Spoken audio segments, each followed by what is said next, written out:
Hiyo basi tunaanza basi.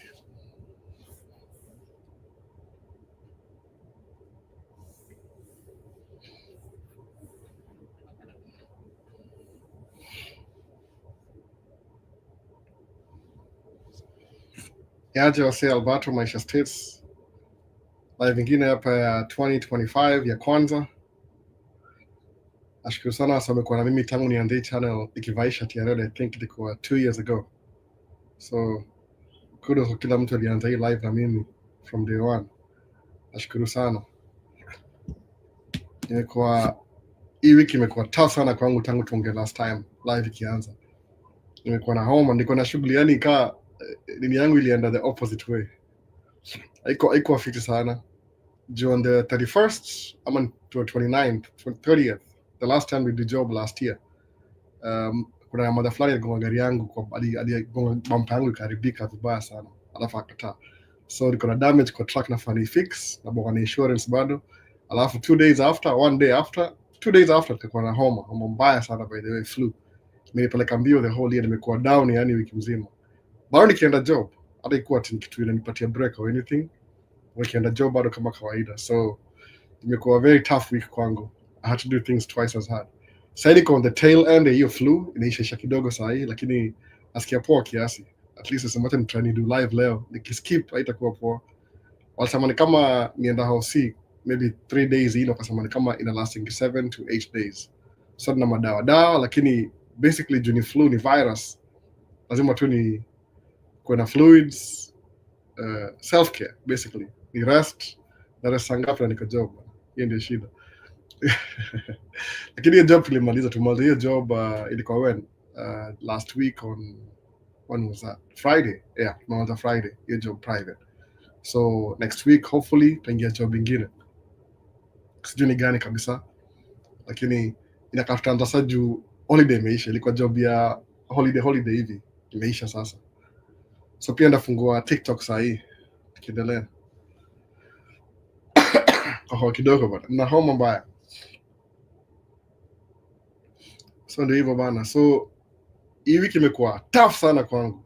Juu temperatures ziko below zero. Haziko zero kabisa, zilikuwa kama maybe kwa Fahrenheit ilikuwa 2 digits, lakini wind chill it feels like iko 2 digits, lakini it feels like teens, it feels like minus something. Juu ile upepo sasa. Sina kwa hivyo sasa. Hizo tumeanza live ingine. Nilianza live hapa hii place by the way 2 years ago. Niko mnono kidogo kuliko vile niko sasa hii. I think niko 235 pounds or something. Siku hizi niko kama roughly 205, 208 ama 200 sijui.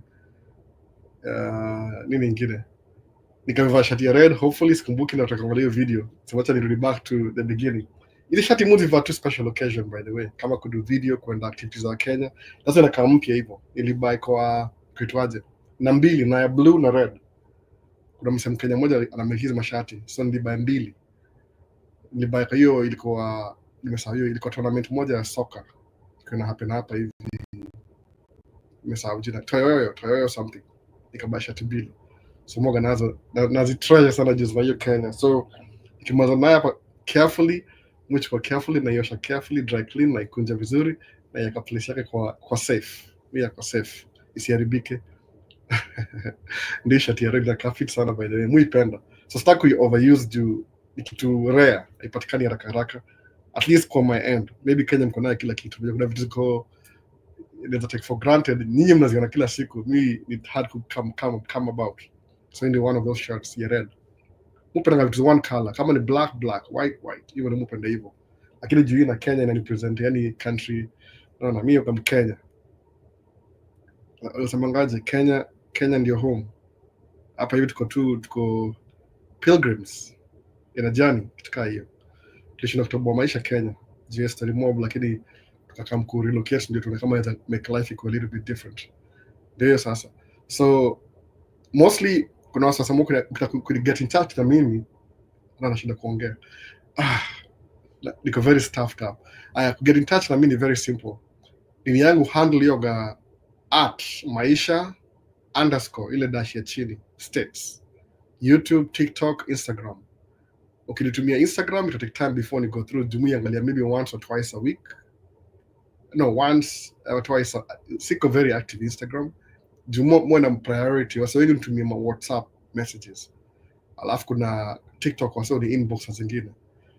The funny thing ile msana niambia ati ni aje Albo, ndio namba yangu ya simu nitafute, sababu shindo hata sikujui nikitafutaje, sikujui. Najua kama na like wewe uko important, ndio kama uko important, mbona mimi nikutafute? How important are you? Ni aje ndio simu ndio nitafute, natafuta kwa nini sasa? Mimi sikujui. No. Na mwoga hata hiyo take time before you go through all the comments. Alafu kinanikia message kama ni tumia text message hivi na una swali ama tukaa, hiyo itakuwa hard communicate. Labda tunda save namba yako ya simu ndio next time to communicate. Juu wasa communicate bana, unajua communicate. Usema tu ni aje kujulia hali, sawa, kwenda kujulia hali ni aje, maisha ni hivyo hivyo, inakuwa poa hivyo. Jina kwa sababu kuna wasoko za maswali vitu. Kuna wasoko na my life issue seriously. Hata si shida yangu by the way, but ni ile msaka kuna swali moja ile ina mata kwa life yake sana, utaipatia more priority than sasa kujua tu hali, sababu hiyo hali ni casual. Hiyo ni kama nimejitakia tu by the way, nisema tu hivi, realize hivi in my life kuna vitu mob hizo happen, people don't have information. Nikasema tu nafanya ile my due diligence, niko nikishare information ile mimi hujua, ile mimi najua. Kumbuka hivyo, some things I don't know, zile mimi najua na share tu kwa online every Sunday. Hadi itakuwa maybe from this year na nafanya every other Sunday, kwa sababu live mostly ni kama Q&A, haisaidiani sana. Kuna somo nataka tu ile kama na explain kitu, ni explain solid juu nini yangu, explanation yangu ite kama half an hour at most 45 minutes, ama kama kuna swali najibu 1 hour. Hiyo ni short video. Live you take a little bit longer, sababu kuna watu wana actively participate, wana maswali, wanakamkuuliza, wanasikiza. So ni ile nilipo hiyo suggestion, ile interaction iko real, inasaidia kwa Q&A. Na ni kweli imesaidia kwa Q&A, sababu mimi sikuwa full time YouTuber.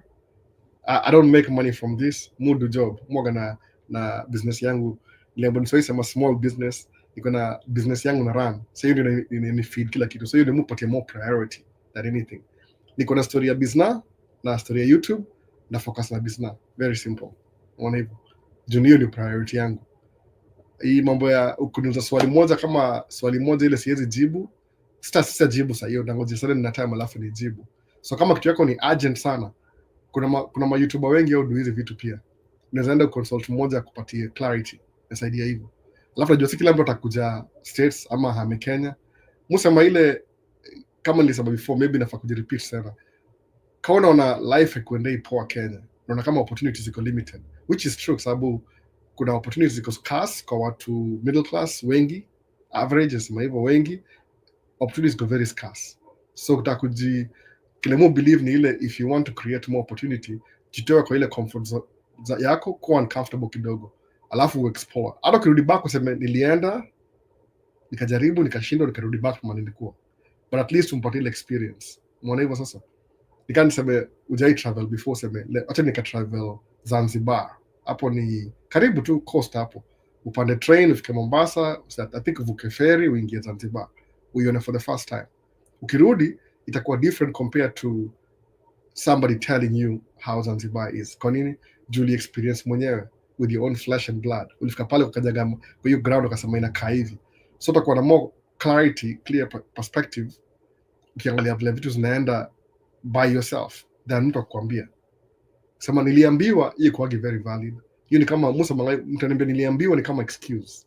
You're giving yourself excuses not to do it. Alafu nimeona vile topic ya leo ni nini nimesema, sijui kama bado imeactivate hapa hivi, nimeactivate kwa topic ilikuwa what you're not changing, you're choosing. Naelewa. So kama unaona natamani kuchange life yangu this year kama ni resolution, but you're doing nothing about it, at the end of the year utakuwa pale pale mlilikuwa December. So imagine if you didn't do anything last year, 2024 ikianza, alafu kwa 2025 na you could do anything different, guess where you're gonna be? Exactly where you were last year. Time imekupita, na time ndio the most valuable resource. Kawa sio sahau hivyo. Time iko very valuable kwa sababu kila mtu uzaliwa na anakufa. Average age ya adult male in America ni kama 75 years.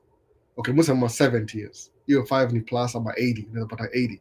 So the first 18 years of your life uko dependent kwa your parents. Uko peke yako ati unaenda, you can make your own decision. Somebody's taking care of you. So life you can kama effortless kwako.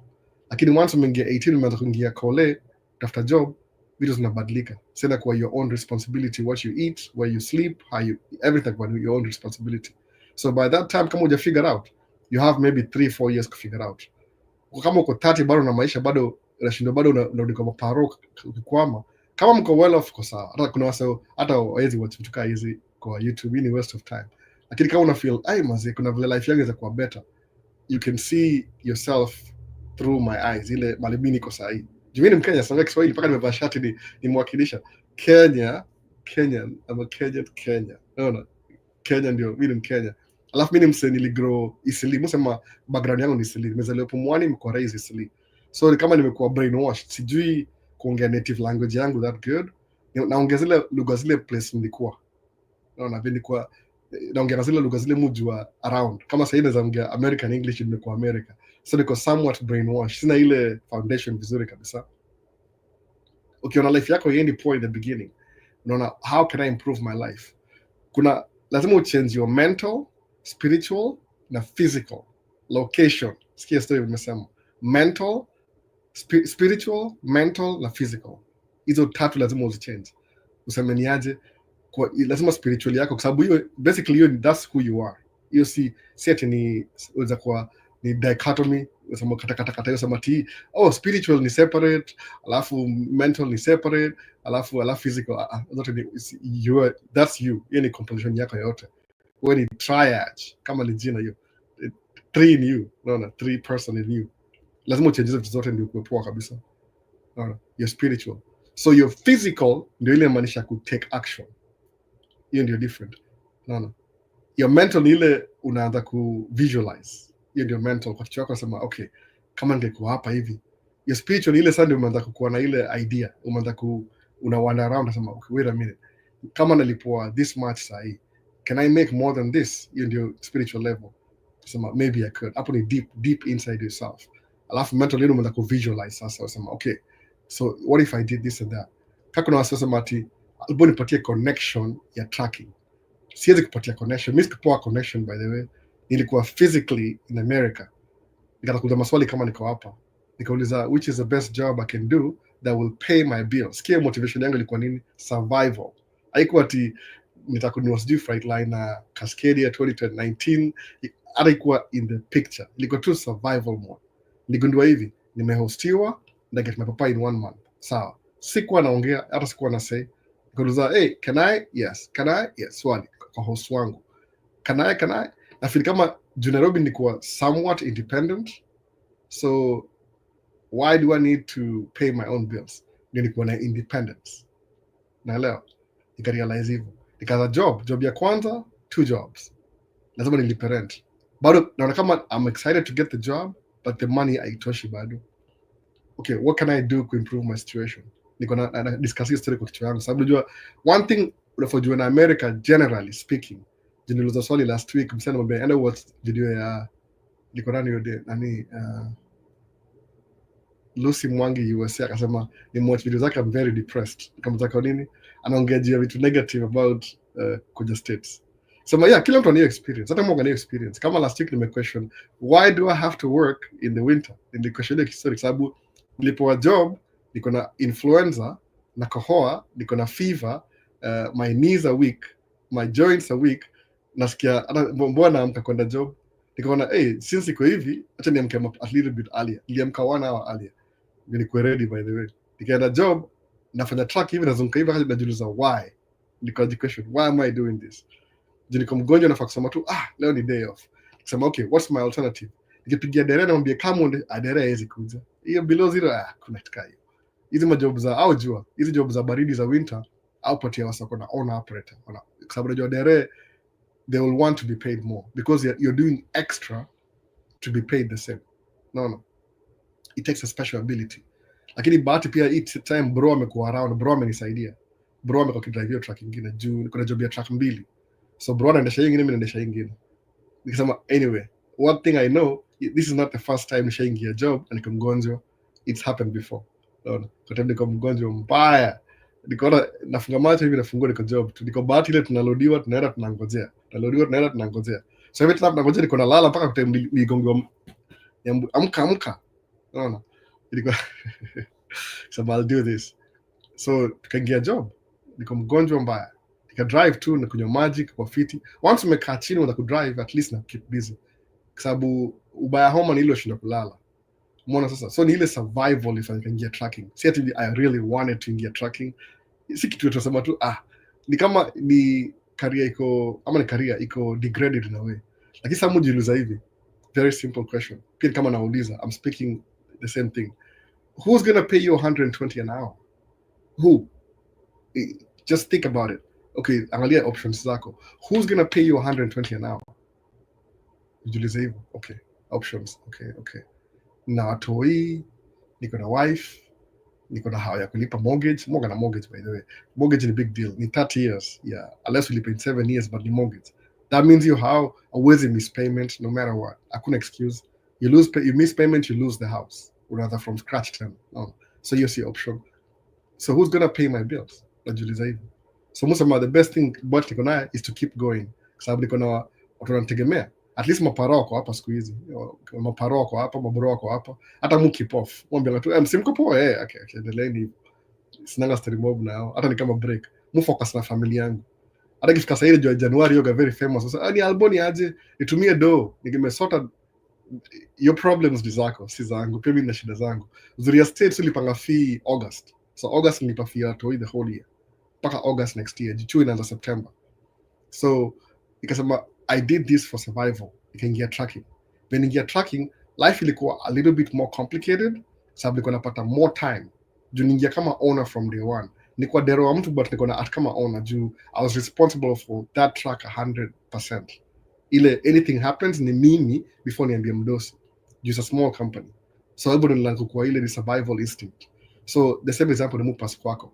Kama uko na hiyo privilege ya kuendesha track kama mimi, alafu una keep hiyo do yote 120 an hour, alafu kuna privilege ya kubuy track nyingine ya pili na nyingine ya tatu, uko na track tatu, ini different, ini privilege by the way. Si ni kitu, alafu ni kitu lazima uitafute. Si kitu utapewa na mtu tu, hey, I'm just gonna give you this because I like you, you're so nice, chukua pesa 120. No way. Watu take 15 years before to ukule hiyo 90 an hour. Anaweza kuwa 20 years kwa job ya kawaida. So you can have the fanciest job, lakini ukilipa 120, who's gonna pay you that? No. Ni hard sana by the way. So mujulizanga hivyo, who's paying 120 an hour? Hakuna hiyo option. Sina hiyo option kabisa. So sema, what do I lose nikiquit job na job comfortable? It's the option. So I have to keep driving. So I have to love what I do. So musema, the more na do to their maintenance, kama sasa kuna track mbili nafaa kushughulikia peke yangu by the way. Kuna ni moja stack ya exhaust imekuwa loose. That's my responsibility. Nimeorder my parts, naenda kwa track. Sijaiwa show you part by the way, ili nikifix track yangu because siwezi make video nikifix tracks. Mwaga very focused. The last time nilikuwa na track kudu, nilikata kidole hapa, nijikata kidole hapa hivi ka stitches, sijui how many stitches. So nikitaka kudu when I'm working on my track, technically doing a video, I just work on it na manzana naye. Nawaambia maybe afterwards. Unless kama sana ni film, maybe. But normally sinanga msana ni film. Mwaga niko peke yangu. No. Nimata point mahali. Life is like a lonely states, by the way. Watu naangalia your objective. Mimi huwa na familia. I'm not lonely. Niko na watu watatu kwa hao na wife. No. Hata kama wife msamangaje, iko kitu nisamanga before to one mwambiaje, ili realize hivi. Sometimes it's better kuwa na wife na kusumbua kichwa than kuwa alone in peace. It doesn't make any sense kama chali wengine saa zingine, but it's true. So leo umeenda mahali kama kuwatch movie hivi, njoo na kuwatch movies zima siju cartoon. Mimi simsema movie sana. Hayoga so quiet paka jiuliza, what the hell? Hii nyumba iko quiet sana. Alafu after 1 hour wanaingia kelele na nasema, okay, I miss that noise. I miss the noise. Unaona? So ni hard kukua, ukiona uko lonely sana, kuna wase tima, niko lonely, maisha ni ngumu states na hauna social life. Okay, choose. You choose. No. Topic leo ni nini? What you're not changing right now, this year, 2025, you're choosing to be. No. If you don't want to change anything, ni shauri yako, ni wewe tu. By the way, utakuwa tu pale pale. Na sisemi ati utakuwa kama mimi. Hata mimi nilikuwa excuse me, bado niko tail end ya flu. Vitu yani nilichoose sometimes ni lonely road saa zingine. Kukuwa na track ni kukuwa na business different than employee. Employee, you just show up. You show up at 7 o'clock. Ama kama ni on the 7, kama ni 8, kama ni 9. Alafu you leave at 5 na story imeisha. Umesahau story umeenda. Business yako mwenyewe. Hakunanga time, hakunanga kupunch in. Mwamka 4. Kwa nini? Kama sasa hii ikiwekana bro, madera ndio kuna key, bro ana key. So either way lazima nifike pale on time. Ndio bro akona enough time ya kudo everything he needs to ndio afike job on time. So mimi nikichelewa ni kama nimeangusha business gari mbili in a day. Naelewa sasa. Hiyo ndio how possible personal responsibility. Na bro alipigia simu kama kupalambia niko 5 minutes ago sijali na kama. Kwa sababu bro pia anapenda kwenda mapema. Umeona sasa? Ka job inaanza 7 iko 1 hour away, lazima tuchomoke by 6 pamoja. But uzuri ulichange, tulikuwa tushamaliza story ya kuanza kwa pit, tukaanzia kwa job site sasa. But tumemaliza job last week. Tumeipush bio, hiyo job imeenda mbio ni aje. I think ni juu ilikuwa private. Hakutaka kuona competition juu after maybe this weekend, next week tunaingia back to normal, I think. Mimi sijakuwa na holiday unfortunately. Nimekuwa tu job throughout. Ni ile Christine ndio job on Monday. Karibu ni job on Tuesday. Wakasema ni Christmas Eve, wakasema ta shut down. Karibu tuingie mpaka midday. Nikaingia job so Christine imeisha hivi boxing day 26 niko job, 27 niko job. Okay, Monday inakuja niko job, Tuesday niko job. Tukaenda on fast. Maze, no, job boom kila siku. Second nimekuwa job.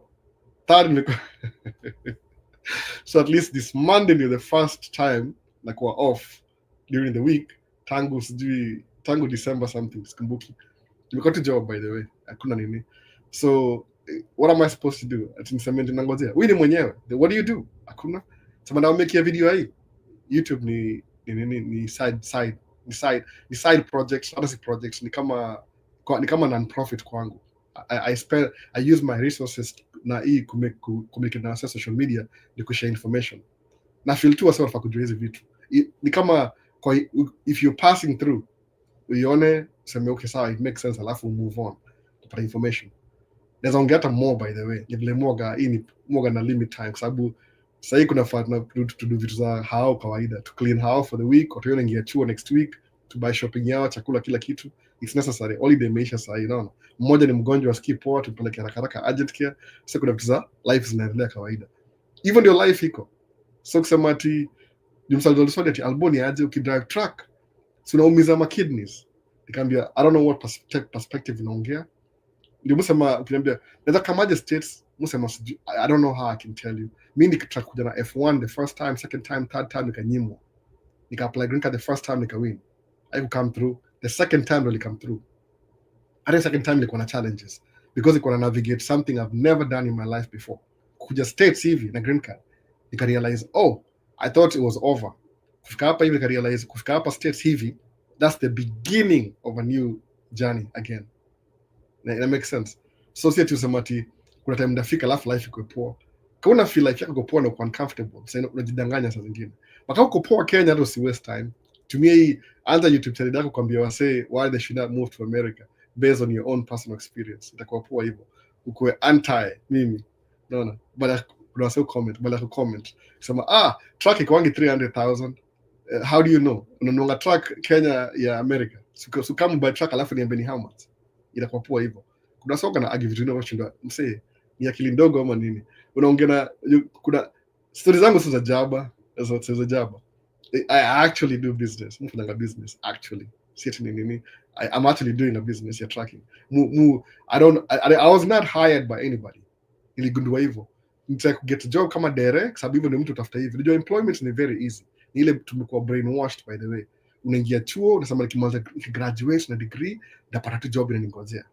Unfortunately umekuwa raised to think ni kama everything just works out once umekuwa na education. Alafu unamaliza shindo, why am I still broke? Na nishamaliza chuo. Mbona hizo job haziko available? Unasahau vile ulikuwa raised ni ile soma kitu one paragraph, memorize, alafu answer question.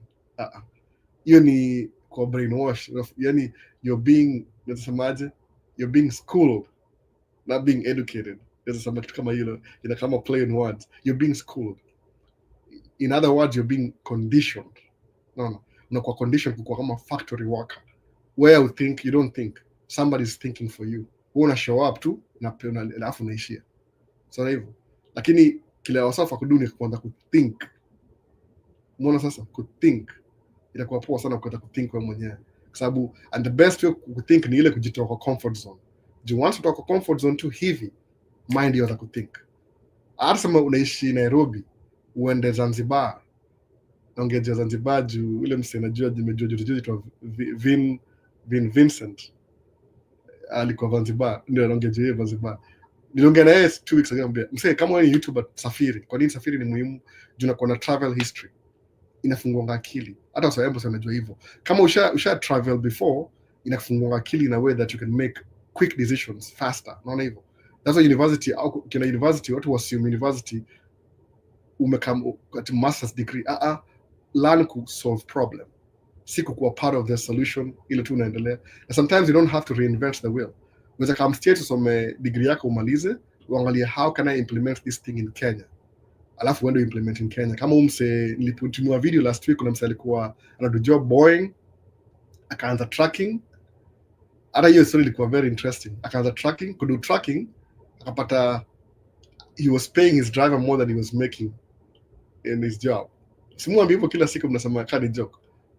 Honestly speaking, unapata you have a really decent job when he's civil engineer, una very good salary, unalipa 6,000 a month, unapeleka home, unalipa mortgage, uko comfortable, gari yako na buy gari pona, maisha tu iko tu perfect kabisa.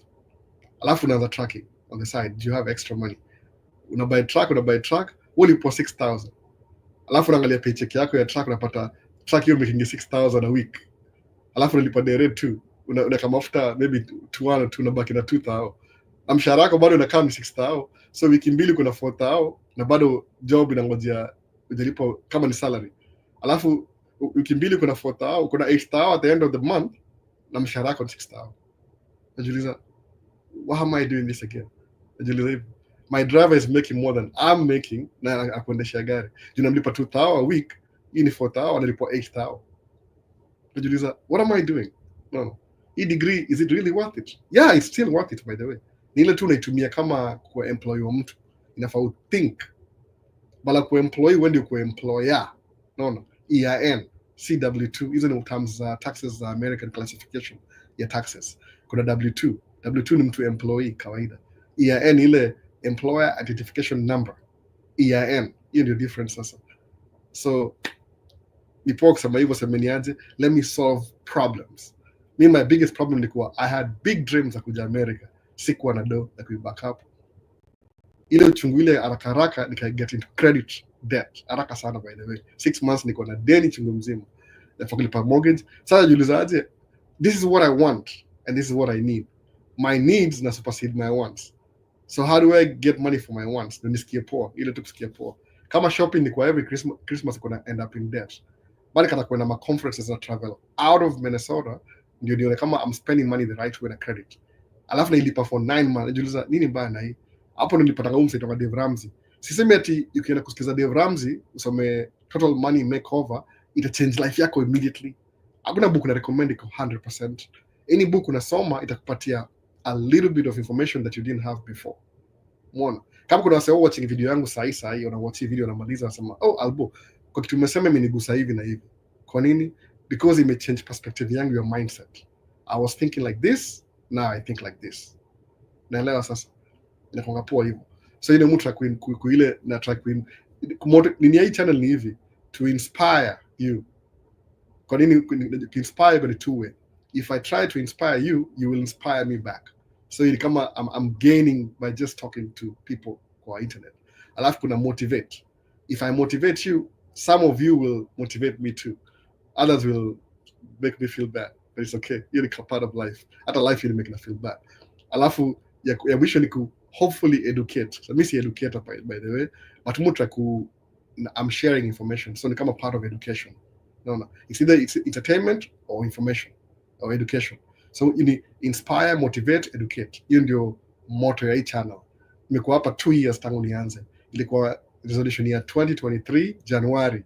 Leo ni 5th. Nilianza 4th. My first video nilipost ilikuwa 4th. Kadova the same shirt ya red. So nikasema hata nianze channel ni share information ile niko nayo.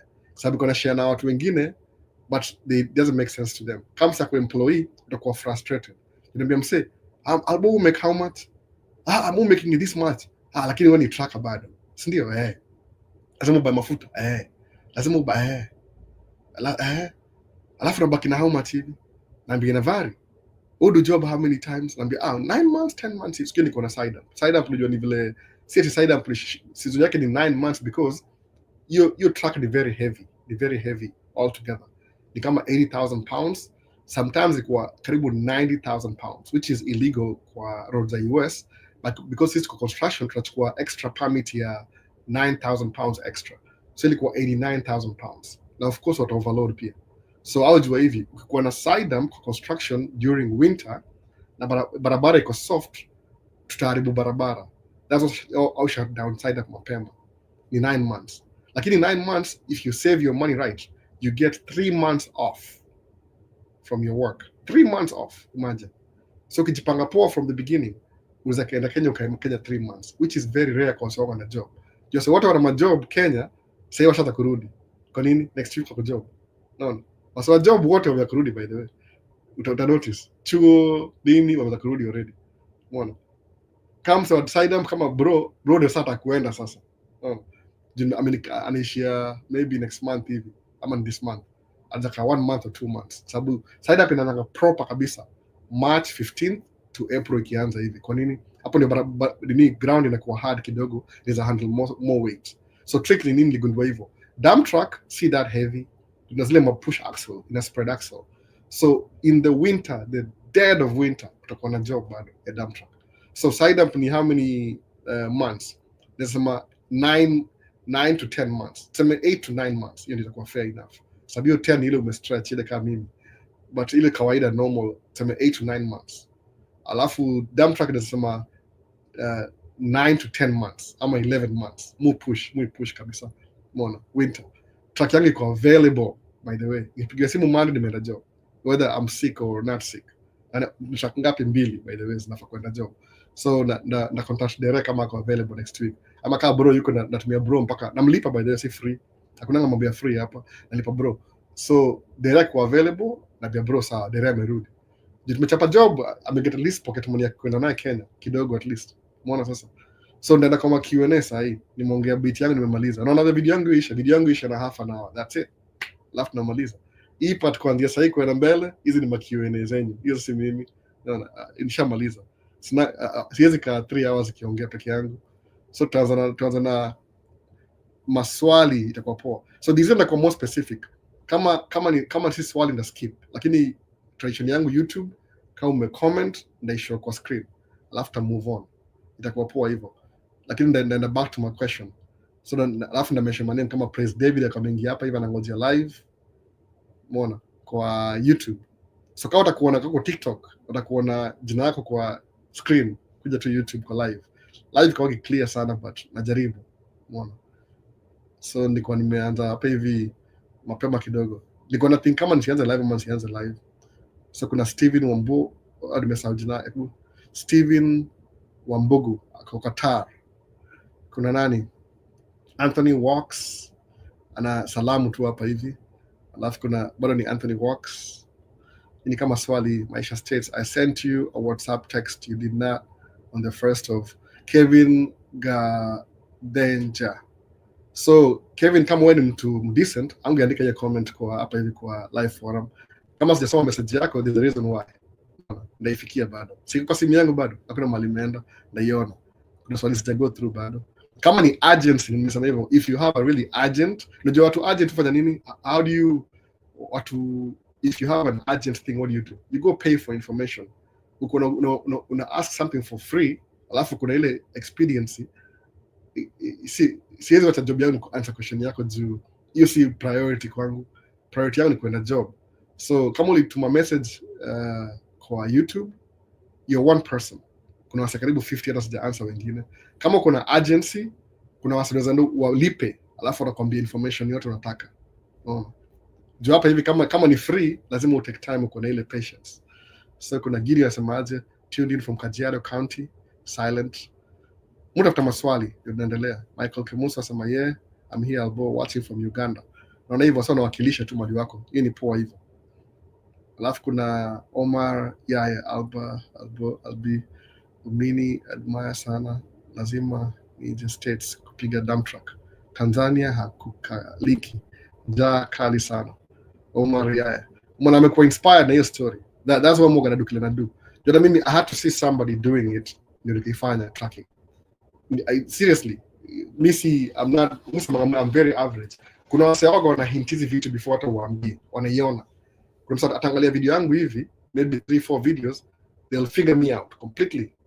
Say 1 2 3 4 5 about here. Alafu achukue I suck information hivi immediately and I execute na we're very successful within 3-4 videos. I don't know what smart ikingine. Me waka very average. Me I have to see somebody do something. Alafu nifanye.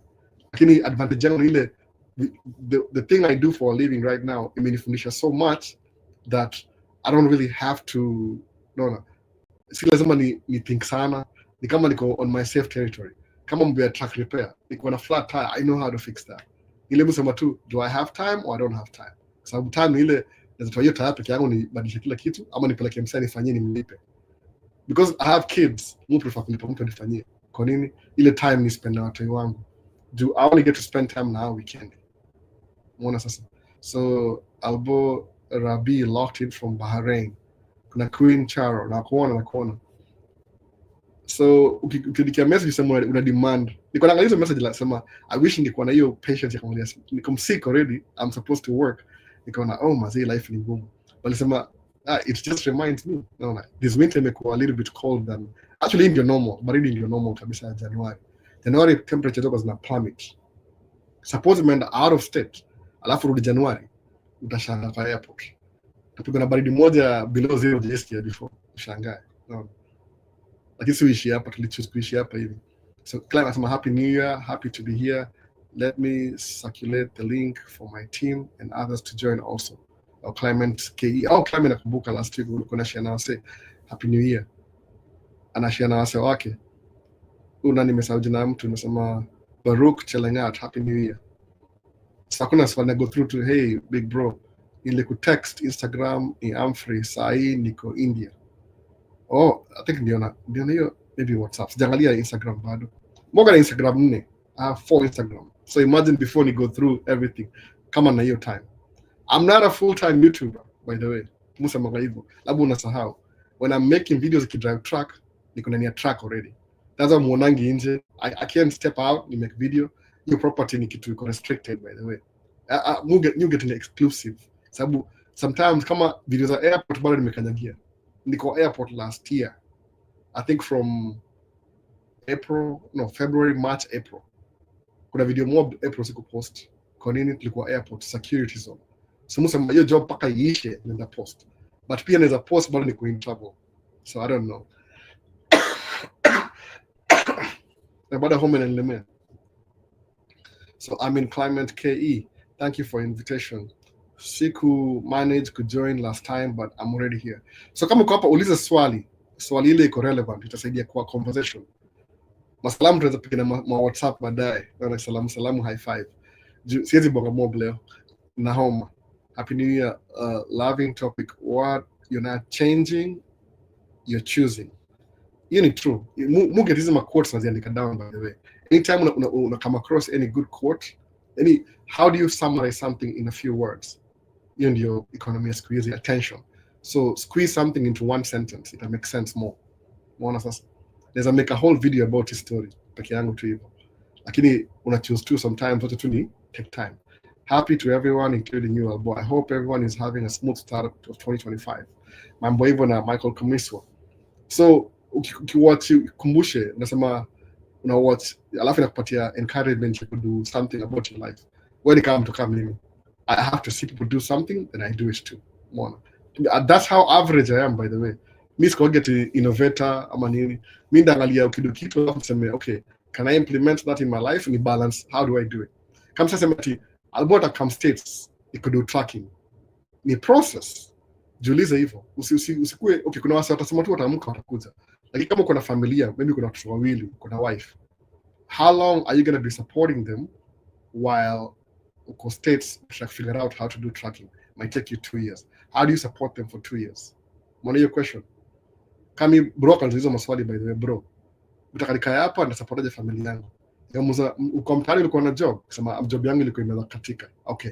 So ukirudi mtaani, besides your feelings, kuna do Ukikaa hapa hivi una support bado na support. So option yako ni gani? Si vile nataka. Okay, exactly, but umeanza at some point of kama unataka.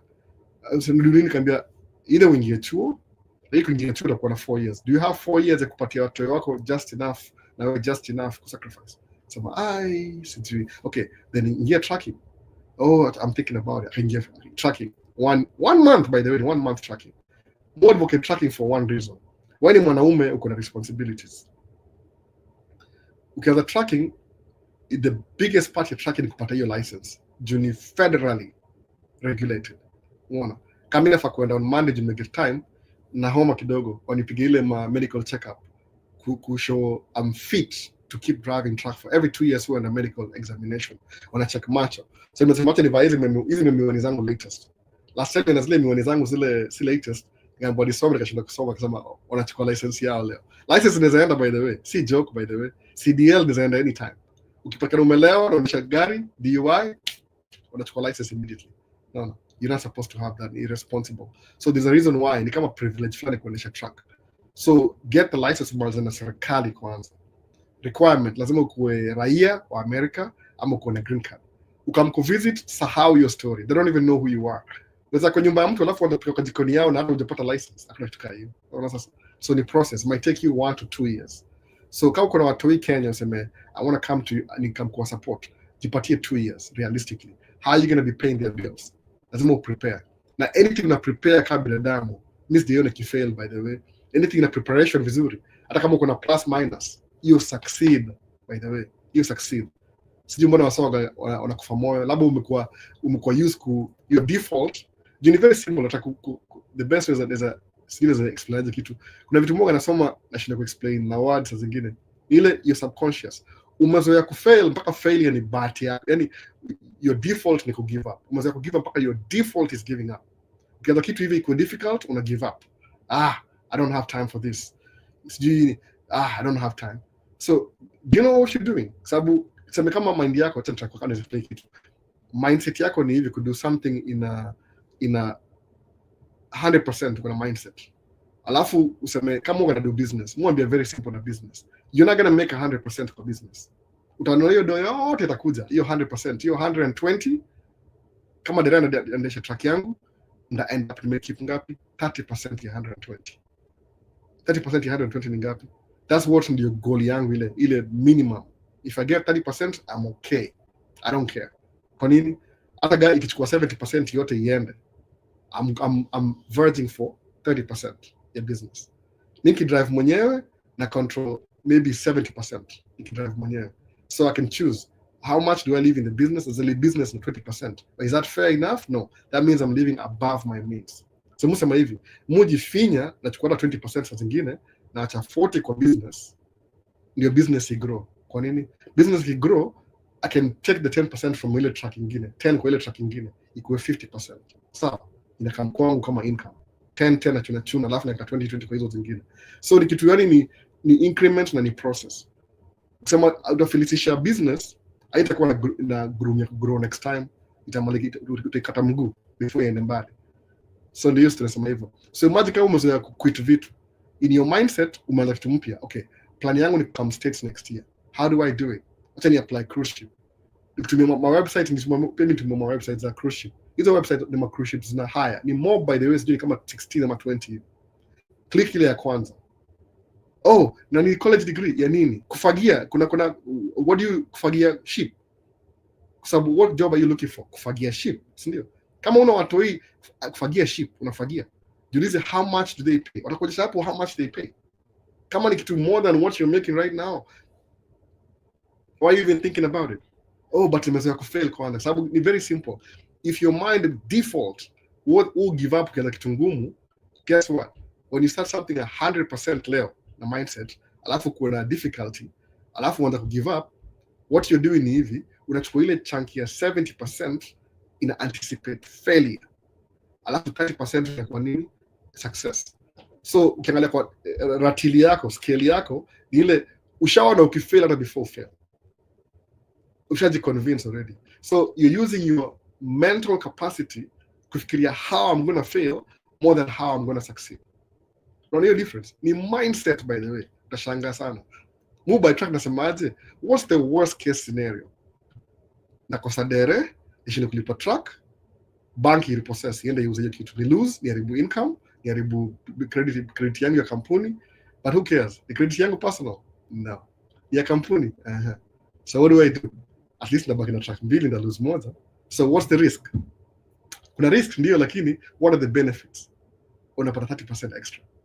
But if I keep up with 30%, how long will it take before it succeed? 3-4 years in, track it paid off. Track yangu ya first kuna drive ilikuwa which year? 1989. No. Hiyo track ni drive 4 years. Imagine hiyo story. Hiyo ndio perspective yangu. So if I drove a 1989 truck for 4 years, ikanilipia debt yangu yote. What about it track ya 2021 brand new? What's going to happen if she pay off in 4 years? Fikiria naona. Sasa nalipa how much? 3,500 a month. 7,000 track mbili. Okay, sawa. And hasara, but I'm still making money. I'm still paying my mortgage. My kids are in the shule bado. Okay, what's the next scenario? Then if you pay off track this year, by then I pay off one track. How much money do I have extra? 3,500 extra. Then what am I losing? You're going to passive income, you 3,500 extra. What has changed? Track haina deni. So what am I going to be doing? Let's get 35 extra here for bank. Now I'm saving more for bank than last year, the last 4 years. Track iko paid off. So me focus na more weight 60% of succeeding na 40% of losing. So kiniamsha leo nimze, Albert, what do you think of tracking? Nakwambia only the positive. That's where my mind is. Fikiri how I'm going to fail. So try to think how you're going to fail and see what happens. Nature you reward. Ukithinking of failure, it's inevitable to fail. Ukithinking of success, it's inevitable to succeed. Sababu mbona life iko unfair kwako wewe na you're putting your foot forward. Imagine when you take trouble to track 300,000, una payment ya 4,000 or 5,000 a month, depends na credit yako na interest. Alafu sema ati I'm doing all this just to fail in 2 months. No, life gani, who's gonna, hey, you buy track and you fail. Kaka msaniki hapa hivi nimebuy van. Oh, good luck with transmission. Najua nimsenajua. Good luck with the transmission na ungenunua Mercedes Benz Sprinter na nini na for RAM whatever. Sasa muuza mse wangu. Mimi nimebuy hiyo Ford. Si wewe, naona. Wewe uko na experience yako. Do you know why I bought this? Mimi sijabuy hiyo van kunini. Sijabuy hiyo van ndio nikamclose. Hata kiharibika ndio fix. Nisha go through kitu kwa mind yangu nipanisha maliza. Contingency plan. Even if you're mekatu hapa nje for the whole week and I drive once a week to buy supplies. Why do I need that? Sometimes ni tax write-off, sababu ni business expense. Si gari yangu personal. Nimepata plates imeandikwa Maisha, itakuwa imeandikwa Maisha siku hizi. Plates zake ni Maisha. Singeandika Maisha states niko na only few digits.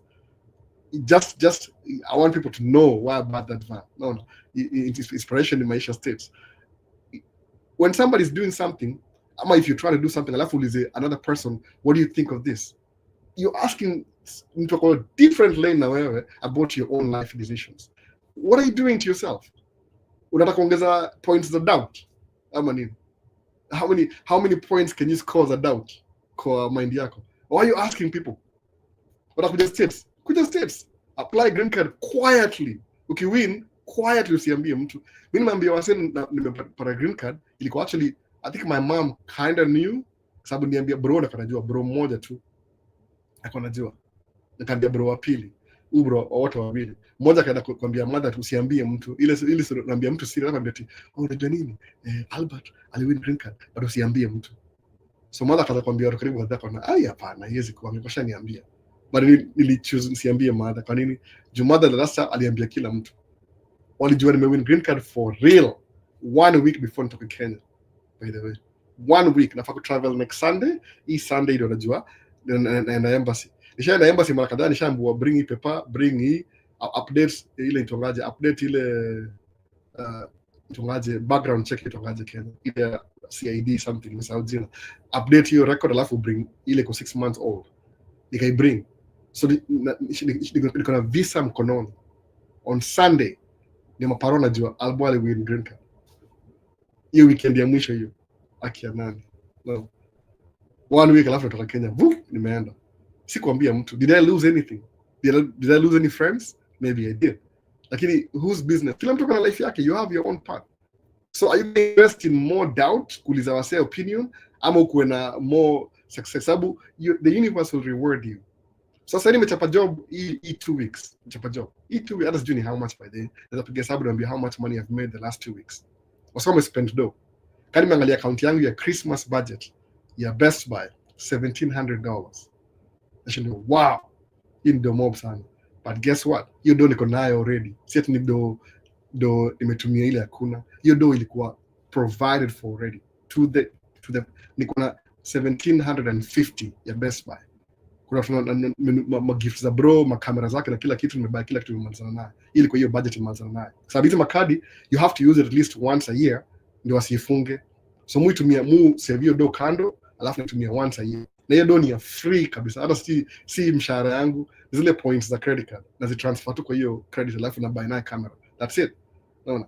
Una transfer tu, nasema tu points zangu ndio hizi, na transfer points zinalipia ile kama cash, alafu na buy na camera. Even na buy camera by the way. Free, ni kama free points za credit card tu. Why? Just because I use a credit card. No big deal. No, the credit card points. So 1,700 we spend kwa camera. Si camera peke yake, vitu kadhaa, electronics, December. But how much money have I made kwa holiday season? Kuna swali spend dough last month, 2 weeks ago. The whole of December me spend dough. So they're coming back, alafu wanaangalia bill credit card, sema, oh my goodness, I gotta work hard. Wanza mpanga kulipa credit card in the beginning of the year, resolution. Alafu nailipa, tushafika July. Tuna feel uchungu tena kuspend tena. No. Mimi nimelipa credit card, nimeitumia na pay off immediately. Na ngoja tu hiyo bill alafu ni pay off. Ngojea. Alafu ni pay off 1,700. Na point, na transfer to points from hapa, pay off this. Hii points kuja hapa, pay off this, imalizana na hivyo even. Umeona sasa? So nimekuwa mgonjwa 1 week. So even when you work hard, I think universe ina reward in a way, ina reward. Siwezi kudanganya by the way. I don't know how to say this. Nasema God rewards you, but I just kila mtu gonna believe in God in terms of YouTube. Nililearn hivyo my first 6 months in YouTube. Usiongee biased na kuwa at least neutral. So the fact that I'm being neutral, I try to communicate kwa kila mtu. Simaanisha ati don't question my faith, sababu how I speak.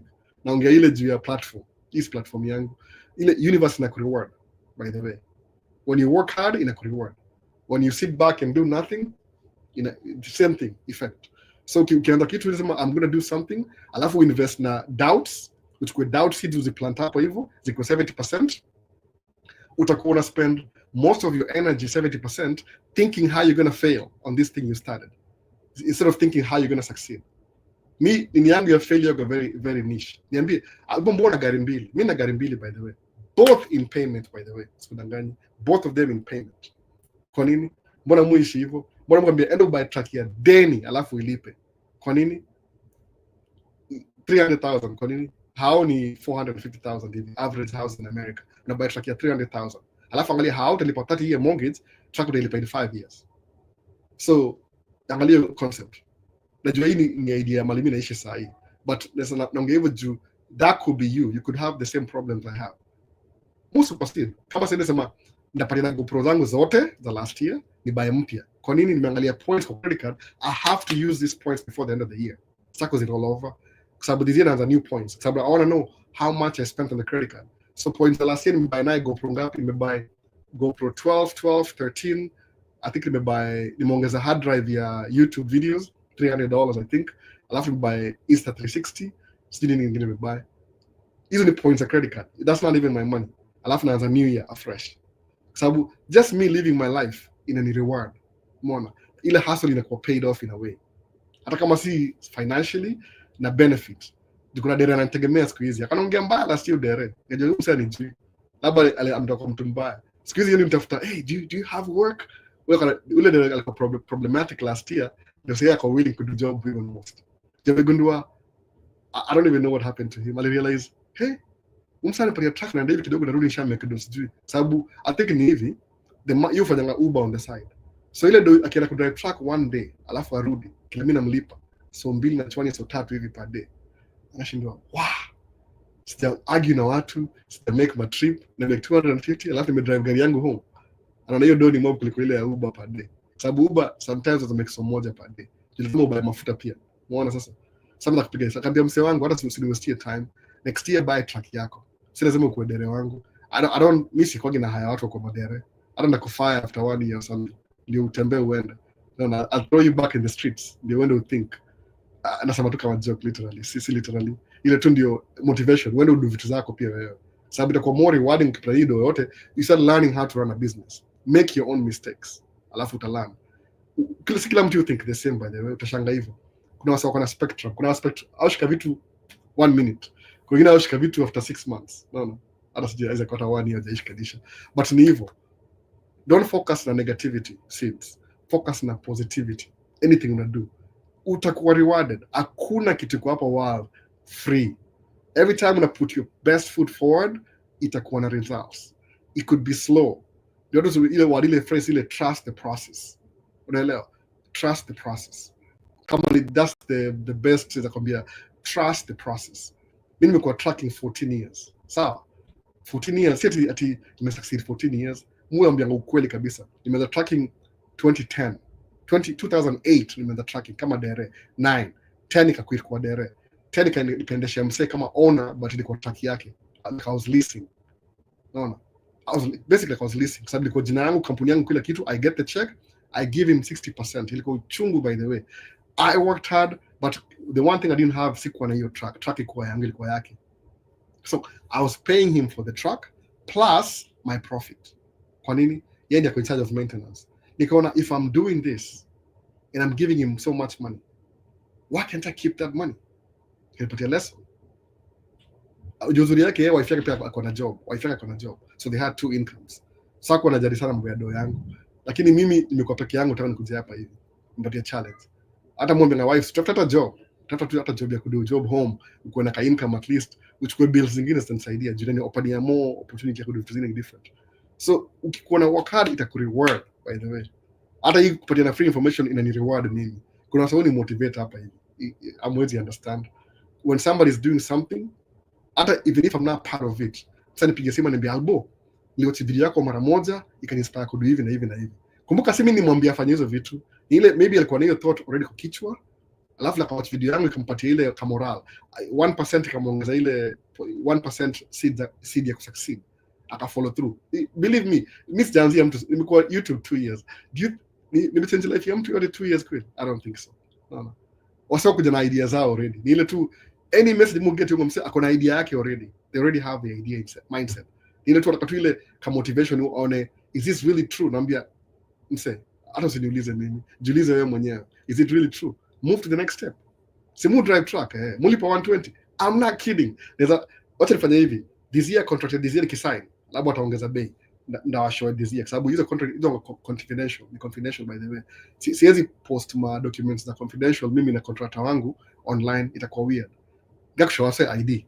Leo ni kwa nje nikana ID yangu, unaona?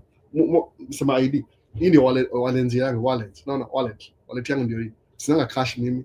Na makadi tu, unaona? Kadi ndio hizi. Hii ni ya discount. Mbona na makadi tu, by the way. Unaona makadi tu. Makadi. Kadi. Hii ndio wallet yangu, by the way. Niko nje nimevaa trao na kila kitu leo. Kuchukua mail. Sitoka kwa hao tangu weekend. I've been resting. Daktari alisema hivyo. Just take a rest. Hizi ni credit card zangu zote, unaona? Credit card hizi, angalia credit card. Hope sike jina yangu hapa. Ndio jina. Hii ni Apple. Hata ni show. Niko na Apple, Best Buy, mmoja na library card. So mimi somangi, musoma, Hennepin County Library. Musoma, a library card. Hata hii ni mzee. Niko na ile DOT expire, niko na insurance ya gari. ID ndio hiyo. No. Everything, insurance ya gari, na show ile sample. Ini debit card ya personal, debit card ya business, ini progressive insurance ya truck, ini ya gari ile updated, ile van, ini business credit card, ini Costco member, alafu business credit card, alafu business personal credit card. That's it. Sinaga cash mimi kabisa. So when I'm using these credit cards, I only patia points. I don't use them every month, by the way. Ni hata kama hii Apple nafaa kuitumia in the beginning, usisahau usichukue. Sababu ni kama ina add kwa portfolio yangu. Apple iko kama 7,000 hivi. That means I can buy any iPhone anytime I want na your credit card. Ile tu nakupatia ile credit, your credit worthy. Na explain kitu baadaye. Don't just get into it blindly. Oh, sometimes get into it blindly, lakini uliza information before you proceed. Nimekuwa YouTube 2 years. Sija change life ya mtu yote, by the way. Don't even get it twisted. Hakuna msana, labda kuna msana hajaongea. watu wako na idea yao already, alafu mimi na motivate kidogo. Kama mrasta habari anasema mtu akudu video, ambia mse do to video, acha sema mtu akudu video, toa your word, mtu akudu video, sababu wase wengi wanzia from the point of doubt. Mtu akudu video, do video. Kutakudu video nobody knows, do video. Msana kudu video shindo, check you mse, check his ideas. Honestly speaking, ni kama anajua kuna mentality fulani mtu naye na video, sijui naweza explain aje. Suppose uki vlog, kama nitumie example ya vlog, I'm not a vlogger, ni more kama I'm too old for it. You mean Peter age. I could try sometimes, but more hapana, I have better things to do. Me si vlogger by the way, but nimezoea kwa behind the camera, maybe nitakuwa na hiyo guts before. I'm sema hivi, if somebody is paying you to vlog, itabidi uanze ku vlog full time. Kwa nini? That's your full time job. But this kogina vlog. Kuna vile ukivlog, mara mobi watu wengi muona ukivlog watumia hivi. Watumia GoPro camera, it makes me sick. Watumia GoPro, alafu watumia ile wide angle. So you're vlogging, alafu screen yako inakaa hivi, iko na curve fulani hapa kando. Alafu nashindwa okay, hiyo ni mimi pekee. Mimi am the one who's trouble. Watu wengine labda wa notice hivyo. Live iko wangi hivyo, live iko wangi curved hivi. You're trying to push the wide angle. If you want good wide angle ya GoPro, nunua extension ya wide angle itakusaidia. Sababu itabaki hivi iko comfortable, alafu lazima kuwe na stabilization, lazima kuwe na audio. Alafu mtu ashindwa ni aje channel yangu igrow na mimi vlog vibaya, because you copied somebody who doesn't really know what they're doing. And YouTube, watch wasemaje, how do I vlog? Alafu learn how to vlog kwa YouTube. Tukapatile alafu to move to the next step, itakusaidia how to vlog. Alafu uone this is better than the previous one. But if you're just doing it, really sema tu, kama sema okay, nikisema vlog acha ni hapa hivi. No, watu shika hivi simu hivi. iPhone was adjust hii ndio poise kamera nyuma, what just how to vlog. Alafu na vlog. And come on, if you want people to see your background, waonyeshe background, weka far kidogo hivi. If you want to see your face, karibu your face. No. But hii face ni ile intimate. You want to say something, hey, I'm just whispering. Alafu na nambari. Mimi najua vitu ni Milan. Mpaka nimeandika down kwa book yangu how to vlog. Lakini ka realize it's not really my thing. Sikogi na vlog full time. Na nila Q&A by the way, history yangu haiishi. TikTok. Swali kama wakaenda. So labda mseta miss comment yake. I know that happens a lot. Sasa wengi wameingia wakaenda. Wasoga napita njia hapa hivi. Wali kama wakaenda, hakuna wase. Kama kuna swali nimemiss, hebu tuone. Hakuna swali yote hapa. Sasa tuendelea hapa hivi. Happy New Year, Maisha States, Perry Dior. I'm here, got the invitation by Climate KE. I'm ready to learn. Climate anaambia watu wakuje kuwachana, unaweka under pressure Climate man. So na kwa self conscious, je naambia sasa kuja kuniwatch. No. Uko na YouTube, what I grow organically. Msema hivyo, organically. Najua ni poke itawasee kama msaki lani sawa, lakini organically. Mujiuliza hivi, how do I watch other people's videos? Kuna wasenda watch niseme, okay, hii ni poa, hii si poa. Msana try to build channel yake kama kuna demo mmoja yule ndo do RV reviews. She's trying to build her channel. You post 4 videos a day. Ani mwacha kuwatch. Sababu I'm seeing too much of her already. No. Ni hiyo RV ni share na hiyo place by the way. That's one kama simjui personally but nilimmeet hapo hivyo kwa hiyo place. Alikuwa one of the sales people. I realized as I was more kid do video. So you do, I think akona team, akona camera, akona mtu cameraman wake, maybe ni hazi wake, alafu anadu ma video. So I'll pop so many videos a day. Inakuwa annoying. It's very annoying. I know it's good to build in ile quantity, but when people see you every day, they get sick of you. Watu wajuangi hivyo by the way. They get sick of it. I'm going to post video every day, you can wear out kabisa. Niko paka imeanza ku affect job yangu. Nika realize hata ni slow down. This last year by the way, ni slow down. Juko na mbona YouTube ati Christmas wasoko home. Sasa upatia tip by the way, once na while napo tip nambua make more videos sababu kuna wase wengi wako potential ku view sababu wasoko holiday. So na watu wengi make video Christmas. Lakini inakuwa out vibaya sana. Jumi process yangu ya video ga very lengthy. No. Moga na plan, na make hata hizo road moga ni plan already. Kama vile ona likam ni bring one extra camera. Junijua atakai side mimi na kai side. Sasa mimi natumia kamera gani nikazi test before akuje. Hiyo ni kama job, nipatia kama job. Tuende hivi karaoke, hii ni family mzima. Hata mimi niko ndani ya man cave. Nilipenda the last session sana. I wish people would revisit previous podcasts. They are also enlightening. Nimesikiliza Man Cave za November 3rd. Thank you Climate KE. Oh, nakwambia juu hii story. Acha ni change view camera. Musa kuchange view camera. Hii inakaa kama nika out of focus kidogo, sijui nianze kama ni mimi kama ni lighting. 1 2 inshallah kuna na OCD ya camera. But na record pia in case ukimiss na record everything. Mu post recording by the way. Usishangaa kuna recording, it's the same thing. Kama uli miss last time was about recording.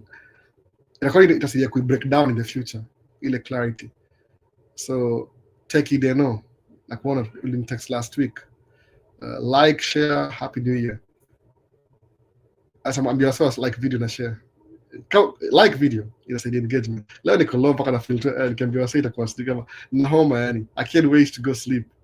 No, CD job kesho, unfortunately CD job I have one day. But nakona try kwenda fanya physical ile ya CDL. Wasinyang'anya license. I have until 19th of January to submit your report ya medical. So if I don't do it by 19th or watachukua license yangu, then I have to go back to school nianze tena. So kuna UHI Ramsey. I've got an invitation to join the live I'm following from Nyahururu, Kenya. Pia ni msawa Climate KE.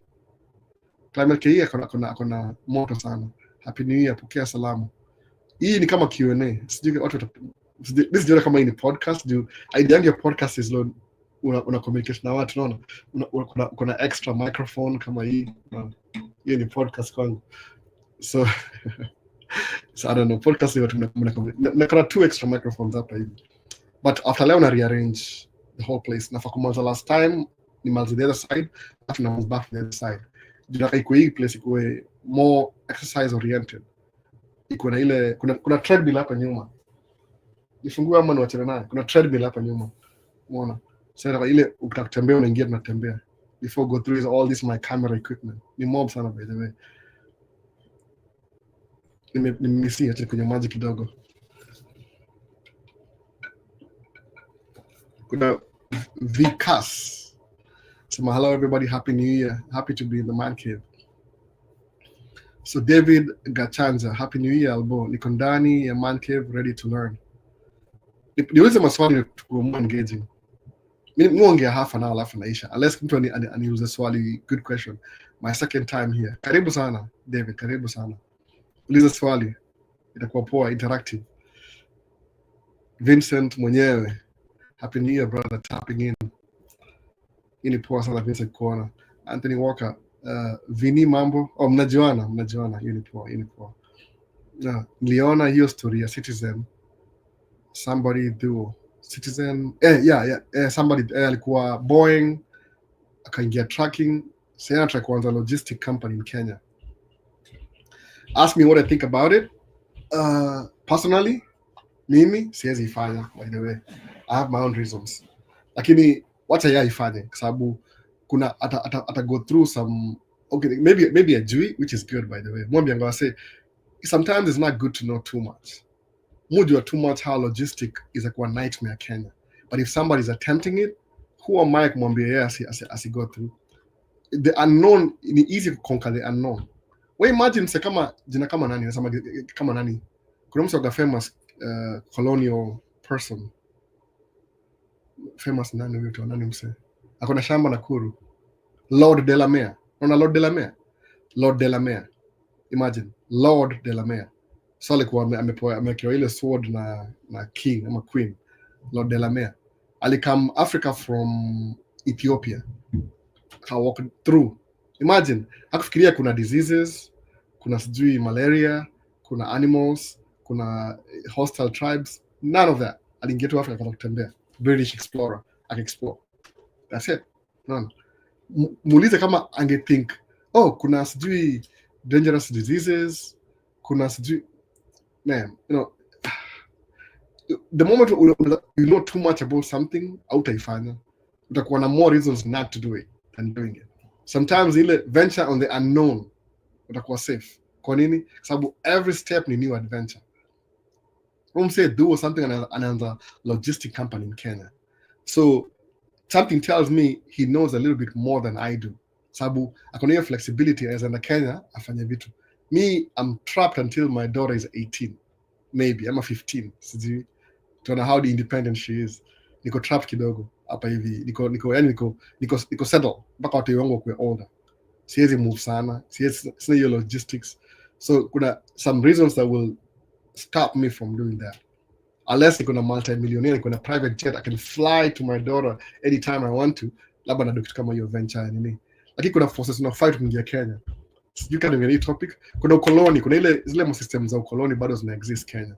So lazima uzi decolonize ndio uingie kwa hiyo story ya business in Kenya. Sababu kuna ma stronghold, people kuna shares au McDonald the current status quo. Unaelewa? Hiyo ndio difference hizi vitu. Nikiambia wasee vile mtu hivi, muona maybe I'll get in trouble. Nikiambia msee kama una do Kenya na uone perspective future, jitoa Kenya, I know exactly what I'm saying. Siongei kwa ubaya ati mimi si mzalendo. Nimevaa shati yangu sikia Kenya. Hii shati nimevaa once, ni special occasion hii shati. Kwa nini? Mungu niko Kenya ni mbaya sana. Alafu tangu Kenya new constitution, sisi ni a sovereign citizen. No. Sijui kama understand kitu constitution ni nini. Kenya ni kama a constitution republic, which means we the people. Original we the people. See to wale, man, I don't even know how to tell you this thing niwaambie vizuri kabisa. Labda mu understanding kitu. Kenya yani kuna wewe kama Mkenya kuna status fulani wasa wengi hawana. America iko na chat me. Kuna tu siwezi ongea Mungu panga ile story there's a kanyaga, but I know what I'm saying without so many words. Kama u succeed Kenya, kuna system in place na kukipu kwa hivyo.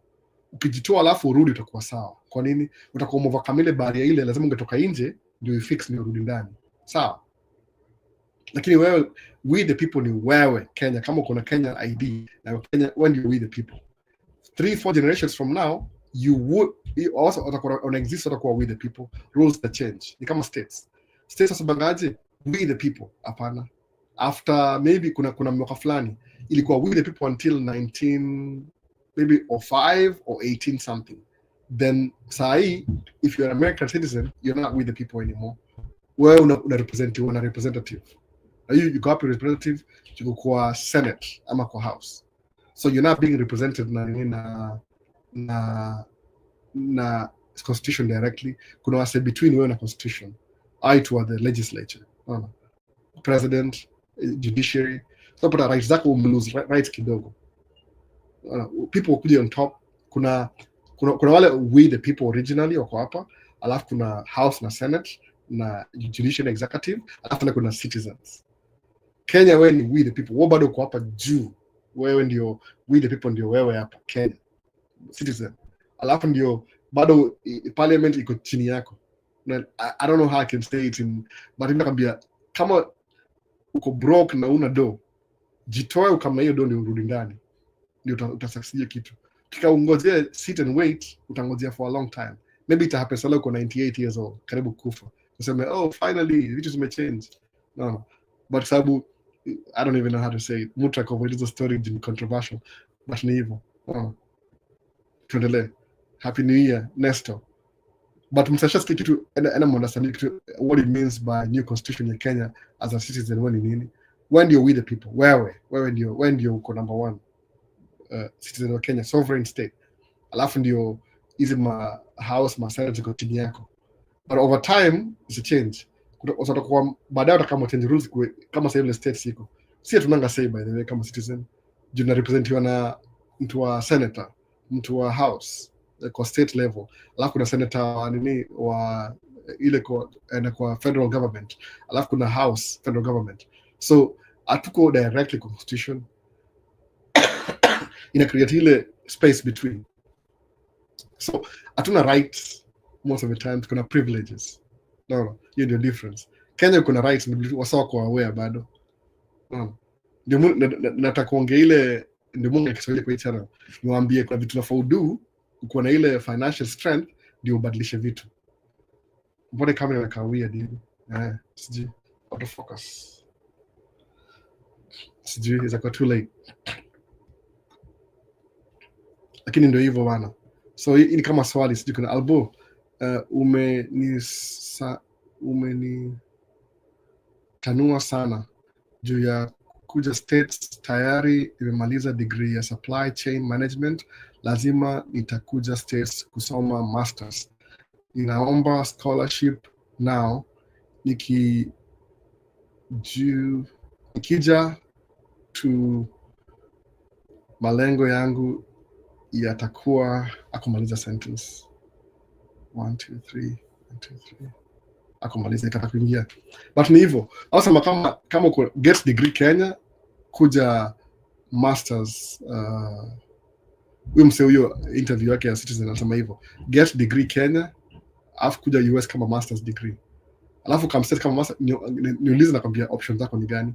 Ni easier kudu masters than kudu undergraduate, sababu undergraduate hauna ile au sure kama watu undergraduate au nyimwa visa sana. By the way, unza mbona avoid why? Okay, what are the logic hivi? By the way, to be honest kabisa, do you interview a Citizen, it's something that you think about for a while. Kama ukimaliza form 4 ukam US kama F1 student, lazima uprovaje whatever you want to study haiko available Kenya, number 1. Sawa, na maybe uko 19 ama 18 ama 19 ama 20 sijui, alafu lazima usemeaje hiyo degree yako ni unique, alafu lazima uko na financial backing, alafu ndio upewe visa ukakusoma hapo kwa nini. Unaona hivyo, hiyo ndio logic sasa. So kwa ujafanya degree yote mwanzo high school, uko na a bigger burden of proof kuprove your to embassy you're coming to study for your degree. Kuna sababu penya, by the way, very few, lakini wengi wao utakuwa rejected. Ukishadu degree ya 4 years usemona kama kudu masters ni kuanga easier. Kwa nini? Sababu usha invest na degree already, unataka 2-year program. Alafu your 2-year program once umeingia hapa immediately anza kukimbia. Sababu mse huyo it was you do or something akaongezea story. Alikamuku hivi kusoma, atasijuma akadu job Boeing, bado mshahara tracking imiko siku kucheka tu kwa sababu everything anaongea kama naweza punch mashimo niseme au kuna jua hiyo kuna jua. Kama hata ngewatch Maisha States 2 videos hivi ngejua kumbe niko na outro, but I'm pretty sure I figured out ndio kaongea past life ya unaona. Kuna wase the live experience kilemu experience unaona. Sasa kuna wase kama wako depressed bado wako na ngumu, wasema 9 to 5 hustle kina Lucy Mwangi ni lembo last week, sijaona video bado but nataka kuiona. Hata nani tunani mse John Duty kama kuna hustle fulani namsumbua, sijui kana make content ama ni actual, but sometimes you never know. Ndio mtu make content the way you feel. Sometimes kwa sababu YouTube ni express what I feel. Sio mbona wasema na complain man. John Duty very simple, make dough, marry somebody, start having kids when kama utakuwa lonely tena. Kama uko lonely, nimesema hiyo title, sijasoma, nimesave hiyo video ndio watch baadaye.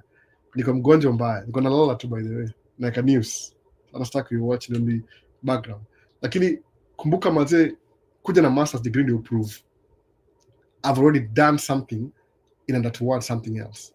Ukamkaona kama tu ati undergraduate na kuna we have universities, but the logic ni hivi, this is my point, ana nasahau. Kuna university ngapi Kenya? Mingi sana. They are cheaper than American universities. Why do you want to come to America ulipe 3 times more for a bachelor's degree that is cheaper in Kenya? It doesn't make any sense. Anamsaka kunyima visa, anakufanyia favor Kenya. And you have been rejected, you have no family ties. End of career. Go think through your baby small mind why you want to come to America again. I don't know what to say. But international students only pay 3 times more. But itakuwa for long. Hiyo ni ile tu general. But if you can come through F1, wewe kuja. Kevin nimesema, usinimiskuru sema albal sema usikam na hiyo. Kuna ile mtu anaku interview, look at things from their perspective. Why should they give you a visa? Unaelewa? Mimi ninakumba loan ya tracking, hii ni my personal experience. Nikanyimwa all the time. Nikajiuliza, okay, why are they rejecting my loan offer? Sikuwa najua kwa nini. I've only been in tracking for maybe license nimekuwa nayo 4 years. Tracking nimekuwa nayo 2 years. I'm trying to build my business. But bank yangalia msana trying to. Angalia mse is doing it already. Unaona hiyo difference? Kana so when I started doing this thing, now people wanted to hire me. Sema ati maze niko na watch video ya Vin hasa jamaa za kiwatch akisema ati kuna watu wasema Vincent. Watu wasema ati ni kama Atukianza kitu, people don't really care about you. Ukisha succeed you wanna show up. True. What do you expect? Ukibuild how? Kama foundation, how can that be a beautiful house? Lazima uimalize ndio say, oh, it's a beautiful house. Just completed. No. Losers is mangaji. People only pick winners. They don't pick losers. If you're trying something, why would I? I'm trying to be a truck driver. Why am I hiring somebody who's trying to be a truck driver? Do I have that time? It's not your time. No. I want to hire somebody who's already a truck driver. Or no difference. See, trying to be. Well, you don't try to. Try to like, come up with ile research and development phase. Ujaamua startup company. Ujaamua bado. You don't know what you want to do. Alafu naisifu bado. Yani your notes, what you're talking about is bigger than the actual thing. Mwana. People can see through that immediately. Wanaongea demeanor na kila kitu. So don't try things. Just do them. Nimusema hivyo. When you're doing them, kuna more credibility because you're doing it. Kuna bachelor's degree umegraduate. Hata labda ilikuwa ya bure, ulipata ile loan ya Kenya tuangaje ile free. Ukapata 4-year degree ukakuja masters. Ushamaliza 4-year degree. Unajua wewe kwa master's degree paying 3 times the amount ndio kama waste time hapa. Ushamaliza 4 years already. Kuna track record. Umeona? Ikiambia msenda Dubai unafanya kazi. Alafu useme I don't make enough money in Dubai. Alafu kwa Dubai waanze travel. Kidogo tu unaingia boda hapa boda. Kwa sababu hapo si kwenyu. Unajua ni hivi. Kama tuseme Dubai ni UAE, iko hapa hivi. Sema uende Oman, bad idea, but just in case. Uende Oman. Oman is a couple of miles from Dubai. Kwako ni maybe upanda basi for 1 weekend. Alafu karudi kapanda basi kwenda Turkey ama ndege ya 1 hour. Alafu kaenda sijui Istanbul, hizo ma area around the area. Alafu umrudi Dubai. Kwako una kama andiletu 1 day, 1 weekend karudi. Ukirudi back to Nairobi, uende embassy. Au unaona kama ulikuwa Nairobi, ukaenda Oman, ukarudi Nairobi. Wow. Kwa Nairobi, ukaenda Turkey, ukarudi Nairobi. Au wanaiona hivyo. Unajua ngalivu la wanaiona. Always think of what they'll think ukiona hiyo kitu. Kwako wewe tu ni suppose ulitravel Uganda ukarudi. Have you traveled to this country before? No, I've never. UG kwa hapa tu next door by the way. Unapanda basi for few hours na urudi. No. Hata labda uingie pale jioni, ulale, uamke kule breakfast, utembee around, pande basi ya siku, urudi Kenya tena. Uende TZ, uingie TZ. Sisi mwa TZ hapa. ZZ. Uingie Kenya, uingie TZ, uende Dar es Salaam, uingie ndani, ubuku hoteli, ulale, uamke, ukule breakfast, tembe, ukule lunch, ukule dinner, urudi kwa hoteli, uamke asubuhi, pande ndege urudi. Stop mbili. That's it. No. That's it. I wish nilikuwa na watu hivi, mimi ningesema aje? Na kudu vlog leo New York. Damka asubuhi ni New York. Kama natoka jana jioni na New York, na asubuhi nipige city nimalize, nirudi jioni. Niko na watu hivi. 1 day away. Kama niko full time content creator. But mimi ni mwanga truck driver. I have responsibilities. I would love to do that. Samu penda ku travel by the way. Sana. Hata kama niko na manini zangu ma weaknesses, za allergies, ndio nisumbua. I used to drive truck the whole 48 states. Nimeenda 46 states out of 48. Unafikiri nimebuy van ni kitu ya van life by the way. It's kind of bothering me. Naweza amka ni chizi ni kebele kwa hiyo van, ni drive hiyo van mwenyewe. Life ajui. After buy to van cargo van, please. I'm thinking about camper van by the way. Ni kebele wewe acha tu. Ujui mbona msema van life? Nipate hiyo lifestyle. Juu nisemaje? I have to travel US again bila truck. Na gari ingine ndogo. So that's what you do. Travel. Ukienda kwa embassy una prove that whatever you're saying is not just word of mouth, he say, she say. Kama accident yangu, nipata accident by the way. Somebody hit my truck. Iko na video. Basta post your video until 1 month, until nilipe kwanza na insurance. Saka insurance question why they paid me. Niko na record na ongeji hiyo dem play na drive truck. Kama ataigonga tu boom. Alafu akaishia. Nampigia simu asema ati I didn't do it. Na mtu sasa, so what did I do? I got out of my truck and yanked my bumper myself. So gari yangu inaka ugly, alafu nakata. Alafu ni my insurance ashindwa, lady listen. Hata sikona judge na yake by the way. Sasa hivi judge na yake juu tunaongea juu ya business. Mpaka namba yake ya simu niko nayo. Sasa atakumkatia na tumia namba yenu katia ndio. Niambia talk to my husband, I have a husband also. Niambia I'm not even see personal. No, we're in business. Gari yake ndio gari yangu. I need to be sababu siku amka asubuhi kama unigonge So bumper yangu imekaaje funny. Hiyo bumper ni 1000 by the way. Piece moja tu by the way. So ukiongeza label labda kwa 2000.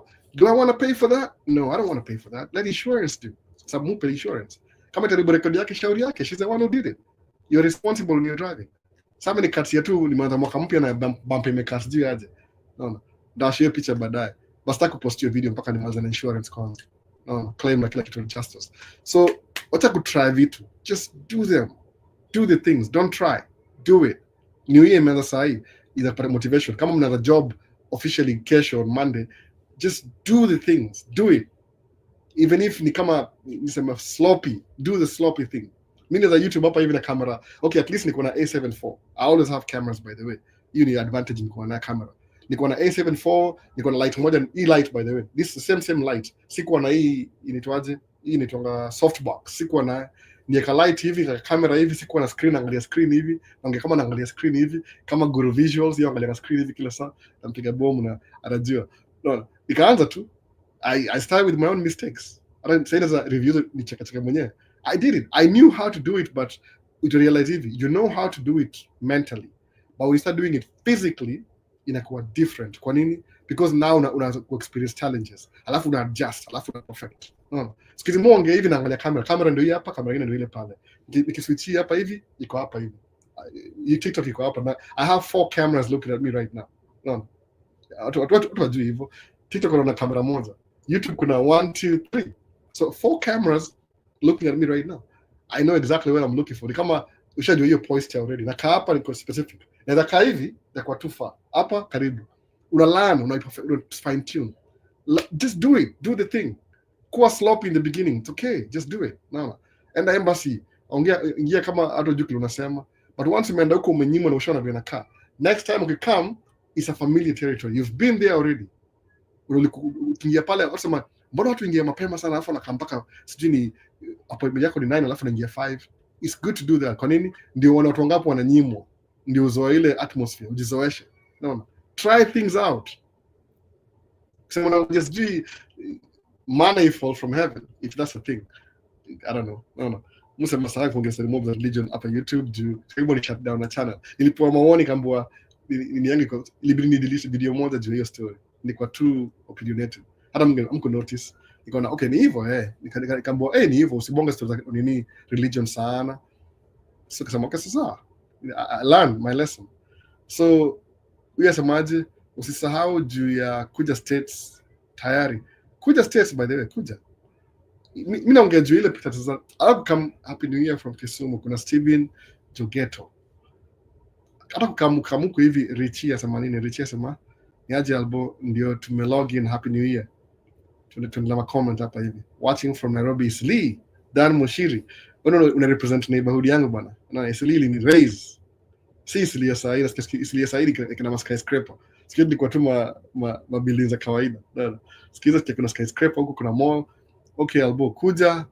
Okay albo kuja na B1 B2 visa alafu kupata CDL ni feasible because I'm so inspired. Siwezi kuambia plus na minus. Nasema tu kuja. That's it. Kingia hapa hivi vitu za ungaril kingia hapa. Kwa sababu kumbuka kuna ile federal perspective na kuna local government. Every state ni different. So mwambie mse kuja kwanza. Do whatever you can, pita hiyo hadi ya kukuja. Ukiingia hapa ndani hivi, you won't even ask me that question. Kwa nini nijuaje your tracking? Naona, nilijuaje na kamuku hivi ni kwa mdosi. Msema Mungu mdosi in my own right. Si ati nyinyi naambia ati kuringa. Mimi broke hiyo jina hiyo mimi ni kama nika stabilize life yangu basi ili stabilize kwa nini ikidrive I was thinking more niko na think more how come pesa inaisha nini account iko empty nini everything naona nika figure out wait a minute mse average kama mimi naweza figure out what about wasako smart kama nyinyi ndio sengi hapo mko smart by the way mnajijua mko smart sana na mimi average so maji kama mse average inaweza toboa na nyinyi je no. Hata si hivyo hata kama mimi niko average I'm older uko younger uko smart na uko younger hebu angalia possibility yako na mimi think about story no wewe kuja hapa mimi nikaa loser ndakwenda kuuliza wewe ni aje kama uongee niwaambie wase vile vitu zinakuwa real Juu kuna fly kwa level nyingine ya private jet. Mimi drive commercial. Ndio commercial hizo fly hapa chini. Commercial hizo fly place comfortable 35,000 feet from the ground hapa in a cruise tu pole. Private jet hiyo fly 40,000 hapa juu. Unaona? Udosi kuna privilege every single level. Yaani ndege ina fly hapa hivi. So pata mtoka na msee New York, umeenda juu, commercial imeingia kwa 35,000, private jet imeingia kwa 40,000. Alafu private jet ni private jet, wanaweza overspeed kidogo, alafu wana overspeed. Msee. Wote kama una fly hiyo 40,000 feet ama 45,000 feet private jet. Ile line ya pesa huko juu. Watu ukienda tu ukifuatana hapa hiyo 35,000 feet. Sometimes hata commercial ina 40,000 feet pia. Ile depending na air traffic control. Mimi si air traffic controller, Mungu tuna na ile awareness, mtu akulana everything about everything. Ikienda airport atakulana everything about everything, mandege, makampuni. That's what I do, observant. That's why some kama niko full time YouTuber, niko na more videos than I have. Sababu mind yangu gonna think always. Muzi record bado, ni vile tu si record ile intention ya kushare na mtu. Hizo ni my personal videos. Unaona sasa? So B1, B2, V kuja kwanza. Bring yourself kwa hiyo hapo ingia ndani. Ukishaingia ndani, you'll figure things out. So hurdle ni ile kupita tu na hiyo B1, B2. What are your reasons? When YouTuber, or travel, kuna travel history, utapita. Angalia chances. Nafikiria kwa the future, kuanzia saa hii, maybe kuanzia sijui this month itakuwaje, na kuna do live every other weekend. Kama this week, alafu na skip 1 week, alafu na do the following week. Alafu hii wiki ya na skip na kuna make video short, ama video short kadhaa zina specific, zinaongejwa specific vitu kama B1, B2. Ile ndio msaki unauza swali, I don't have to make you watch live ya 4 hours. What one of your time? Very few on your time. Una watch kitu ile quick. So I'll be posting a video one weekend, alafu na do live the other weekend. Itakuwa fair enough hivyo. Sababu itakuwa instead of repeating myself. Unaona kama the last time niko na momentum, I was moving somewhere. Ndani nitackle vitu pole, alafu come to the answer kwa live. So to make things ikue chewable pieces and bits, nataka kuongea na vitandawili na wewe by the way. Kwa sababu kuna vitu moja very uncomfortable kuongea bado. Mimi nina business, understand kitu moja. Mimi niko na business. Siwezi na kwa TikTok nianza kudance. Itakuwa weird. Ukienda kuomba contract kwa Macrosan, alafu wana TikTok yao nikidance, itakuwa stupid. Naelewa. Mimi si plan kukuwa ati career yangu ni social media. I'm not kidding. I know how to make ads. Naweza dance kidogo, not a very good dancer. But siwezi kudance sema that's not me. Nataka grow business yangu na kudo vitu serious. So kuna vitu kwa social media siwezi fanya juu itaniharibia credibility kwa mbele. They have to take you seriously, unajua hivyo. Na hiyo very simple. One video za discredit completely. Nasema tu nishakubit before wewe ni msio kwa ofisi yako alafu naongea na wasee naambia siko kwa ofisi. Mungu nimekaa kwa mseni meet hapa tu kwa nini? Akwa ananijua, anasema tu you look familiar. Kama what do you mean familiar? Uko TikTok? Anambia kidogo tu. Unaona? That's why Mungu na post anything yangu ya TikTok iko very formal TikTok. Sababu if you go into serious people, utaki waone vitu kama hizo unserious na kudiscredit kwa hizo business wao. Unaelewa? Kuwa very careful. Kama on social media, kuwa structured. Usido vitu extreme zitakupatia sababu kwa tu one contract away alafu msao na video moja alafu kuchuje nje. Haitakuwa poa hivyo, uta lose a lot of money. So B1, B2 nataka kudo video every other weekend live. Alafu between you live na kuna post video katikati. At least I'll take the time. Kama sasa video ya cruise ship, lazima nikae chini ni make. Believe, siwezi make video ya cruise ship sahi after live because I have things to do. But nikiamka asubuhi niseme on Sunday morning I'm going to make video ya ku-apply jobs za cruise ship. Ndaki asubuhi from 7 mpaka 10, alafu ni post 11, itakuwa na clarity. Alafu kama kuna anything we'll add on to that. Sababu nataka kukaa chini ni apply kwa job, ni apply. You go through the process. Ni mtu aone aseme, you can miss kitu. Sababu na understand in English ya America sometimes I'm a mixed up. So if I apply myself, there's a maswali. What am I missing? What do I have? Job gani rahisi kupata? You have to apply to each and every company. Sababu cruise ship ni job cruise ship, you're applying to a specific company for your job. Then they'll hire you. Wakupatia job. Hii place imekuwa baridi. Check kwenye maji kwanza. Na bora munge ajua cruise ship. Kuna watu wawili najua kama kuna ni George, yuko Kenya already, aka holiday 3 months. I wish ningempata akuja aongea na nyinyi live, awaambie tu ile live experience yangu ndio hii. Alaba nampigia simu, itakuwa easier, si lazima mtu kuja kwa kamera. Nija gari yangu, gari niwasha kamera, nimpigie simu tuongee, nimuulize maswali, then I can post that video, itakuwa easier. Ndio mu understand what I mean by cruise ship. Siwezi apply kabisa fully kwa mimi niko na job already, but I want to walk you through the process. Na utafuta kampuni moja, una apply, what things do I have available right now. Tafuta the lowest job. Kama wewe ni young, una degree, unaanza maisha, you'll be okay. Kama una familia, like if you got a business, something in place, you can be away for 2 years to try to build life ingine, sawa, because you're going to be making money still. Alafu they provide your food, of course, place ya kulala, so you're not really spending money every day. Na cruise ship ikakuwa in the Middle East, something like that, but ile inakutoka comfort zone, but you're still getting paid ukipata experience ya travel. So next time you're seeking a visa na uko na job ya cruise ship, inakuwa more credible. Hiyo ndio idea, by the way. You're creating an atmosphere, you make things easier kuenda mbele. That's what I mean by that. Naelewa? You're creating that atmosphere. Ile ukienda kwa interview unakuwa credible. Nikaa mimi nikienda kwa interview niseme I need this job, alafu nikidance niko TikTok na dance. Sasa umsana tutaka nini sasa? Is this the guy we're giving the job? Is he a serious guy? Afadhali wasemeaje nipatie job yangu, wapate Mungu na fly drone.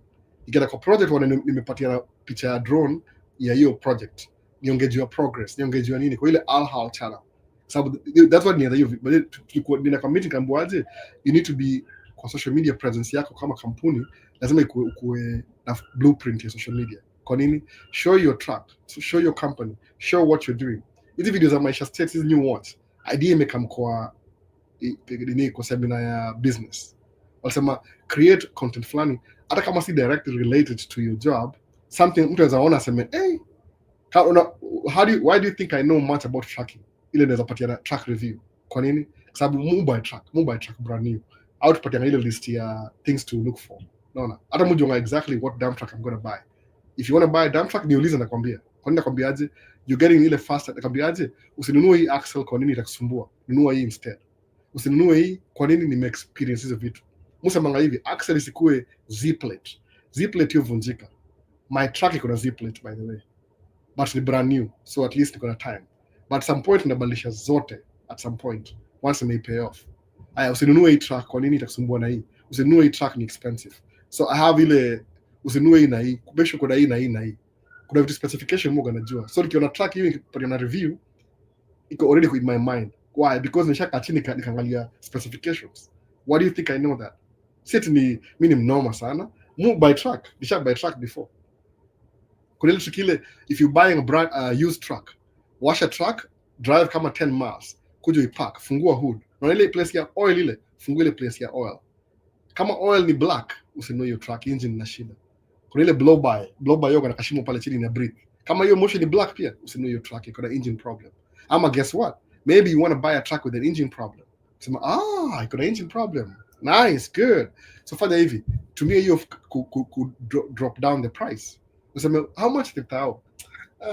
Engine to go out na mimi. Kuba engine ni how much overhaul? Ni 25 tao. How much you selling this for? 30 tao. I'll give you 15 for this truck. 15. Because I have to fix the engine.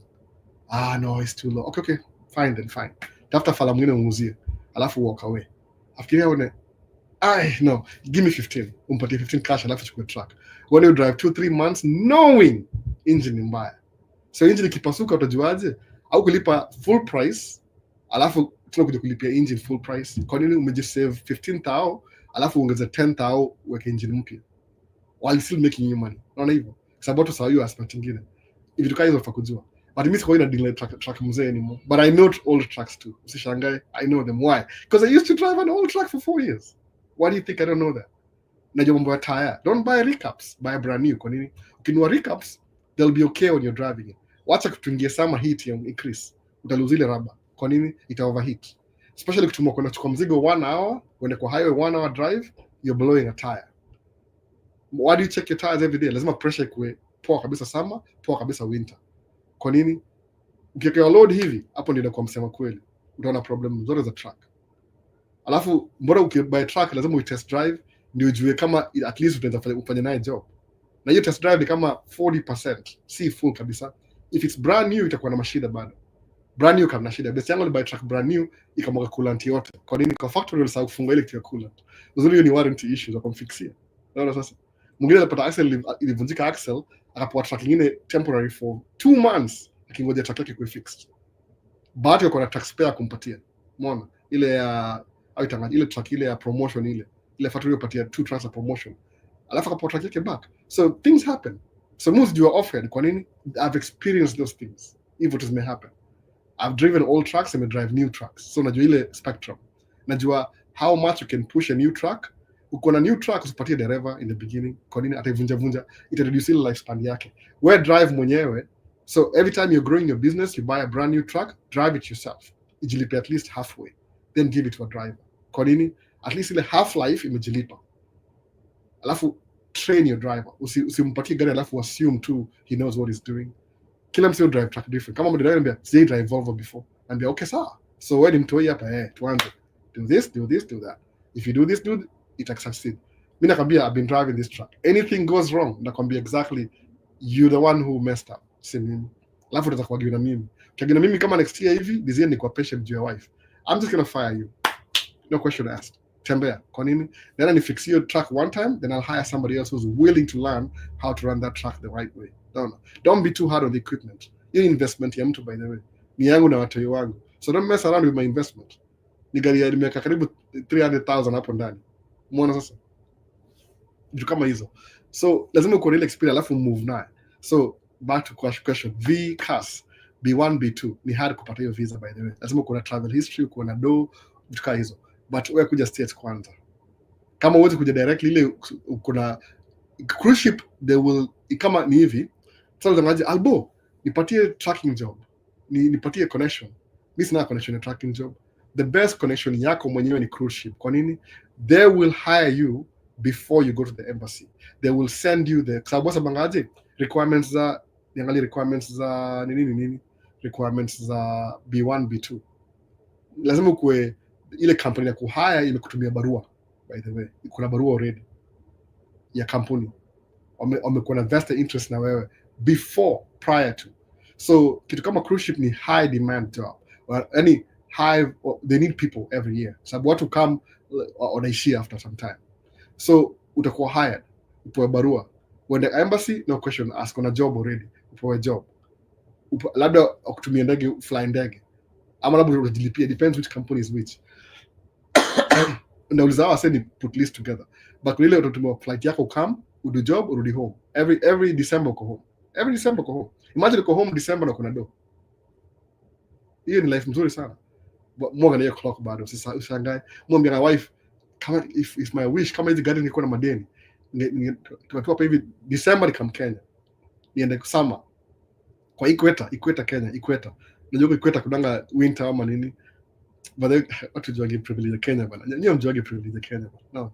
Ati sijui 6 to 6 jua inakuja inatua. Mvua kidogo, baridi ni July. Please, hiyo si baridi hiyo. Mimi na kama nivae shorts July, nitashangaa sana. No. So ile Kenya ni summer full time. Hakuna snow, hakuna nini. Come December kwanza ni summer bani. Come December, January, February, narudi hapa nichape job mbaya. Juu nimerefresh. No. But what about the kids? Siwezi handle hivi. Moja kwa mgonjwa, naambia okay sawa, naelewa hiyo logistics. Sasa acha nitulie. Can I go for 2 weeks though? 2 weeks. Okay, tutaona tu. We should go together. Naambia alafu tutaona hiyo kitu. Mtu mmoja kwanza ana passport, wali academy ni yake vibaya, but certificate. Jipa na time tangu last year. Yeye pekee hana passport. But we'll figure out your story. So kuja States kwanza. B1 B2 ni hard. Ile J1 ile transit visa ni very easy ya cruise ship. Utapewa visa. Once kuna record yako kupatia visa. Na udujua hata kama uende 2 year sacrifice alafu rudi uombe B1 B2 utapewa. Kwa nini? Unajua kwa States already. You already have means you can get States. Unajua ingia yani kama umetangulia hiyo game yao. You are ahead of their game. That's what I'm trying to say by the way. Kupata hiyo cruise ship job ni kama umetangulia game. You are ahead of the game. Na mimi questions za TikTok bana sije. Siko na maswali sana hapo. Waswali ingia wakatoka. Bro, I'm in Minnesota. and I want to get tracking. How can I reach you? Place wise, after YouTube. After YouTube, by the way. If you really want to reach me, you can reach me. I'm not gonna say that anymore. If you really want to reach me, I don't care. Google to the part, by the way. Google Maisha states tapatia everything hapo mpaka phone number. Kuna dedicated phone number. I think so. Google kuna mpaka namba yangu ya simu. If you want to reach me, you can reach me. Usiulize swali kama how can I reach you? Don't be decent. Shaka hapa 2 years already. You can reach me if you want to. You know how to get me. You can. Uko TikTok, nitumie message.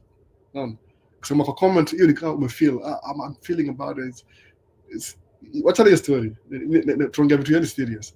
Moga little bit serious sababu niko business side. Sikogi personal. Na offend, usiko-offend kama ili make joke na story yake. Sikujua kama make joke by the way. But kuna vitu serious by the way. Mu think business. Sijui kwa nini. Maybe ni unfortunate. Mu gonna think business. Kuna time ya social ni to the point. If you want to reach me, you can reach me. Usiuliza how can I reach you? You're still thinking about it. No. Kama nitafute, wewe nitafute. Usiniambie Albo ndio namba yangu simu, call me. Do you really think I'm going to call you? Seriously, really? Wasoga na mchezo mingi. Call me. Hata sikujui. I don't even know who you are. No. Mustaka kukudu live, alafu nienda kutafuta wewe, na sikujui. Wasemu kama nakutafuta kama anyway, tuendelee. Lala nakigwe short kidogo. Salmon Karaoke also locked in from Kilifi. Kuna wase from everywhere. Mutakwenda Kilifi holiday. Big bro VP inspiration, Pablo Hussein. Nakuona. So in swali ya kwanza manini, locked in from South Korea. Wow, hii ni mzuri. Taijin 123. I'm also from Isli. Barosho. No education, no connection, but people never give up. Whether you're 40, you're 20, Mungu mbele. How do you manage black tax? Oh, Taijina. Family yangu iko States, by the way. I solved that problem immediately. Black tax yangu ni very minimal. No. Maybe that's why my wife doesn't work anymore. You're gonna come home. I usually stay at home mom. Black tax they bring family yote hapa hivi. I try to bring them go fast investment. Kaleta wote hapa hivi. So guess what? Who's asking me for money anymore? None. Nobody. Nasikia mse wangu wa Isli. No. Barosho. Barshosho. Hiyo nilisolve problem black tax. Hata sasa napigia masimu niambia niaje. Nimedu job sasa nalipwa March. Mimi check yangu kama March. So ndaishi na credit card. Mbona credit card zangu? Hiyo ni mwisho na credit card. Hardly have cash ever. Ndio kadi yangu. This is what I walk in my pocket. Leo nimevaa full time niko nje kidogo. This is my wallet. Ni card peke yake. Hii ni a Target gift card. Hata situmia ngumu hao. Walinipatia tu juzi ni buy nini kwa nini. Shika. So mtu credit card full time. It's not even a thing. If I want to buy something, everything is a buy. The only time mtumia cash is when it's very rare mtumia cash. Rarely. At least kuna madola bills zile wife alipatia Christmas last week. Then another kwa strip club. Just kidding. Ama maybe ndaenda. Who said I'm kidding? But ni hivyo. Wacha tutazame kitu sije kwa nini. Hii ni a podcast man. You can do a podcast with this thing. No, sije imekujaje hapa. Nacheza hapa hivi. So nani black tax nishamazana naye. No. Mimi sina grandpa, sina grandpa wangu alidedi wote wawili. Grandmother yangu wote wamededi. So mwangalie sina grandpa, sina grandmbuyu, na mbuyu na mother. Mbuyu na mother wako States. Mabro wangu season kubwa yuko hapa, season ananifuata ako hapa, bro anafuata season yuko hapa, bro mdogo yuko Kenya, ni mmoja tu. Na mmoja ana run property ya mbuyu. So yeye ako kama ako paid anyway. So sina black tax sana by the way. Niko tu, I just have my family. That's it. Sina black tax anymore. Niko na familia hapa hivi. Alafu juu wife yangu ni Mgoso, ilimuoa for free. Hakuna mahari. No. Hawajui hizo vitu hizo. Za watu wa Israeli za mahari. Ama sasa jogi wa Afrika ni watu wa Israeli. Just anymore na shati down hapa hivi. Kama ni black when Israelite. See water by the see blacks water. Especially Bantu. Bantu nyinyi ma Israelites. Msoi sawa hivyo Bantu. No. Uliza Bantu yote, watu wa Congo, watu wa South Africa, Israelites. Tuendelee mbele by the way. Still story naambia baadaye the Israelites. Kindly expound on the type of tracking we have in states, local states, state tracking, which one? Steven Wambugu, enda watch video zangu. Ama labda save question yako ni make video in the future. Sababu sitaki kujirepeat tena. Kuna over the road, hiyo ndio the most common. 90% ama tuseme 80% of trucks auza kwa factory ni over the road. Kwa nini? Hiyo ndio move economy ya America. Hiyo ni ile utakuwa dere, utaendesha mse, you will be camping in your truck. Unaishi kwa truck yako. Sijui watching ile Malcolm kwa TikTok. Hiyo kama kwa feed yangu kila siku. Hiyo makes video 15 per day. So you're kwa truck. Hiyo ndio you're camping in your truck. Ni kama van life but wewe unabeba mzigo. Camping. You cook in your truck, you shower in the truck stop. I don't want to camp in my. Siwezi lipa mortgage ya karibu 3,000 per month ndio kuishi kwa truck. That's impossible. I'm paying so I can live in my house. Na like wa full mattress ile iko recline na kila kitu. Hata sijui mattress kwa mattress yangu ni how much. But anyway, kuna hiyo tracking. Local ni very hard to get to. So the only thing you can get local ile, you need to have 5 years experience ya over the road. Ama uko na bahati employee. Ukiingia local, you have to buy your own truck. Ujitafute your own way. Sababu if you try kuingia looking for a job, nobody really cares. They need experience. They don't want to send you an equipment moja local crucial account alafu uende mess up on your time. Atakamsa kwa experience already. Verified experience. So if you want to skip the line, what do? You buy your own truck. What's the disadvantage? You'll pay more in insurance the first year. Only the first year, the second year, while you're figuring it out. But at least risk ni wewe umejiwekea, si kampuni nyingine. Then if you really want to do local, you have to buy your own truck. Very few places unapata job iko available. Kama Paul ule best yangu, nimwambia tu aenda kuomba job akamwambia we don't have any opportunity right now. Nikamwambia jaribu side dump. Kwa nini nimwambia jaribu side dump? Mmoja wa inside information. Kuna mechanic mmoja ex mechanic akona job, kwa hivyo ni mechanic wangu pia. Hiyo niambia ni information niambia they are looking for drivers. Kani hint. Niambia Paul enda uombe job. Akamwambia job akamwambia hatuna deresa Aisha pata mmoja. Okay sawa. Rudi after 3 months uombe job tena. Enda akapata job. Kaambia Paul wewe uko na bahati bado kuna wife yako, uko na wife. Sikutaka Paul aende over the road na kuna wife. Hiyo ni unfair. Hata sijai meet wife yake bado, but more advocate kana wife yako kama unaona. Usimwache kwa hapo pekee uende over the road. You sacrifice mtu make before ile tu in normal terms. If you really have to do that kuna familia na watoi na umeenda over the road, ni temporary until you buy your truck. Unaingia na one mission na ingia over the road ni paradi ya kubuy truck yangu ni become kwa watoi. Sababu nobody will raise your kids for you. You have to raise your kids by yourself. Jaribu wewe mbuyu utakuwa hao uende take over the road alafu wacha watoi na madha hao uone. Utakaa mpate watoi hata uwezi kuongelesha anything. They are being raised by the neighbors ama the society ama something else. Hiyo ndio difference ya you over the road. So hiyo ndio difference ya over the road. Local, you need to buy your own truck. Lazima create your path yako. If you get a job, you're lucky enough, but they won't pay you a lot of money. Kishindo alboy ungejua nini? I work for my company. In company yangu, and I drive my own truck, and I get paid as a driver for my own company. I decide how much I pay myself. I know the difference. You may create your opportunity. Hakuna obstacle, nothing. I don't care. Oh, do you have 2 years experience? I don't really care how many. Nilibuy truck kama niko 2 years experience. I was looking for a local job while in Qatar. Nikabuy truck yangu 2 years in. Nimechapa boom repairs nini. When I'm 5 years old, company nipigia simu. Hey Albert, how you doing? Are you still looking for a job? I'm like, no, I'm not looking for a job. Why? I bought my own truck. Oh, but buying your own truck is so much stress. I'm like, yeah, I really want to be in that stress level. So how much are you paying? Oh, it's 22. Please, I don't even pay myself 22. I make 76 an hour. Useless. 5 years. So guess what? They're looking for me once with a 5 years experience when I already have my own truck. So ningesema, oh, I'm a good boy, let me go. That's what I'm Paul, you should drive your truck for so long. And I mean, like 1 year, and Paul, I don't take 1 year. No. Save the truck yako haraka. Itakuwa hard, si easy. What do you think? Itakuwa easy? No, it's not easy. Unless ushakuwa na hard ingine before. It's hard in the beginning. But guess what? Something nasema hivyo. It's hard and you're still getting paid when it's hard.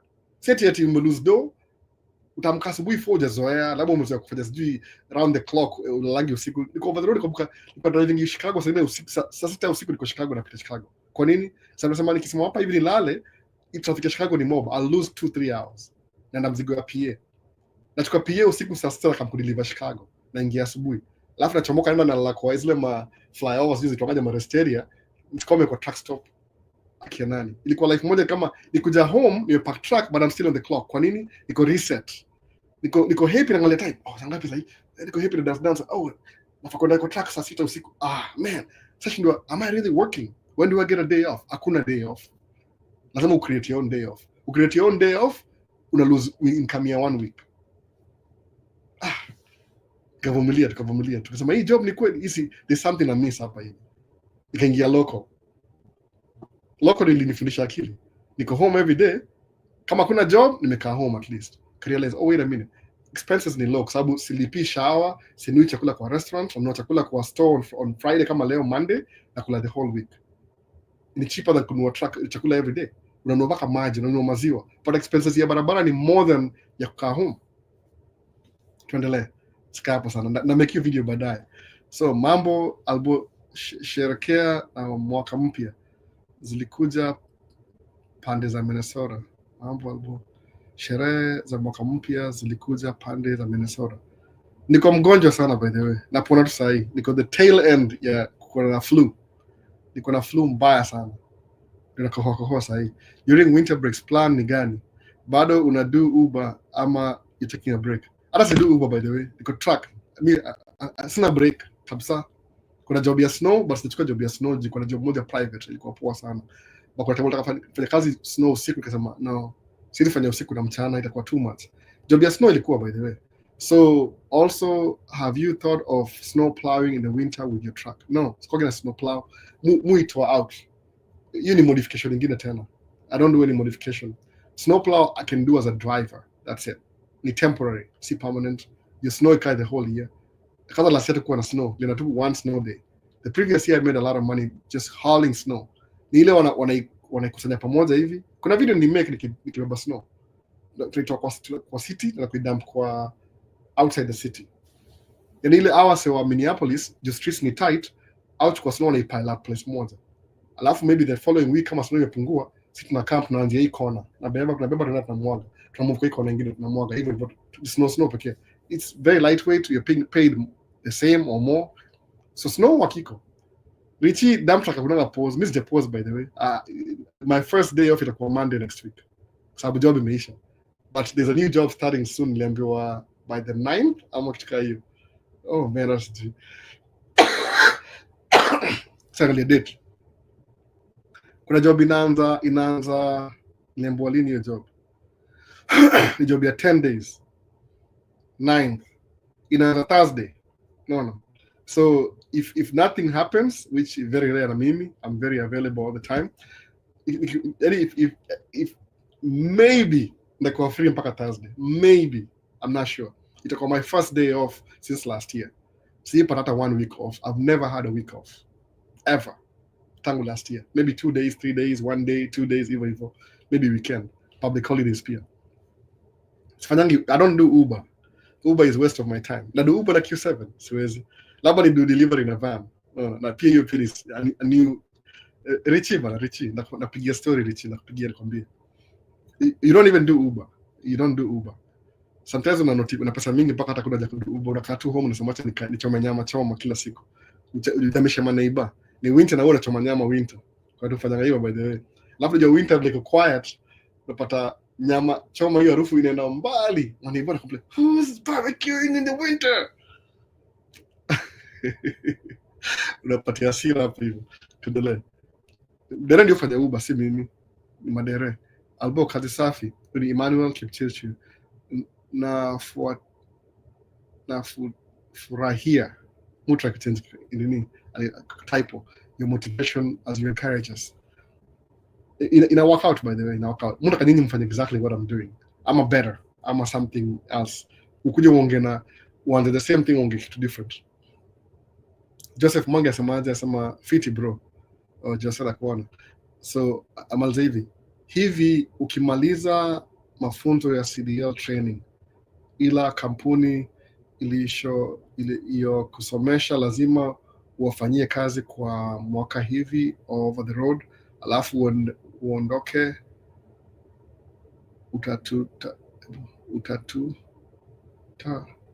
damn truck job mavipi?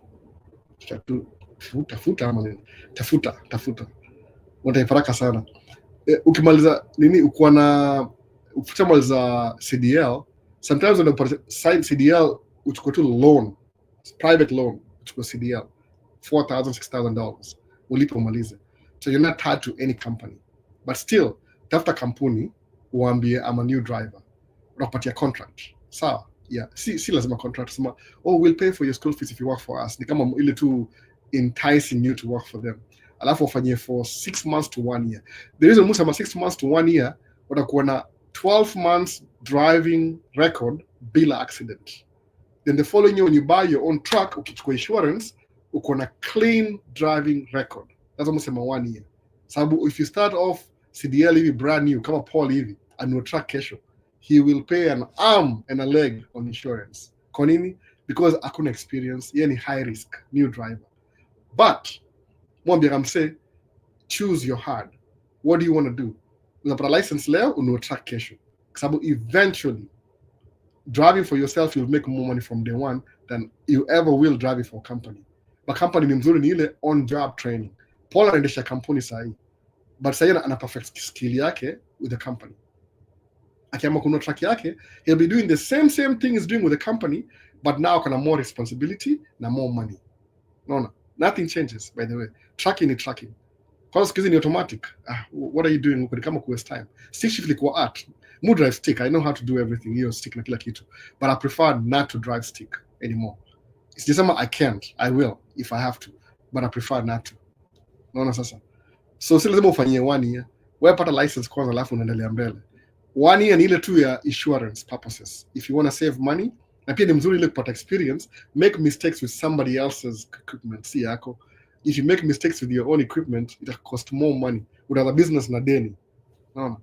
Now, by the way, track your fast, you'll buy on your own name, si company name, because you have to build your company too. Unajua mtu ambiwangaje, I'm looking for a job. How much experience do you have? I just graduated. We can't hire you. You need to have some experience. Where am I going to get the experience then? If I just finished, that's what they're saying. They don't want liability kwao. They want you to go explore kwanza, make mistakes zako kwanza, alafu ndio perfect. Then they can hire you. Naelewa? So that's what ile useme give up juu somebody can hire you. So what do you do when you get a degree? Sometimes anza business yako kivyako. I don't know what field unaifanya. Alafu ndio you start doing the things you learn from school. Don't go to school, get a degree, alafu after job. Go to school, start thinking, not just working for somebody. Start thinking. Hiyo ndio muhimu hivyo. Sababu people don't think anymore. Otoko brainwashed. Uko system education in 1905. No. We are from Minnesota tracking. Reach me if you can reach me. You'll find me if you want to. No. Usiseme tu ni thought alafu sahau. Mimi nakusahau by the way. If you have a question nakusahau. Nikitoka hapa watu wengi nikusahau. Ukiniandikia message in the reply itakuwa na change taongea. No. If you want to, if you're interested, tracking you make do. Specifically, lazima go all the way. See halfway in, halfway out. I'm thinking about it. You don't think about too much money for to think about. No. Ukipata job inapatia 120 an hour, go for it. Achana tracking. Ziko, but there's available. But ile narrow before pata job kama hizo. Kuna job make more money. Niaje albo, hope your week. Hata si hivyo, hata job ya $50 an hour. It's a good job by the way. $50 an hour is a good job. Hata 75 is a good job. Nile tu I'm fully involved in it. Hope your week was gorgeous. My question is, how does the principle of buying a house or land apply? Elaborate. What principle? Kununua nyumba. Buying a house kama ni if you have a job na uko na social security. Uko na social security ndio makaratasi by the way. Alafu kuna ID, unaishi kuna job. You have a source of income. Especially hao angalia job. If you have a job, nyumba ni $500,000. They'll ask for 3% down and the closing cost.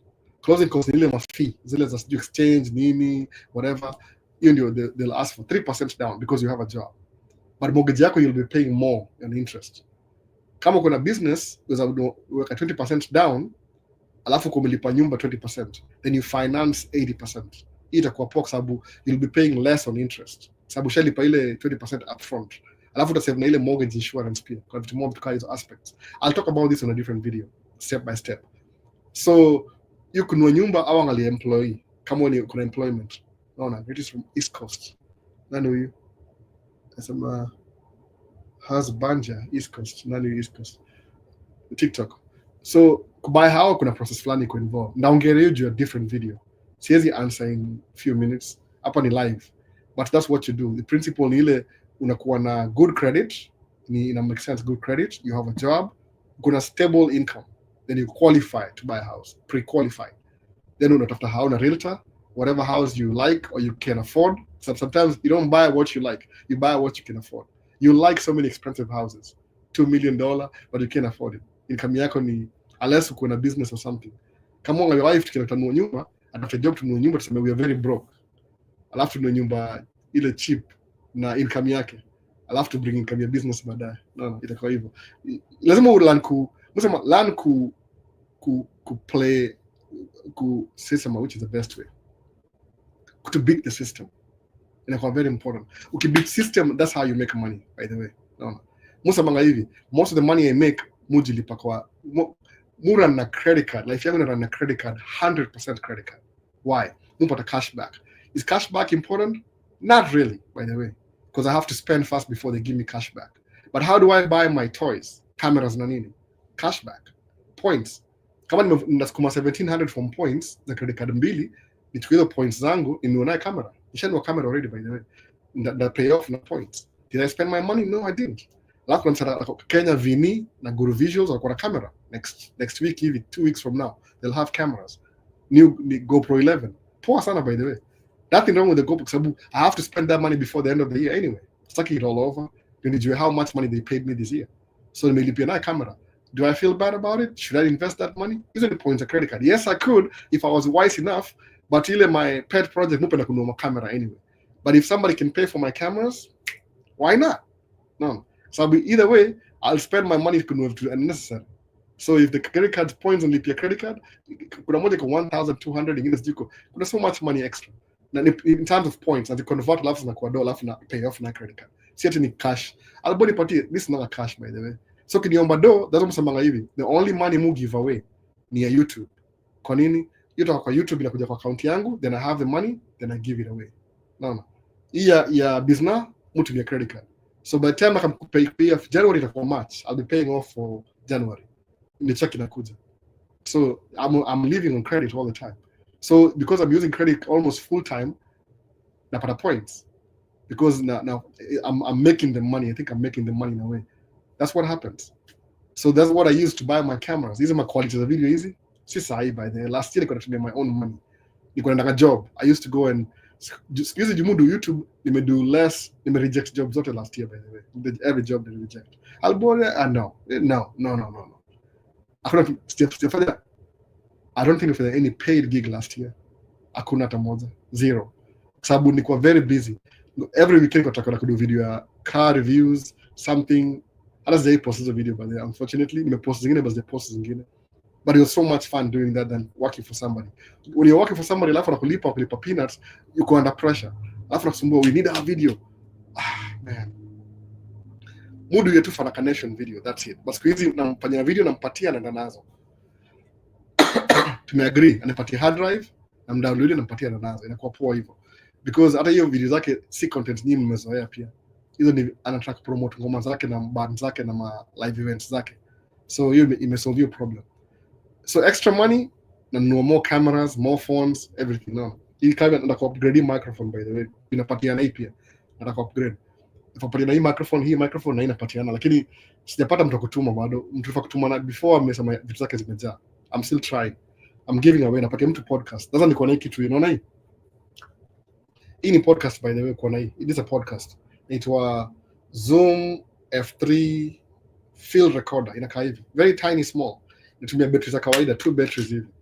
Audio ni crispy clean. Alafu ni audio gani? Inaingia na hivi. Microphone moja hapa hivi, unaona? Alafu kuna ma levels, kuna screen unaangalia mtu anaongea, kuna power hapa. Pia kuna power na USB kawaida type C, ile charger ya simu ile. Alafu kuna monitoring headphone hapa. Alafu weka ile output, line output. Si output ya headphone, line ile kama ya studio. Line unaka line output hapa nafingia kwa kamera yako ndani. Uko na podcast. Hii kitu podcast audio. Hii ni field recorder, very powerful. Sound hii kama ile sound unisikia kwa track ile field recorder ile. Ile ni F1, hii ni kuna F2, ile ni F2, ile F3. F3 ni XLR, unaona. Nikupatia hii moja microphone mbili na hii cable na kamera moja, kuna podcast already, clear sound, jini 32 bit float audio, umeona. Nimeka hapa tunakupatiana, napatia boy wangu ajipromote podcast. Ni boy wangu, tumekuwa tuna communicate for a long time, nimemjua hapa YouTube pia. Sasa anapata hiyo. Hii si ati giveaway ile ya 10k kuna camera iko reserved for that. So vitu kama hizo, so how do I buy these things? Points a credit card. Why? Because I just use it. Ni kama tu ile inaniambia tu thank you for using a credit card. I'm okay, whatever. No. Kama itaki mafuta pekee mume, kama sometimes 150 a month, 200 a month. Points. Ukiconvert, yani ile convert hizo points to dollars, inakuwa kama $200 a month mafuta. Sasa ina run track mbili, labda ni 150. Na homa kidogo. So that's what you do. Unanini, unasema acha uangalie, unasema tu acha nianze kitu alafu una continue. Hii inakatia bado nini? Homa inaisha. Is the dump truck construction business applicable in all states or only Minnesota? Lazima find out. I can't. Kusali text la samati albo. Hii business iko Seattle. I don't know. Mimi naishi one state. I don't live in all the states. Mimi naishi Minnesota. Najua iko Arizona, iko New York, zile known watu najua. Arizona, New York, Canada, Toronto iko nayo. Toronto iko nayo. Unaweza buy truck iko Toronto, Canada, by the way, if you didn't know. Canada iko. Canada, Toronto, New York, South Carolina, Arizona, Minnesota. Wisconsin sijui poa, but iko pia. But mimi naongea zile lucrative. Alafu ya New York, job ikikuwa winter kingia, watu wa New York au enda Florida for the construction. Watu wa Arizona ni all year round. No. So it depends. What do you want to do? It's up to you. Kama ni Arizona, uko na bahati, kuna dump truck huko. But lazima ujue, mimi sijui. I'm not going to do that job for you. Lazima u explore. Unless you pay me a lot of money to go find out. No. Asiwezi fanya hivyo, itakuwa kama waste of my time. But kuna states na specialize. Texas are gonna end up. I want a side dump, kuna end up. Hizo ndio watu kwa sababu Texas haina snow. So Minnesota ilikuwa na side dump, ilikuwa na belly dump before, ika move to side dump. Siku hizi ni dump truck na side dump. Side dump is really good for road construction. Juu ukifunga barabara line moja, unakama na mwaga on the side, unaenda. Kwa hizi ma place tight, unaingia na dump truck. But I prefer side dump kwa road projects. That's nimekuwa job moja 5 months, ile Rush Creek 5 months. Hii ni side dump job. Alafu pia side dump ina capacity more, 24 tons. So job ina move. They get the material faster, alafu inakuwa more efficient. So can I buy one truck side dump alafu they compete in a big company? No, that's a waste of my time. I'm better off pulling their trailer. Kwa nini? Hao ndio kwa hizo job kubwa. Yani you team up with them, you make less money, but you have consistent work. Ni musema unaweza side dump. Sababu still side dump ni 117 an hour. Wakishachukua kati yao. Kama kuna job moja na come next week inakuwa 110, 112 an hour. Albert, what do you think? Nikamwambia kama kuna job ya dump truck naifanya. Ama kama kuna job, hata kama hiyo job iko available, naambia dereva aendeshe dump truck, mimi niendeshe hiyo side dump for 2 weeks, nimekio do bado, it's still extra money. Umeona? Easy job, by the way. Usithink like mimi na think. Musamanga, sometimes you can have a break, sometimes no, please, come on. Mwaga tu iko available. Do I really need a day off? Me day off yangu ile nitoe Minnesota, then I'll have a day off. As long as iko up, I'm available to work. Period. So construction business applicable. Some states, don't wait for opportunity to come to you. Create your own opportunity. Sabu, who's going to give you a job umondesha 300,000 equipment? Na baadaye dump truck utapata mostly the company, they own them. Kama kuna division 1 kuna truck kama sijui 20. MNJ kuna truck kama sijui 10. MBE kuna 12. But their projects are bigger than the trucks they have. So they have to subcontract. Mbona sasa? Hii ni construction, lazima imalizike hiyo na deadline. Ukifunga barabara utafunga for 1 year or 2 years maximum. After that you have to open it up. So if they have 50 trucks in one job, it's better off malizi haraka round the clock. Hiyo ndio dump truck. Kama wakidemolish bridge, hiyo ni demolition. Boom boom boom the whole night, the whole day. Kwa nini? Ndio afungwe barabara. Ni construction, iko na time limit. Umeona? Ile imenifundisha mambo ya sijui ati uko na dream, usiku na dream ati one day I'm going to go to America. Lazima dream yako ikuwe na time limit. If your dream doesn't have a time limit, guess what? You see dream, you're in a fantasy world. That's what think about when you're having your lunch. Kama mama wa kibanda. Hizo ni dishi poa by the way. Hata ni give one minute moment ya mama wa kibanda. Hizo chakula ni mzuri by the way. Don't take it for granted. Hautaipata mama wa kibanda hapa States. Never. No, never ever. Nisikia interview ya ile Citizen TV sema ati mama wa kibanda anakwambia chakula ni precious. Wow, acha tu. Ati wewe unapata ugali, mboga, nyama choma. Kialani. Woo! Siku hiyo sijui. But sometimes najitoa hapo hivyo. Labda ujicreate mwenyewe. Jomuji wa Tamu Grill Jojo, Chef Jojo. You make hizi dishes zote by the way. But still si mama wa kibanda, ni restaurant. Tuingia ndani ukae, mama wa kibanda kuna inzi, unafight na inzi. Kula anyway, tuendelee tu. Nakumbuka siku zangu za kudojo binda huko. Unaona, chapo za Kisumu, mama chapo Kisumu na Ndondo. So, Ojuang Tobias. Net in a lag, check your connection. Imekuwa poa sahi. Imekuwa poa. Kuna baridi nje, I understand. Sasa imekuwa poa, iko na lag kidogo. Ukimiss recording Madeo Ojuang Tobias, na record the whole session. So, you can make the same video on Friday next week and we post. Ni tu live. Don't worry. Kama ushe watch, skip. Usiwatch tena. Come back for reference. Move back up kila kitu. Iligundua hivyo na kwa poa hivyo. So Clement KE asema nini? How do you avoid change? How does avoiding change? How does avoiding change could affect your long-term goals and happiness? How does avoiding change could affect your long-term goals and happiness?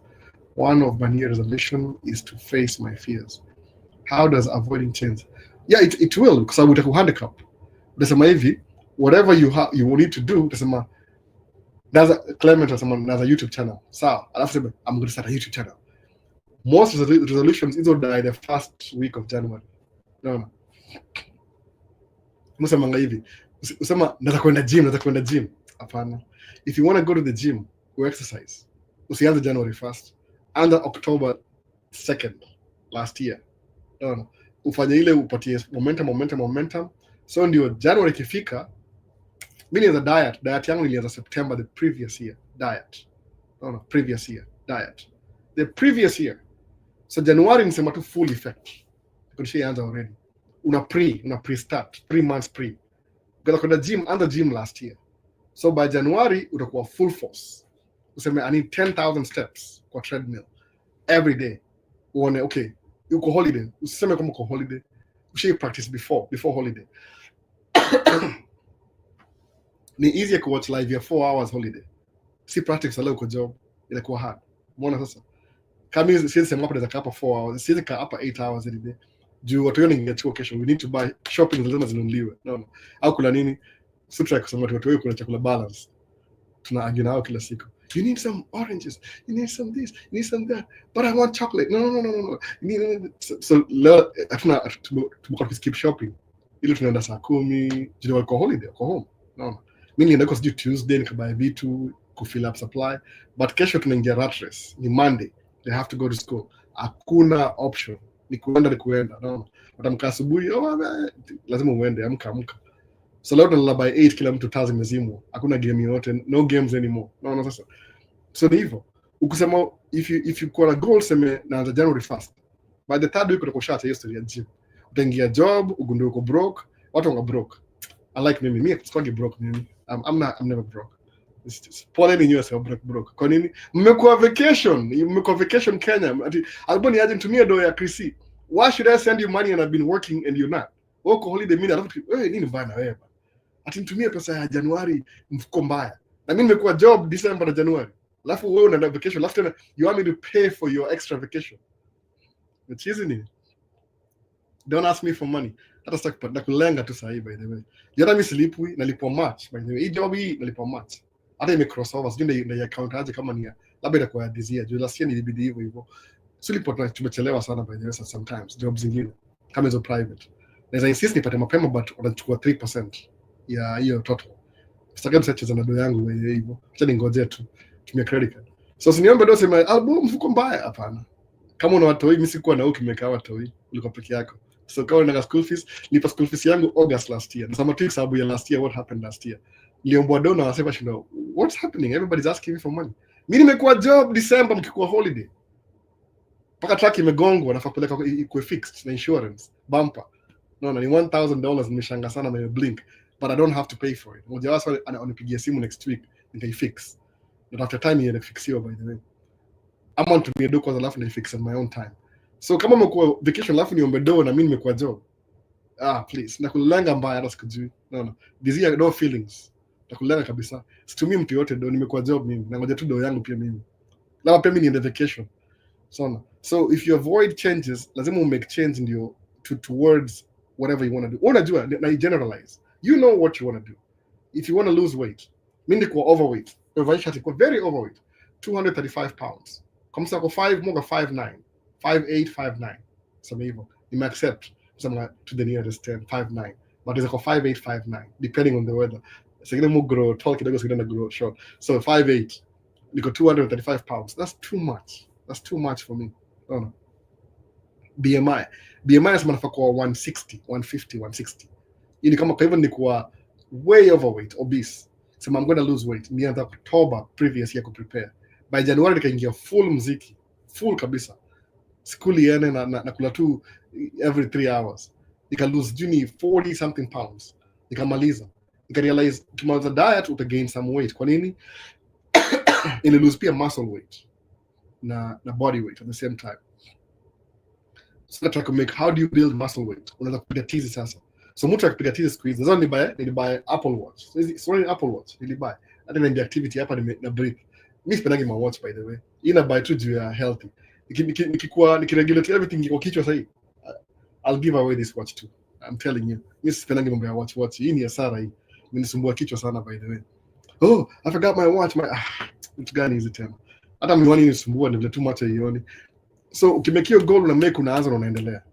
Usigamble na. No. Ambia huyu msee achangamuke bro. No, good visuals. Make a lot of sense. End of vacation kama umejipanga. Kabisa wase wangu naona. Kiniomba dona mimi nimekuwa job the whole of December. Hii ni fair kweli? Sijai pumzika by the way.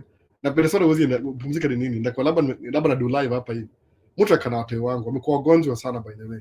Hata ndio maybe nimekatu home kwa mgonjwa tu immediately. Au amepona at least. Mmoja bado ndio kana fever. But anyway ndio hivyo. Ni fair kweli? Wewe umekuwa vacation, mimi niko job alafu nipatie do tena.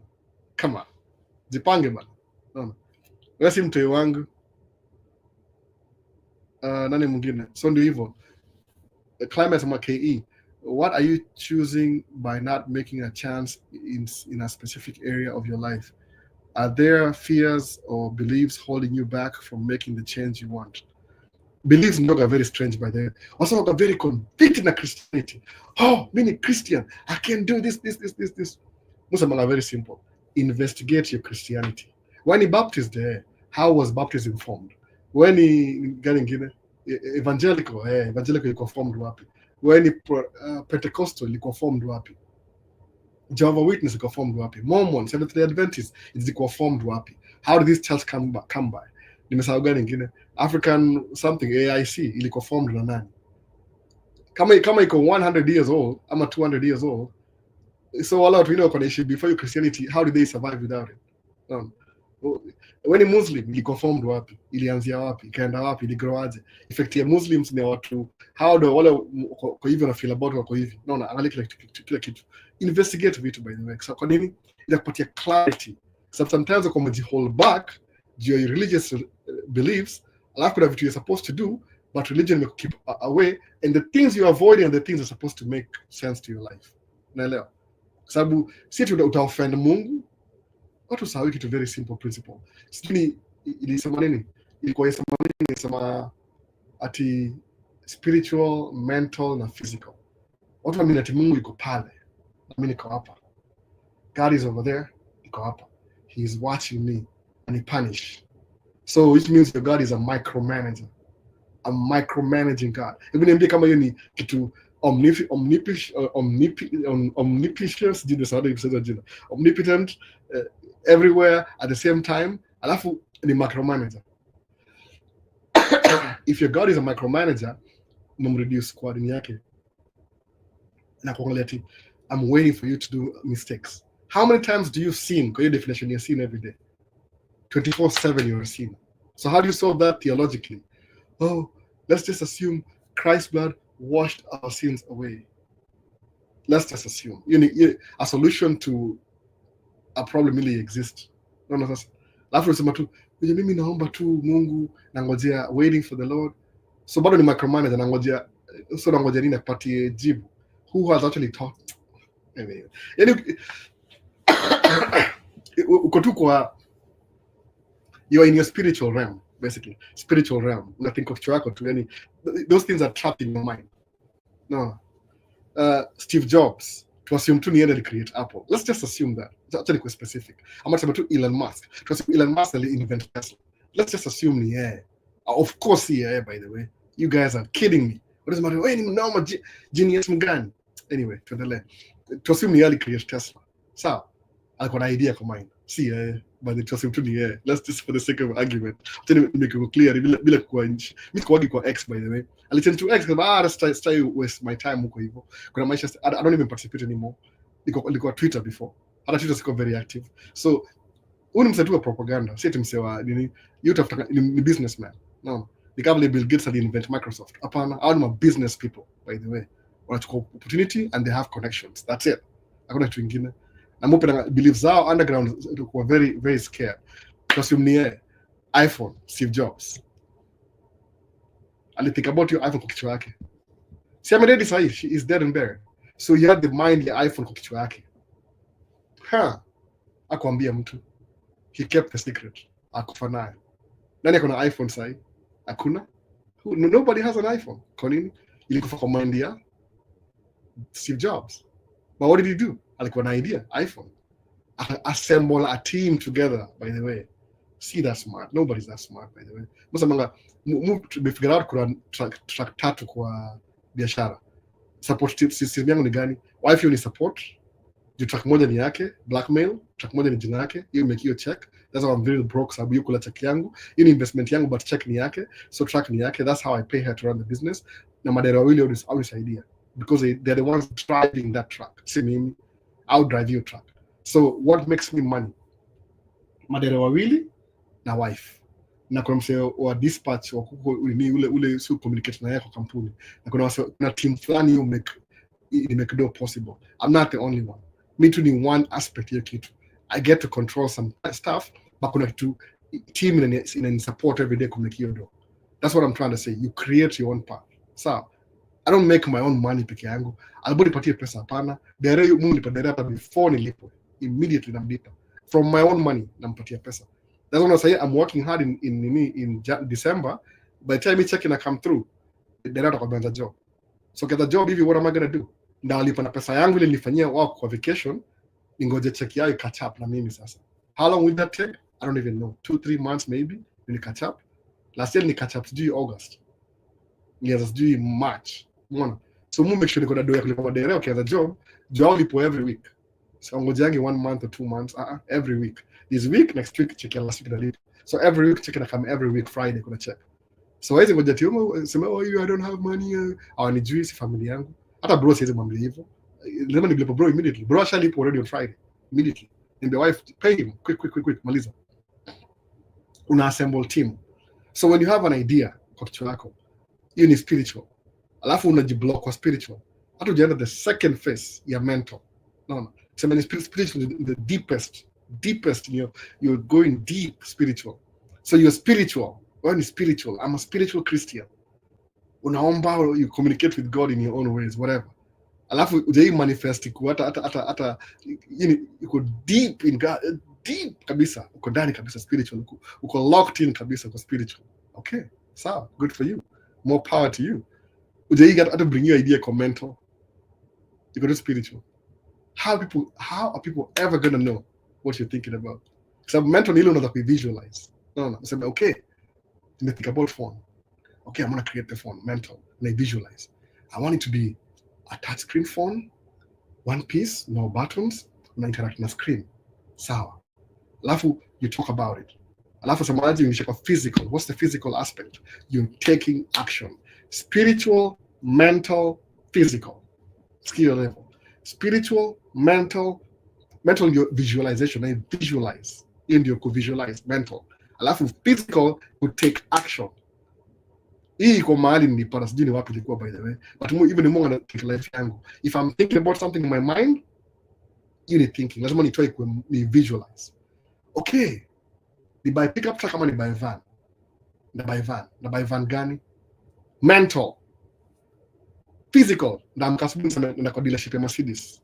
What do you have? Sprinter. Kuna nini? I'll take my time. I don't care. When I'm researching, I'll take my time. I'm going to watch YouTube video. In the dealership. Can I test drive that? And put the key. So the one I don't want first, I test drive. After test drive, the one I want. I'll call you back. And if you can say, hey, no rush. I'm the one who's buying. I'm still shopping. Don't waste my time. I'm just buying one car. C15. So give me time. In the Ram dealership. The one I don't want, or the one I want. In the Ford dealership. The one I want, the one I don't want. In the cover everything, you suddenly physical. I have to drive those things. Use my option. Okay, gani or will drive you analyze. Okay, so why did I get a Ford Transit? Dealerships go everywhere. When I was looking for a test drive, niangalia map yangu hivi 1, 2, 3, 4, 5, 6, 7, 8, 9. Oh my goodness, Ford is everywhere. Sijaendesha Ford before, so I don't know.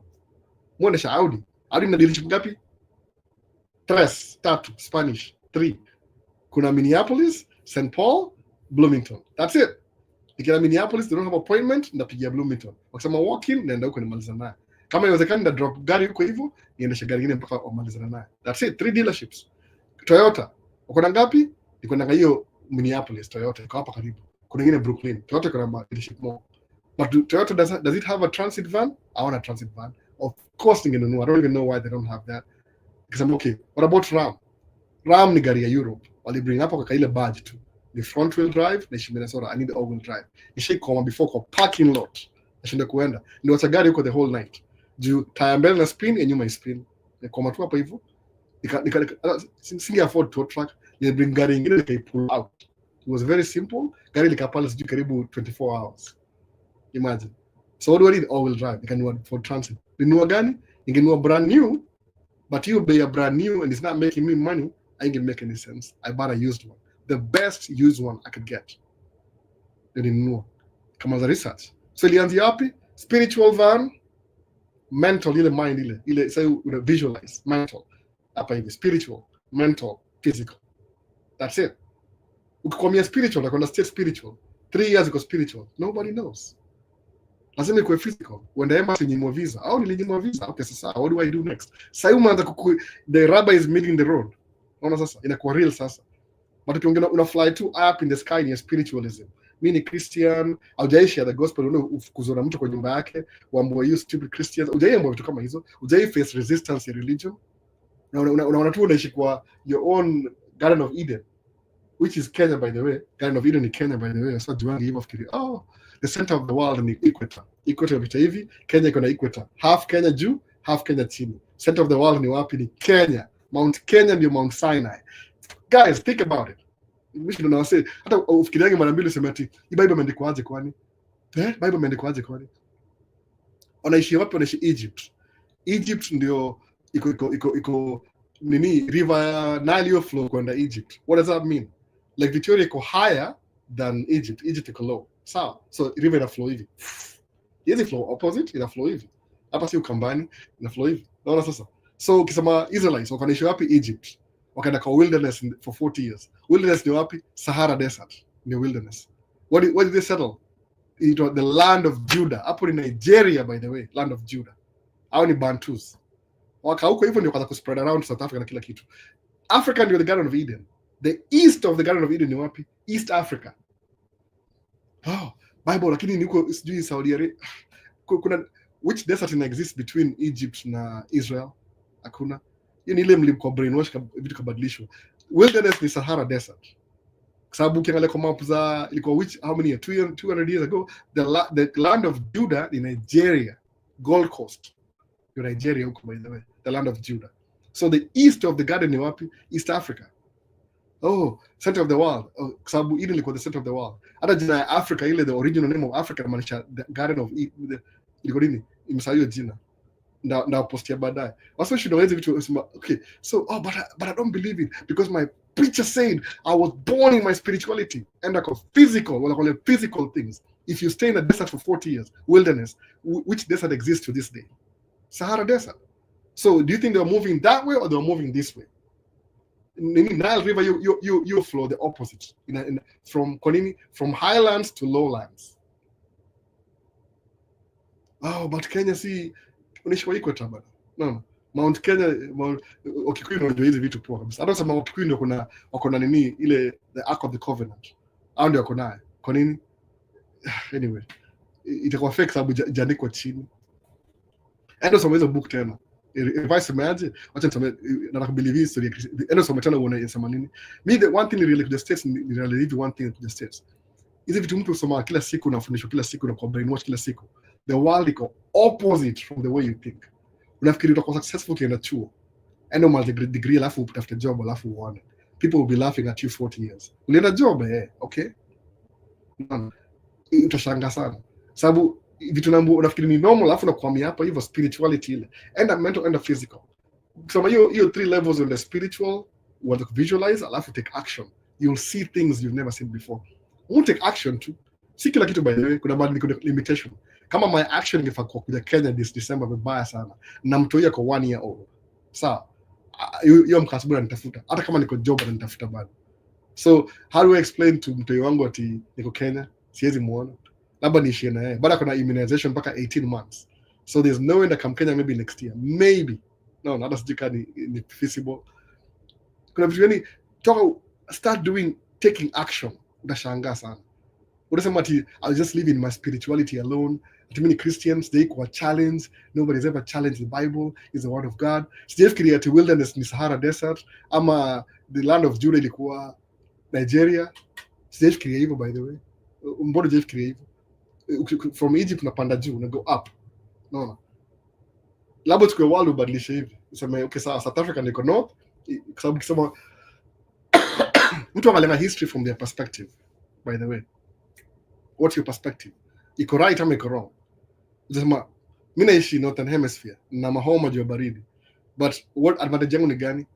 I don't lack anything. Klemu do ina provide everything I need financially. Socially, now watoi. Am I lonely? No, I'm not lonely. I have 3 kids. They keep me so busy. Do I even know what loneliness is? Sasa sijui nini hiyo. Kiniambia rat race ni gani? What's my rat race? Every time I'm on a job, I'm paid more than I need. Kubudget do yangu ndio challenge yangu ni kubudget do. And it's something funny ni ile sijui kwa nini when you're doing the right thing. Mtakoza throat. Poleni. When you're doing the right thing, universe nakufavor in a way. My only challenge is budget do ya business. I just check kuchelewa saa zingine. So nini kutumia credit card. How do I use a credit card? Naitumia alafu pay off. Do I have a budget on everything? I still do have a budget. See unlimited. Sababu unataka more money baki kwa business. Your business will grow. See ati personal, niende a trip. I don't need to go impress anybody nichukue visa ya nini. Visa ya B1, B2. Mimi ni raia. Natoka na American passport. Come Kenya. Ni $50. Shika do. Sitaki study. How much? 4 kids. Okay. So mbili ndio hiyo. Siulize maswali kwa nini? Usha prepare already. Any extra expense, it's not in the budget, it's not happening. No. Unless it's an experience of a lifetime. Kama kuna reserves. No. Kama kuna reserve, it's not happening. Next time. The budget. No. Unaishi tu hivyo within. Take to action. Utashanga. Life is a kufavor. Utashanga sana by the way. I don't know how that works. Una move towards your goal, life itakuwa easier. You tell me kama niambie. I don't know, just tell me. Tell me kama ni uongo. Maybe kuna mtu ile exception to the rules. You gotta work towards your success, your dreams, which is now open up. Why? Can't explain it. They just start opening up. Najiuliza, why was I procrastinating? Na my first step inafungua kila kitu. What am I doing? No. Mbona, why am I thinking about it? Una make the first step na kununua shamba ina open up, unaambiwa sijui kuna loan. You never knew that until ununua shamba. Na kununua truck, unaambiwa you can buy a truck right now. Sema, okay, what's your problem? You don't have any business history. Okay, whatever. And I get a list. So easy to doesn't qualify. I go work on this, and this. Next time I show up a bank, they're willing to give me the loan. And hey, wait a minute, I was just asking. So the challenges nilikuwa nayo before nimeovercome zote. Nasema you don't have business history. Nasema kwa at least 2 years. 3 years tuseme. 3 years. Kwa nini? They have to see you doing the thing. Na wane balance book yako. You might not even have, you might be asking for more than you make. But how do you manage the little that you have? This way. So if you give this guy more money, we're gonna get paid. Kwa nini? Akona priority. Angalia credit score yake ni ngapi? Ni 800 credit score. What does that mean exactly? He's not the one taking his own credit score. He's a credit bureau. If they can give him 800 perfect credit score, 800 is perfect, 850. Would have 850 by the way. Alafu nafurahi. Like on a party. 800, but 800 bado iko above a lot of people. But you see in Yangolia 800 iko 800. So kama kuna ana manage bills zake on time, which means akona priority ya debt yake. He pays his debt on time. So if you give him $1 million today, are we sure, based on his attitude, he's able to pay us the $1 million? Cost yake like maybe, I don't know, approximately 20,000 a month. Is he able to pay 20,000 a month? Unaangalia budget yake sama, unaangalia metrics. This guy will. Mpatie 1 million. So niko na budget ya maybe 100,000, so niko na 100 million, 10 times, 10x. So if I was making 40,000, say ni 400,000. No, sasa. Nimeswitch to hivyo. Kwa nini? Budgeting. Alafu utena ruko bank next time mwambie, tupatie 1 million Alafu, mpatie 10 million. 10x. Kuja mpatie 100 million. 10x. Sasa kama sema, Albo, sikiza najisikia mwanzo siku hizi Albo ni multi-millionaire bana. Ametoa wapi pesa huyu? Huyu alikuwa tu, huyu ni anauza madawa huyu. Madawa ndio anauza madawa. Sasa amekuwa na yao kina bank the last 15-20 years komba loan. Hakuwa huko. Wanaangalia mali umefika sasa, wait a minute. Alifikaje 100 million loan? Madawa. So mind yao le limit. Nobody can make this kind of money. Ni process. No, ni process. Lazima uianze, utaanzia wapi? Mimi nianzia mahali. Nitaka kwenda F1 nikanyimwa. Apply green card nikapata ya kwanza. Ya pili ka go through. Sema tukiapply green card utawin green card. Hapana, una increase chances za kuwin. Ukisubmit entry mapema. Una increase chances za kuwin. I hope win green card. Kwa nini? Itasolve the problem yote kwenda embassy, F1, F2, F3, F4, whatever F exist. No. Ama J, hata nisitumie jina F kama anaongezea class hivyo. But the point ile ukianza semaje na kwenda states. Uko hapa cruise ship already. You're still thinking, your mind is thinking. Guarantee hiyo tu kwa hiyo process yako utaenda hapo kwa hapo baadaye. Something ita open up moja hivi, sana tipitisha kitu boom uingie ndani whatever. Yule bwana Aida aliambia hivi, ukishakaa na kampuni ya cruise ship 3 years, watakusponsor ukae states for a month or so, because now they trust you, umeanile respect yako. But the first second year hawakuamini sana, unaweza kupromote ukulada manager, sababu wewe ndio umekaa kwa ship, you know everything anyway. No merits, ni merits by the way, on your way. Sababu kama ni chuo, sema tu mimi nitakwenda F1 kama uko 19 for example, ukuje cruise ship 2021 22 22 ingie states, kumbuka hujakaa kama F1 tuition yao ni 3 times more than what is local. So kama ni 3 times more na mtu wa F1 will survive, wale very few na scholarship, ukiingia hapa hivi states na iko 3 times less, a third less, utasoma shule for how long if that's what you want? Anza tu do action, utaona ita open up windows. Hizi jifunga, tuendelee maswali na ndio mbili mapema leo. Climate. Namjibu shamanza na hiyo. So TikTok's got anything else? Go to visual vipi? Nakuona go to visuals. Tutakuwa Friday next week. Bro, kikao niko poa mse wangu. Go to visual kimake video, angalia screen ya camera, acha kuangalia juu. Start kusema nakwambia tu hapa kwa live ndio juu. Angalia screen, learn. Mimi naangalia screen hapa, siangalii hata sina screen huko, screen yangu iko chini. Trick ndio hiyo, weka screen chini na kutumia screen basi. The new channel is still waiting for response ya YouTube. Oh, poa. Elewa basi. Kuna Albo vipi? Iko very blur. Imekuwa poa sahi. Imekuwa poa sahi. Iko poa sahi kidogo. Naiona. Kulikuwa na hii kamera iko na struggle, iko poa sahi. Hiyo ni stories za nini? Maybe watu wacha za game upstairs. Nintendo iko na more capacity than hii yangu. So Albo ni aje, sorry I got there late but I will be listening from the beginning. Ifi Mwangi. Ama ni Ifi Mwangi. I enjoy this live chats. Thank you for reaching out jana to WhatsApp. Tuliongea jana. Oh, sasa nimekumbuka basi. Nimekumbuka. Climate KE, what are small actionable steps could I take today to start creating the change I desire? You're on your way, by the way. Climate. Usema on the YouTube channel, you're on your way. Kumbuka objective kwa the YouTube channel ni hivi. You want to make videos with travel. Kuna travel history. Lazima ikuwe na goal, iko na I'm not just doing videos on a copy. Who's the biggest YouTuber in Kenya? That's Jimmy Tumbili. Kwa nini? Ukiongea na Tumbili mwenyewe muulize, wewe mzee uko big, ni aje YouTube uko big? Niko struggle tu hapa. Kwa nini? YouTube si career. By the way, ni kama business.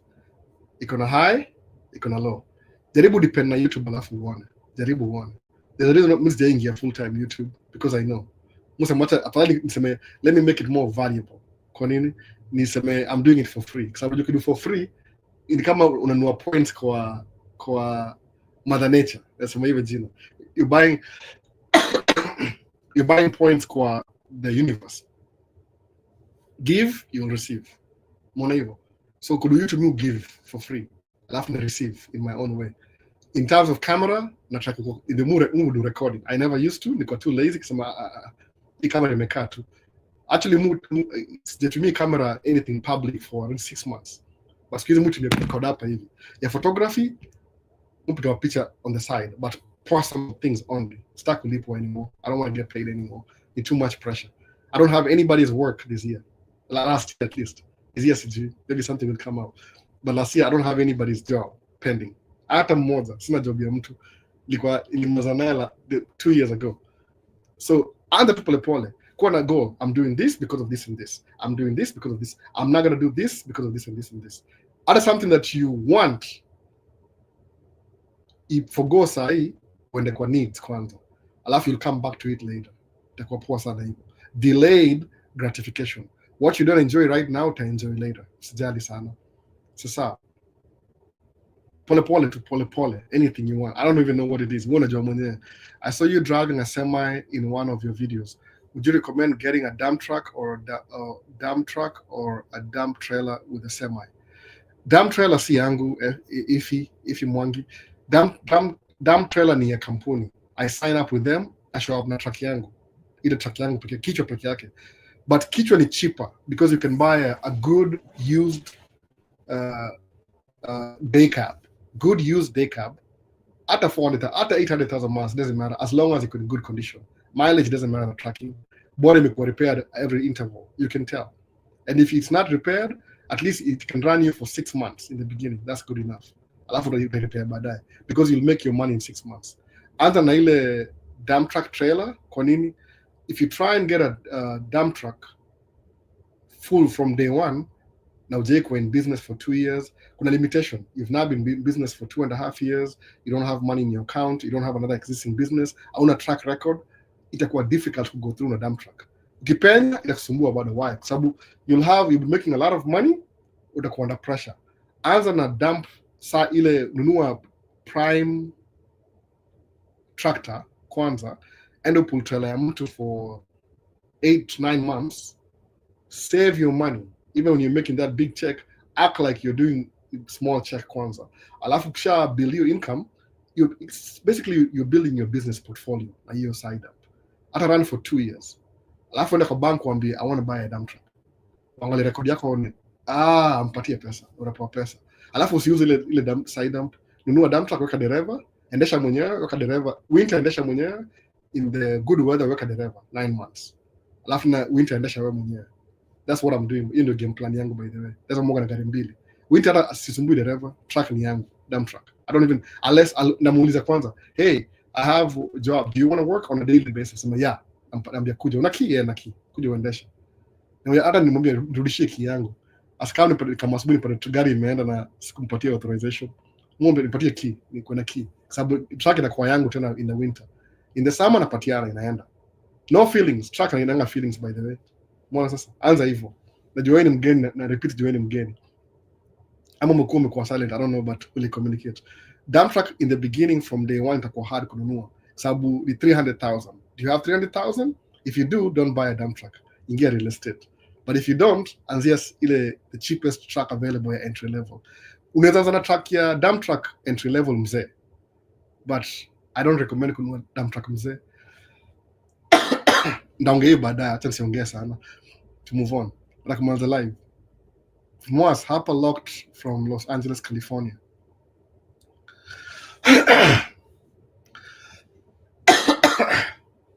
Naongea baadaye hiyo story. Kama ulini text nakupatia namba tutaongea. Kununua used trailer ni cheaper ile than brand new ama used dump truck. If I'm selling my dump truck, it's because it has problems. I'm upgrading. Napatia all my problems. Utamake do na itakusumbua sana. Utakumingia apprenticeship ingine tena. Yeah, how to fix an old dump truck. There's a YouTube channel, how to fix an old dump truck. You'll be very frustrated. Utaplay na emotions zako. I don't think anybody gets to dump truck ku make videos on how to fix an old dump truck. Watu nje ku make pesa. Naona. Kawa ni mechanic sawa unaweza toboa.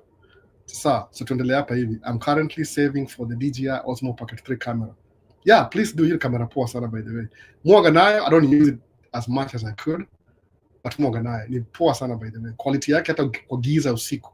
Hiyo 1-inch sensor magic. Nilikuwa na vlog, by the way. But mtu I almost bought a second one third. Sema hapana. Kwanza hiyo niko nayo napatiana next year. This year napatiana this year. I'm giving it to somebody. Some prominent YouTuber nampatia aendelee naye. Ndiye asikie poa ende kuringia wase wake. Nampatia hiyo halafu ndaba nyingine. Points za dizia ndaba nyingine. I don't use it as much. Mu use it iko ile microphone yake. Hii microphone. Microphone ndio hii, by the way. DJI product ni microphone. Na mbili kama hizi. Iko na ya white na ya blue. Black, sorry. Na ni si expensive sana, nimeweka wapi? Ni move hapo. Sawa. Ita na audio.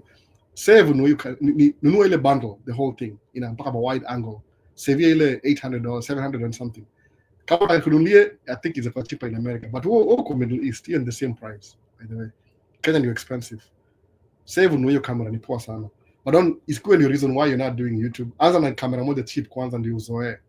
Useme, when I have it, I'm going to use it on these angles. Ni poa sana. DJI Osmo Pocket 3 iko na 1-inch sensor, which is a bigger sensor. In accumulate more light. So it's very good on low light too. No. Dante Toro niko poa mse wangu. I'm on the live sasa. Ever tried car hauling? Seriously, I can't do car hauling. Ina take 1 month away from home. You know, over the road bado. Can't do it. Mimi nafikiri kuna real estate. Tracking liko by the way. Musa manga tracking because you're passing through. If you're doing it already, keep doing it. But hata kuna demo moja Mkenya akadoing car hauling kitambo, siku hiyo do dump truck. Sitaki kumuongelesha sahi, unless agonge track yangu tena kama mwingine gonga track yangu last. Dem amegonga track yangu last week, by the way. Ni dem. And I was planning to interview her. So tushaanza kuwa na enemies. Sasa yeye atakubali kama ni mu-interview. Alijana mimi vibaya. Alideny akudu. So anyway, tutaongea story baadaye. Mtaona video after 1 month. Actually pana insurance. If you're doing car hauling, just do it. But mu kana familia. Priorities zangu ni familia. No. Don't stay away from your family. Who's going to raise your family? Hebu niambie hivyo. Unataka kuna watu wengine wamechizi. Ndio kufika, always locked in. You want anything TikTok? Hakuna. Sawa. Tuendelee haraka nimeanza kuchoka bana. Nafaa kwenda kulala. Hii ni kama job pia. Also how much do you make as a tracker per week and monthly? You make 6,000 per week. Or in average 6,000 per week track moja. So kama ni track tatu itakuwa maybe 1,800. No, 18,000 a week. 18,000 a week track tatu. So you go figure. Trying to get a house in 2 years. Interest 6% wa naona utalipa na interest more. No, it doesn't matter. If you're buying a house, you're buying a house. It doesn't matter, by the way. It doesn't matter. Ukiongeza your interest rate, people in the 1940s were going to complain your interest rate na fuel price. How much was fuel in 1940s? $1 something, 89 cents. It doesn't matter. Usiangalie bei. If you're looking at how much things cost now, alafu ni inexpensive, hiyo ni ile broke mindset. Sikuingili personally. If you need to buy a house, just buy a house now. Doesn't matter. Million una 4% interest. I thought it was too high. Saidi 6%. No. Kama ningenunua before, when I was really ready, ilikuwa 2%. I didn't buy it then. Why? I didn't have money. There's no right time to do anything. No, Dante. Just buy. Just do whatever you want to do. If you have to buy the house now, believe me, utalock your rate. Alafu itakuwa nothing. Mortgage yangu ni 3,000. My first rent payment ilikuwa $450 a month in the States 18 years ago. I'm paying 3,000 per month sahi. Do you think I ever thought I'd afford 3,000? Sikuwahi think hivyo. So achana hii story man. There's no watu kwa bei. Yani live like you're rich. Kuwa na hiyo rich mindset. If you need to buy something, just buy the thing. House, nunua nyumba. 10% nunua nyumba. If you feel like you've been robbed off, refinance or just make more money. No, very simple. Just get Bill Gates somebody. Oh, the housing market. Hata hiyo si story, it's the discussion. Jeff Bezos will buy how hapa na hapa. Kila hao pamoja ni kama 120 million Florida. Prime property. Anajali kweli? Ajali? Just buy the house. Utafikiria for the next year itakuwa 12%. So I wish I bought it last year ilikuwa half cheaper. Things don't get cheap, they get expensive. You just need to make more money. Ama kuna business fulani ina counter attack the money you lose on interest. Hiyo ndio trick by the way. Uko na shares. Uko na shares, shareholder. Uko na real estate ina appreciate in value. Mimi niko na equity karibu 200,000 kwa hii hao. Tulibuy karibu 3 years ago. No, kwa nini? Inflation ili happen, ika raise rates. So therefore to use SAI. But to use SAI to buy something else very expensive. If I want to buy another house right now, see at the interest rate ngapi? Do I have the money? Yes, I'm buying it. No. How would one get life improvement by embracing change rather than resisting it? David Gachanja. Change yako ni gani? What's the change? Like, you know, if I stop doing, okay, if you stay the same, whatever you're doing right now, it's not working. Okay, stay the same. But if somebody tells you, when I come to Kama Albo, is doing this and this and this and that, alafu ina change life yake. Just be, okay, I want to live like Albert. Alafu can be, oh, this is what I did. You can be, I did 1, 2, 3, 4. The best you can do, Nile, start working towards kile umeona kwangu dream yangu. Kwa nini? Itakuwa uncomfortable. No.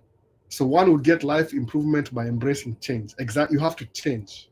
Kama nimeambia mse previously, asema nyumba ni 6%. I don't care how much truck cost. I don't care, by the way. Truck ni 400,000, I'm buying it. 400,000. Kwa nini? Sababu kuna margin. Are you making profit? Yeah. Maybe by the time itakuwa 400,000, they'll be paying us $200 an hour. I don't care. You make the decision right now. Unaangalia price tag. Somebody has to make money anyway. It's a business anyway. Income, profit, taxes. Why do you think they give you a loan? Because loan is interest. So how are you gonna get? You have to pay off your first loan. You delay. Up at US, kuna taxes. The more money you make, the more taxes you pay. Business tax me 20% approximately. LLC ni 15.3%. So you still have to pay taxes anyway. So you see, this is not your land. So now I'll give you taxes, expenses, driver. How much do I have left? This much. Housing expenses. So maybe mortgage yangu ni $3,000. Truck yangu make 6,000 gross. To them the expenses. Mortgage yangu ni $3,000. Truck yangu ina make 6,000 a week. So 6,000, 12,000 2 weeks. You need 24,000 a month. So 24,000 a month. So ni budgeting. How much is my mortgage again? $3,000. Of 24,000? Okay. How much is the truck payment? $3,500. 6,000. How much is fuel? About 4,000. Nimetoa expenses zote. Insurance 1,000. So nitoe 3,000, 3,500, you need 6,500 plus 4, you need 10,500 plus 1, 11,000. So if I'm paying 11,000 and I'm making 24, how much do I have left? Angalia your bill, niambie. 13,000. Nishalipa nyumba already. Nyumba nishalipa already. So tuangalie chakula expenses, $1,600 or $2,000. But I still have 10,000. Do you think I need 10,000 every month? No, I don't. I don't need 10,000. Nishalipa nyumba 3,000. Nishalipa chakula 14,000. Maybe in the save you 10, maybe when the kids go back to school new year and they'll school fees. Yeah, because I work in private school. So I'll just let the 10,000 sit next month. 10,000. Is 10,000 really yours? No, it's not yours. Taxes need 15%. Chukua 15%, toa taxes with the kando. Now you have what? 15%, become a 1,500 kando. We're booking a 9,000. You've paid everything and you still have 9,000 left. Kazi, how long? 10 months, 9 months, 10 months. Okay. How much do you have after 10 months? 90,000? Do you need 90,000 to pay your bills every month? You don't. That's extra money. How much down payment do you need to buy a new truck? 83,000. So what happens next year? You buy another truck after 1 year. Why? Because when we delay gratification, kununua truck ile huwezi afford, but the money you're making, you don't even need the money anyway. So what do? Suppose semeaje, I'm making 24,000. We increase life. Utafute nyumba ya $10,000. Now half of your income inakuwa nyumba. Halafu truck inaisha. You lose the truck, you lose the house. Kwa nini? You never budgeted. Mwana sasa. Lazima live within your means. Ukigrow pole pole. So you can get real estate. So itapata something fun ni ile. I might have 10 trucks. I'm still driving a truck. Kwa nini? Mindset imezoea kufanya kazi. I'm not relaxing. Kwa nini? I'm just used to it. The habit. So change ni ile. What change are you willing to make to improve your life? Musema, I want to buy 2 more trucks this year. I don't even have the money in January yet. But one of my trucks is going to be paid off soon. It might not be this year, but it could be next year, January. About something will happen. Now 2 trucks, I'll have to put this in gear. Get the job. Why do I have 2 more? So I can increase income. There's something else I'm thinking about. Itakuwa ni investment. It doesn't involve tracking business, but if I invest in that, I could be making some dividend every month without even working. Become a passively. No. Become a stock citizen, a dividend. That's what I want to do. There's a cap. They need this much to get started. That's what I'm thinking about. Last time I replicate for 10 years, where will I be in 10 years from now? Ndakuwa place in a different kabisa. So kama mimi kuna hizo problems you're still wallowing in 6% ya interest ya nyumba, and you want to buy that unaongezewa FHA. You want to buy a house? Buy a house. You're broke? Change. What do I need to do? Come on, Dante Oko states already, unaongezewa 6%. Buy the house. Just buy the house. What's the worst that can happen? You can sell it. Itakuwa na equity, probably, because they're going to pay down some mortgage. Now, see, rent, you're paying somebody else's mortgage. That's what you're doing. You're making somebody else money. So changing evil, you have to make change toward the things you want to do. If you don't make the change, then you'll be stuck exactly where you are. Very comfortable, exactly where you were last year. Kama kuna complaints, same complaints. Imekuwa wimbo sasa. Umekuwa na greatest hits. No. Oh, Kenya economy ni mbaya. Oh, itangaje Ruto jina fulani. Ito nani? Tumesahau jina. Kasongo kila siku. Unaimba nini juu ya Kasongo? Who cares? He'll come and go. Somebody else will come through. Ambiwe, hey, before you go on, ndio hii deni ya Kenya 50%. Ili anzia colonialism. No, you have to pay these bills. So whatever you do, you have to pay the interest. Yeah, IMF. No. My predatory loans. What do? Oh, Kenya kuna oil. How do you dig that oil? You're not allowed. Okay, whatever. That's just politics. But in government level, do they care about you? Nobody cares about you. In the government level, but they're still making money while they're complaining. Usema uchumi ni mbaya, Ruto bado drive brand new Lexus yake personal. Who cares? Unafikiri mkachina samati kuna watu wajakula leo. Hard sana kufikiria hivyo. Hard. Ukianga mtu wangu anafuatilia diaper sahi. Huyu mwingine akamgonjwa. Huyu I don't even have time for that. Ile tu sema tu one thing. Oh, these people who are hungry in Kenya. Oh my goodness. Okay, anyway, where were we? Snap out. No. Kila mtu na personal problems. See, generalize. Nothing general will solve your personal problems. Itakuwa very hard. So hapa hivi, it's Bernard. I advised last year in Kansas. It's Bernard. I arrived last year in Kansas F1. Kindly advise on a car for student budgets, 3,000, 5,000. Which car should you get? The most reliable. Yes, siongeni juu ya pesa. Either make sure ni Toyota Corolla, ama ni Honda, ama ni Nissan. Those 3. Japanese. Always go Japanese. Always bet on Japanese. Your first car, let's make with Japanese. It's going to very low maintenance. Alafu they're ubiquitous. They're everywhere. Jaribu kununua Audi one. You'll be working for the Audi. Mimi najua niko naye. Najua how much it costs kuinunua. Hiyo nikumbusha, this car is expensive every day. Happy New Year, Albo. Hii year tunafika uko States. Kuja bana Chris, kuja. Toka kwa spiritual kuja kwa visualization, afu ile taking action physical. Unaona pure. Ama on hiyo swali ya climate KE, how can one reframe the discomfort of change as an opportunity to grow? I don't know. Kinipatia technicalities na nipatie example. Mimi naongea generalization kwa sababu naongea na watu wengi. Siambii kila mtu be a truck driver. Mimi naongea na generalization myself. Ninajua si kila mtu atakuwa truck driver. Some people hate driving. Some people say, I hate driving. Comes like, yeah, to me, what he's saying is, I hate making money.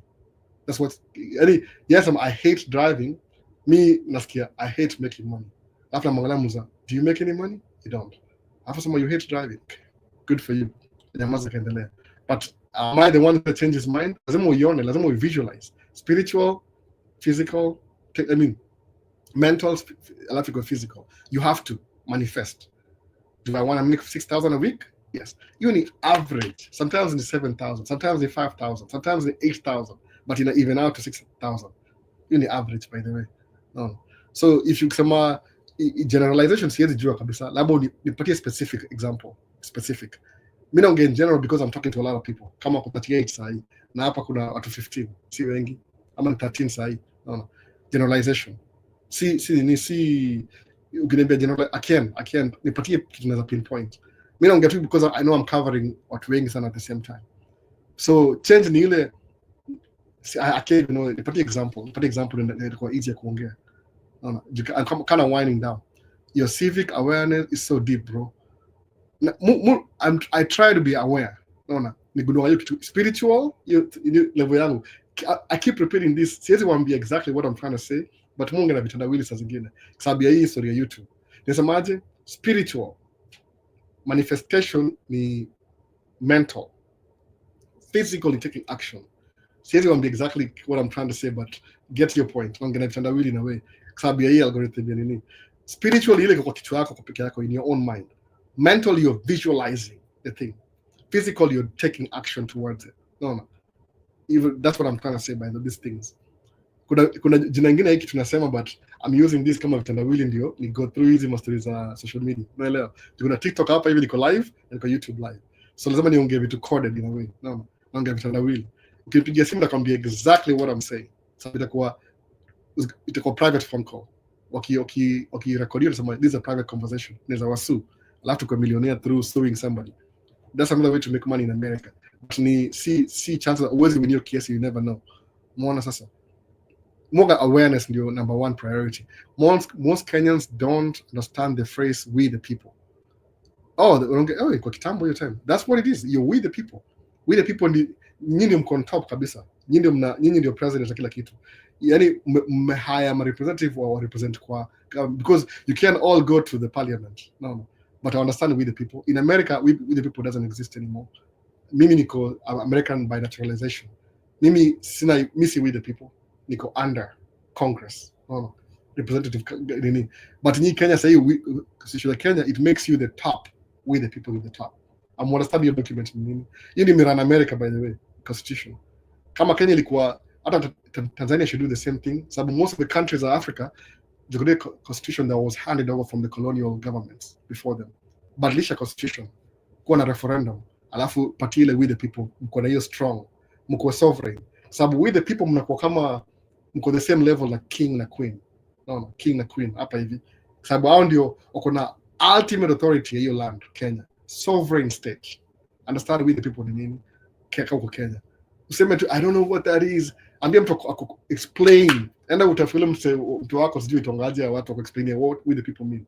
When you're in power, say the president will give you what you want. You have to ask for what you want. Hey, we're giving you a mandate and not represent. We need a hospital here next year. Tutaka barabara zitengenezwe kila kitu. We need to.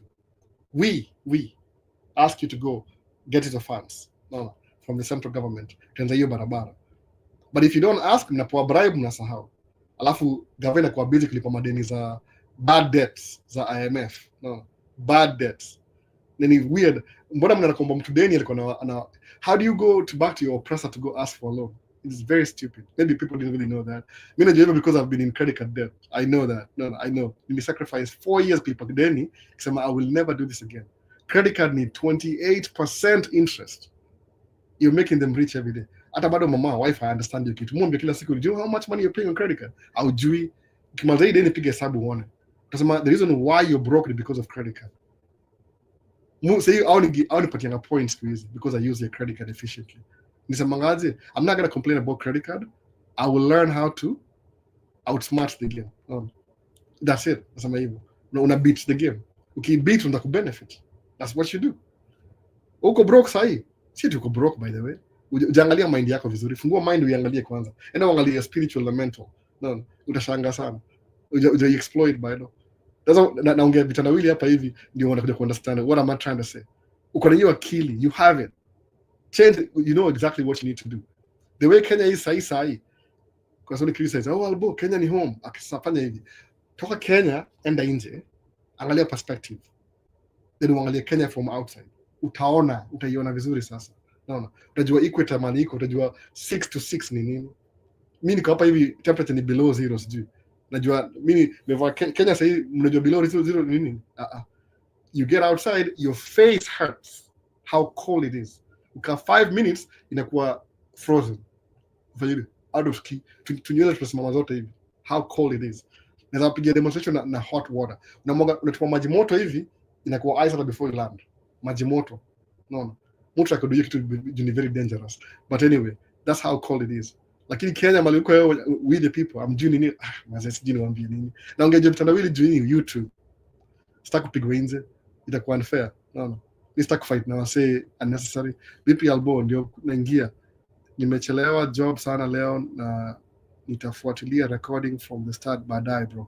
Poa favorite Paul la kuona. Sasa kuna UHL Ramzi. Natamani sana kuwork in the US. I have done building and construction but kupata kazi inalipa Kenya imekuwa shida nowadays. Haitajarishi hata kama itaanza 0. Ramzi, utasema Kenya. Hakuna job kama hizo Kenya. Forget it. Hakuna. Hata mimi kama kujenga nyumba Kenya, I'm not going to pay you more money. I'll look for the cheapest labor. Hiyo ni mambo ya business. So wewe una chances. If you have knowledge, because knowledge zako endo to practice Middle East. Alafu utaona how a house is built. Uko na gut sana, alafu understand financial system, come back to Kenya, use your skills za kujenga nyumba na finances, uende uchukue loan uende kujengea watu nyumba Kenya, alafu uuze. Create your own path. That's what I'm trying to say. Seti upata kazi ndio, oh, I want you to give me money because of my merits. What are your merits? Ni book, ni spiritual. Iko kwa mind hapa hivi. Akili, naona ile degree iko hapa kwa mind. Have you visualized it? Would you visualize? Have you taken action? Would you take action? How are you going to make money from spiritual? Awezi? Atumia example yangu ya leo, hizo 3 levels. Naona. Toka useme do construction, building, chukua your knowledge hiyo. Monetize it. Ile jinsi nasema hivyo. Make your education make you money. Meaning you're tracking 1 month.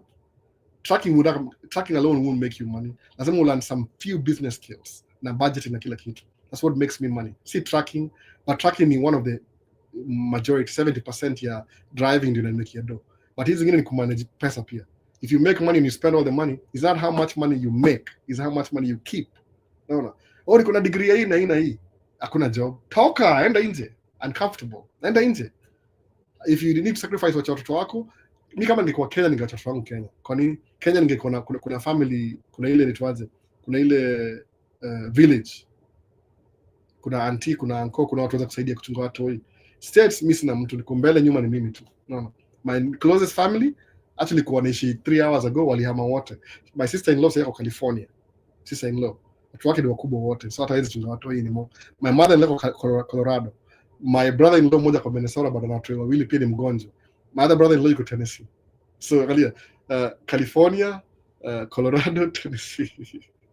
Okay, my na mbuyo wako hapa lakini hao washa retire. They don't want to watch kids full time. Labda ni walipe. I can't afford it right now. So wako na job zao. Let them do their thing. I'm retire anyway. So wife ni mgoso si Kenya. So inakuwa very difficult. Lazima nikuwe hapa hivi full time. Lakini kama uko Kenya unaweza acha watu ina hauna kila kitu. Ukuje utafute hustle alafu kama kwa join baadaye utakuwa sawa. Unaona? Jana mimi muka provide as much as muka na watu hii weekend weekdays kangi now. Niko job. Somebody has to pay the bills. Unaona sasa? So that's what someone said. I've done building and construction, but kupata job. Why are you looking for a job? Tangu lini? Ulisikianga ati Africa ancestors wetu wakasema ati, oh, mimi niko hapa hivi Masailand. I'm looking for a job. I know how to hunt lions. Who's going to pay me to go hunt a lion?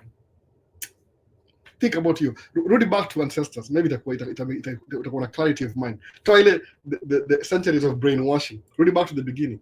Suppose Mkamba anasemaje, sina maji. What do?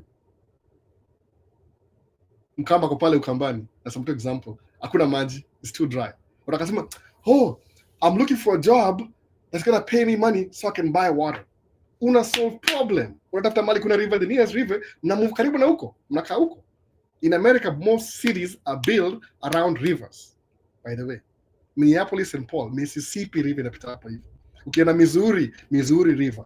Ukienda New York kuna Hudson River. Ukienda Ohio kuna Ohio River. Wisconsin, ukienda Hudson kuna ile, everything karibu na river. Everything. Naona Cleveland, every major city impita kwa river. Why do you think so? To solve problem. So you have a skill, alafu na ngoja nitakupatia job to do your skill. Are you kidding me? Think about it. Solve the problem. You have a skill, use your skill, monetize your skill to make money. Mona. And then wengine watu mimi naja kubuild building. Hauna record. So what do? I used to build buildings in Middle East, Dubai. Nilikuwa angalia ndio hii picha zangu ndio hizi, social media ndio hii, angalia ndio hii. Niza kwa contractor. Now you're paid well. Upewa contract. Wakuangalia one, he knows what he's doing. Do you think boss anaku micromanage? Mimi kwa gina micromanage dereva wangu. I don't care what they do. Mwambia, hey, listen dereva. Ndio hii brake, ndio hii clutch, ndio hii gear. This how you dump, this nini. Una license okay sasa. Usigonge mtu, usifanye nini? If you gonge somebody, ugonge mtu, that's on you, that's on me. Truck ni yangu. If you get an accident ukufe, insurance will pay me the truck in full. So your safety, your responsibility. What do? Chukua mzigo from hapa, mwaga pale the whole day. Do that. I get paid, I pay your percentage. That's it. Tumalizana. Any bullshit, ni wewe peke yako. You'll miss. I'm not part of that. More micromanage. I don't micromanage them. Akitaka drive truck na mguu moja, shauri yake. Yeye ni yeye. Me, I don't really care. I don't micromanage them. So kama uko na skill, alafu nasema tunatafuta job. Why are you looking for a job na uko na skill? Tangu lini? Or have a truck driver skill, but I'm looking for a truck driver job. Yeah, hapa iko America iko available. Better still, buy your own truck. So you drive whenever you feel like. No. Skill, you use your brains. Kama una skill. See, I have a skill, but I'm looking for a job. You need opposite. You need brainwash. You need ukoloni mambo leo. No. Ati Mkamba amekaa chini ngoja atatafuta job ndio apate maji. Na maji kuna sijui ni river Kilimambogo ama something pale hivyo. Think about it, say. No, just solve a problem. Wacha kulialia ati nimeshika degree yangu. It's a piece of paper. Kama ufanye kitu yote, it's a piece of paper. Kama wewe ni astrophysicist na degree na umekaa nayo, it's just a degree, piece of paper. No. What do you do with it? Hakuna, just a piece of paper. Fikiria hivyo. Usibati nishapata truck drive nimearrive. Go buy your own truck. Jua mafuta ni how much, kila kitu, piga hesabu. Jua. Solve problems. Ray asema hapa happy new year. Nimechoka hadi nafaa kupumzike. Home imeanza kunilemea. What about if you want to join vocational school in the US? How does it go? Enda kwa Kenyan American home ongejua hizi story. Yeye ongejua more than me. If he needs to be paid, pay him. Atakufundisha. Pay for his time. Mimi sijui, sija invest kwa vocational. Nimekaa na green card. Uneducated. Sijaingia college yote. 1 month truck driving school. Na business yangu kama niko na MBA. Kwa nini msoma kitabu ya MBA by the way? Book tu. Sijui ningeanza vocational school na I don't even know the application. Nasema in the future I need to make these videos just for the sake of these questions mnajua. Alafu mna compare. Enda watch ya Owen, enda watch ya anybody anaongea. Kuna ule msile mtizia kwa sijui Kansas. Dr. sijui nani. Enda watch akwambie yeye kwanza kwa professor. Najua hizi vitu more than me. I don't know. Sasa nipigia simu bana. Siwezi job la kunaweza go by the way. So siwezi kwa vocational school. Itakuwa easy, itakuwa hard kama tu F1 kawaida. Why do you want to do it? Are this available in Kenya? Inakuwa more hard kuifanya. Kutoka outside Kenya uende kama police car Dubai hivi, usema kuingia vocational school Dubai, at Dubai na work, but kama unapatia work permit, at some point utafungua education, sababu it benefits their country to educate a foreigner. By the way, you never know. Siwezi kwambia exactly how somebody does that. Omar, for scholarship, you must be very smart even when you're doing the prerequisites requires for the program that will blend with your bachelor's degree. Unajibiwa hapa hivi Omar about scholarships. No. If you spiritual, ingia kwa physical ndio ujue how much you're failing, alafu utune mpaka ufike poa. My question today is, which are some of the bills that if wife wako angekuwa anakuhelp kulipa saa hii, ungekuwa place huko na pole kwa homa. Akisemaje hiyo mekdo yake sawa ya business, simumagi do mimi, I don't do that. Najuanga hivyo kwamba dem do ni kama story nyingine, labda na ihari yake. Suppose aseme atakitu hiyo business, hiyo track si yake. Mimi nakwambia kweli kama track ni yangu 100%, track ni yangu, ni wakati jina yake hapo ndo nimbuildie. Kwa nini? I'm building two fronts, company hii na company A na B ni zangu zote basically. Hii ingine kwa jina yake tu, so mimi ni mumu objective 100%, mimi ni mumu objective kufanya, alafu anafanya, but you make your check. So ni kama na lose income kumfanyia hivyo, ndio I take more seriously. Ni kama mvuta, ni kama ng'ombe unaivuta kwenda kunywa maji, kitu kama hiyo.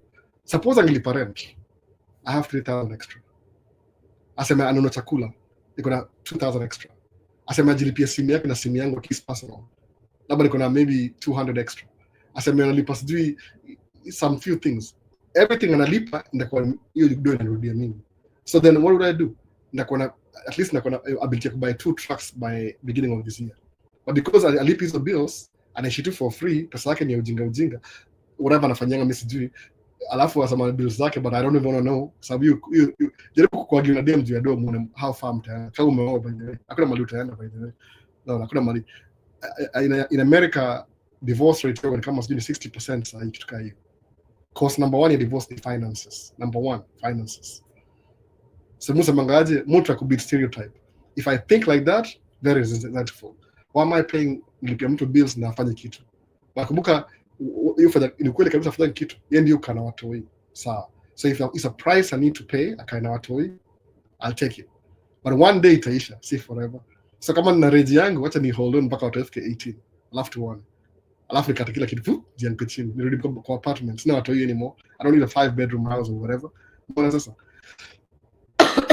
every time nachukua bill moja nalipa, more money comes back to me, more investments na open up. Naelewa sasa more investment ni nini? I'll make more money either. So mwambiaje, mbona usisacrifice hata uchukue job for 2-3 years from now, ni invest hivi, but time turn around kuja hapa 2-3 years ndakuwa make more money. Now even if I'm paying your bills, ndakuwa increase income faster than kama ninge increase ikikulipia bills zako zote. That makes sense. Ama nasema tu half of everything, achukue ile expenses zangu za mwezi za household, achukue half zote. No, atakaki kufanya anything, not motivated. No, you fikiri mimi buda yake msemanga hivyo. But hii story inakwambia tu kama as a married man, but lazima we swallow up sababu ile cost ya kuraise watu wengi ni more expensive than ikihaya mtu mwingine, itakuwa story more babysitter. Kama na McDonald's ikihaya babysitter, it's worth it kabisa. I did that before. I was paying my mom. No, tuko na watu wawili. Sasa tuna watatu. The more kids you have, the more difficult inakuwa kupata babysitter. Kwa sababu ata increase price yake. They're thinking too much. No. So that's what nasema hivyo. Every time anachukua bill moja, itaniongeza mimi income. Mimi ikiniongeza income more than invest. Ukweli kabisa. Tuna track nyingine mpya imekuja immediately. Assumption tunapiga sababu 3,000 extra. Track nyingine imekuja. Hivyo tu. Even the mood think. Any extra money, pesa yangu yote na job. Hakuna job inakaa inangojea. Every dollar iko na job. Ibra 3,000 extra, hiyo ni track nyingine imeingia immediately. Kwa nini? Hiyo track nyingine itanimekia 5,000. So nataka spend 3,000 kupata 5,000. So I'm actually getting that money back. Maybe naongeza 2,000 extra. Ama maybe make me 6,000. Iko na 3,000 nimeinvest, nimepata 3,000 extra this month, nimeinvest kwa track nyingine, imenirudishia 6,000. So I'm getting 3,000 back na ile 3,000 nyingine extra. Umeona sasa? Hiyo ni nini? Nime double income. Hiyo 3,000. Alafu kumbuka ni perpetual. As long as your track can exist, I'll be making that money until they use it. Na kiuza na make profit bado juu, itakuwa iko paid off, alafu na get my money back lump sum. Unaona sasa? Always kuna target here. It's good problems to have, by the way. So Mungu mwambia hivyo je, make sense kwa nini? Because she's never done it before. But Mungu appreciate you kana watoi. Not the best the way she should, lakini good enough ile ya ku get along. No. Atawatch video sema you're talking about me. Sasa Carlton ananiingia late kidogo. Mtu anaona ma comments mzee nafanya cha kuongea in the beginning. Akaona Carlton. Nishakamaliza nikapumzike bana. Akia nani? Hizi swali ni mingi. Wote jaribu. So kuna Ramsey, I am the sponsor. The sponsor job legit ama ni scam? Ni scam. If somebody tells you about something, communicate to the company directly. By the way, directly. If there's an agent between, ilaba ilikuwa sponsor last month na is trying to make a quick buck. I have several cases people trying through agencies and end up kuniwa. If ni legit, what advice would you give how to get? Mimi nakwambia tu hivi, communicate na company directly. Sijui mbona nyinyi tumia agency, by the way. I don't even know why. I never use an agency. Mtu mi a lawyer or immigration. If I need immigration questions, I go to the immigration lawyer. Happen to be our family friend sahi, because we've been there for a long time. Namlipa si free. Kuna best yangu mmoja pia chali, lakini yeye kuna watoi. So ongea tu ile na muuza swali casually. But because now they have a brand new kid, sijaongea na yeye lately. Pia mimi nina homa. I don't want to go to karibu na watu yote na homa. But hata kudila ma agency. Nikawa naongeza another aspect kwa dream yako. No. Another ilitongaje moving part ile za fail. Ongea na kampuni directly kama kuna sponsor job. Hizo kama occasionally alafu zinafungwa. Sikoge na keep up mimi. Naelewa. So Guru Visuals ako hapa. Na kuona. So Johnston Alefa semaje, Ramsey, visa sponsorship job ziko na H1B for teachers and tech gurus. Also cruise ship ni C1D. And all information ni direct kwa legit site. Don't use agents. Maambiwa already do hiyo. Wachana mambo ya agent bana. Agent ni kama broker. They want to make your money first alafu kamwe kidogo before when the thing is already there, but because unaona wewe mwenyewe ni dumb enough kutafuta mwenyewe, no, yani that means you haven't made up your mind yet. It's like some example. To me, agent, why are you using an agent? Why? Do you think, if for example you're looking for a job to go to Dubai, agent iko Kenya, atatafutia job wewe Dubai. That means you want to pay extra for the thing you could have done yourself anyway. Unaona sasa? Kwani if you're looking for a travel visa kwenda Dubai, utanyimwa kweli? Fikiria, think about it. Are you going to be, hey, I want to go travel Dubai. Why? To see the Burj Khalifa. Someone, no. You don't think you're going to come back because the Burj Khalifa, you could steal the building. They build it because they want people to come and see it. So as long as you approve financially, you can go to Dubai, go visit. Alafu rudi, alafu seme, wacha ni change to work visa. Wangalia procedure. If it's uko in the Middle East, a very strict country, rudi back to Kenya, reorganize, and tena. No. Take your risk. I'll lose money. You'll always make money, by the way. Time ndio utapata back, but money you'll always make money. Actually, some point in life you'll make more money than you've made since you were born. Tashanga. You'll always make money. Yes, shida. Anaraji yuko hapa new year. Happy new hustle. Sisi tuko ground hapa. Ko hustle kama kawaida. I'm done with some projects. Got myself my first car. Nimemaliza all round trips. Nairobi to Uganda, then Uganda back to Nairobi, then to Mombasa. Raju ni veteran hapa hivi, hustler sana by the way. Anaendelea hapa hivi namuona. 100 Albo, I agree, Albo. Good visuals. No. Ili konini comment kitambo. For motivation purposes, keep pushing, man. The secret is Albo, awesome action. Just do it. Just start. Number 1, immigration. Number 2, planning. Number 3, action. That's the road map, guys. Raju anamwambia, Raju ni hustler. Nakwambia hustler. Hata ngiko states by now. Like on a project zingine by the way. Yoga silent listener. Namuona hapa hivi. Naona Press David tuko locked in. Yeah, Press David naongeji yako. Wachana mambo ya agent. Enda tu Dubai alafu rudi. Alafu ndio uone. Naona. Big brother. I'm a plumber in Nairobi. Huku kazi tumefinywa sana. Ukilipisha client 30% of materials total cost, they say it's expensive. Then wanapea mtu wa kusiku later wanatafuta time, kazi inaisha kuwa messed up. Exactly. Sasa hivyo watu wako, you need to know your market. Kama wewe ni plumber na una deal na watu hawana do sana, mbona usiende kuwork na high clients? Kuna watu wadosi wako Kenya.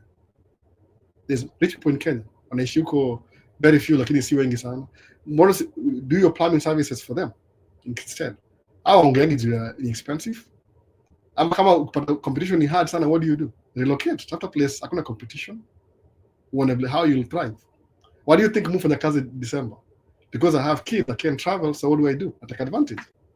I make more money while people are enjoying themselves. Kenya summer bunnies. I would love to be in Kenya in December. Ni escape baridi. December, January, February, by the way. These are 3 months. These are the official winter. We struggle to offer better services, but Kenya ni wale. They're always looking for cheap employees. Ni watu wanado, hiyo ni overall economy. Na si juu ya watu, kuna system in place zina keep the status quo. Na leo, they don't want we the people to know that we the people have power. Watakatua seme, they're gatekeeping the we the people power. Can I get a driver job? From where? From wapi? Yes, you can. It depends where you are. From wapi exactly? Sijui. How to build your credit. Niongea 2 videos ago. End of skiza hiyo utaipata. Sisi repeat sahi. Niaji albo ilikuwa nauliza link za graphic designer. Hata sijui exactly what to tell you. You should know better. Mimi si graphic designer. Angalia, si job iko very marketable, iko very few na watu sikizo tumia AI. So watu wengi wafanya graphic designer kama mdosi wetu ndio graphic designer. Guess what they do? They have their own business. Atafti job, their own business. Wali invest. Hiyo stafti job sababu ni kitu inakuwa more solved na big companies. The karaoke is Kenya ni struggle all the time though. Nafanya kazi kwa collectors. Natokanga kwa nyumba 6 a.m. na come back 6 p.m. na end month 14k. Ukitoa transport na lunch go through home 7k, hata rent pekee haitoshi. Nasema hivyo, it's not worth your time. Na si wewe utadesign your system, it's created, yani kuna system iko created in Kenya to keep you poor. So nikwambia utoke Kenya ndio uescape hiyo, uone kama mimi nakwambia siwezi ongeza vitu kwa ziko mahali utaziona tu. Look for it kwa YouTube utaziona. Why? It's by default. Uko poor. Usikuwe na nguvu sana. So mtu anaweza kumanipulate. Praise David. Guys, please like the video on the stream. Tusonge kwa 10k subscribers. Subscribers ni goal ya subscriber. Hata mimi sikuagi na bother ya subscriber. Leo t-shirt umewakilisha safi kabisa. Abo vipi kuhusu maumivu ya mgongo na miguu na inapunguza nguvu za kiume on bed. Huko Tanzania matruck zinaumiza sana madereva, or truck za US haziumizi. Mimi nakwambia, do I look like mimi na mtoto? Si wife akona mtoi kweli? Ni barabara, ni infrastructure na barabara. Gari zetu lazima barabara iko always smooth most of the time unless we're in a place or repair. Gari yangu iko na air suspension kwa rear axle, front axle, cab na kiti iko na spring.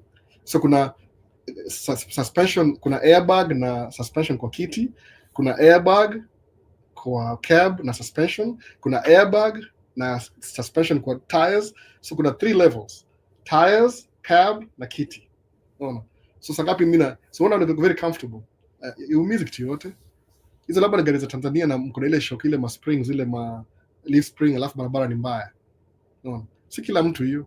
I mean, if you want to, what my other choice ni seme, navunja nini alafu nisipate 120 an hour. Enda uendeshe Uber basi, uendeshe limo, utavaa suti kila siku, makes you 600 a week. Prestigious car, prestigious everything, but little money. It make any sense? Hiyo ni kuja utembea hapo uone, ama enda Middle East uone barabara ndio utajua. How are the number plates issued in the US? Randomly.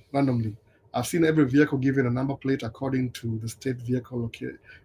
Correct me if I'm wrong. State vehicle is located. Ni hivyo kama Minnesota ni Minnesota. Every state ni country, by the way. They just call state for the sake of United States. Ni country. Minnesota tuko na governor wetu, tuko na senate yetu, tuko na house yetu. Kabisa, state level. So number plates hizo wangani kama letter number. After 7 years nakuwa number, letter. Alafu gari yote kunaye registration after 7 years ina expire. It doesn't matter whether ina expire unless kuna custom coming. Mimi kuna custom mbili sahi.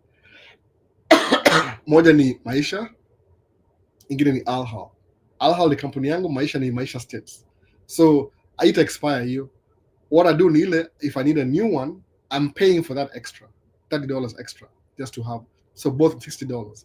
So Wisconsin ni letter, 4 numbers. After some time 4 numbers, letter on exchange to California. Everybody has a different format, by the way.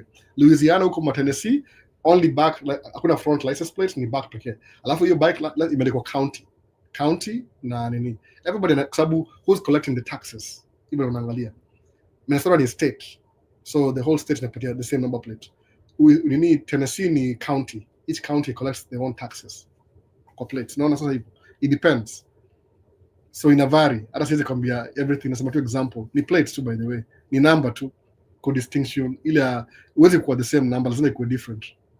Mr. Oscar. Alafu every 7 years Minnesota is expire. So even if I had the same number 7 years ago, alafu ichange kwa number, alafu letters, alafu the next time uko na hiyo letters numbers, ile ingine isha expire already.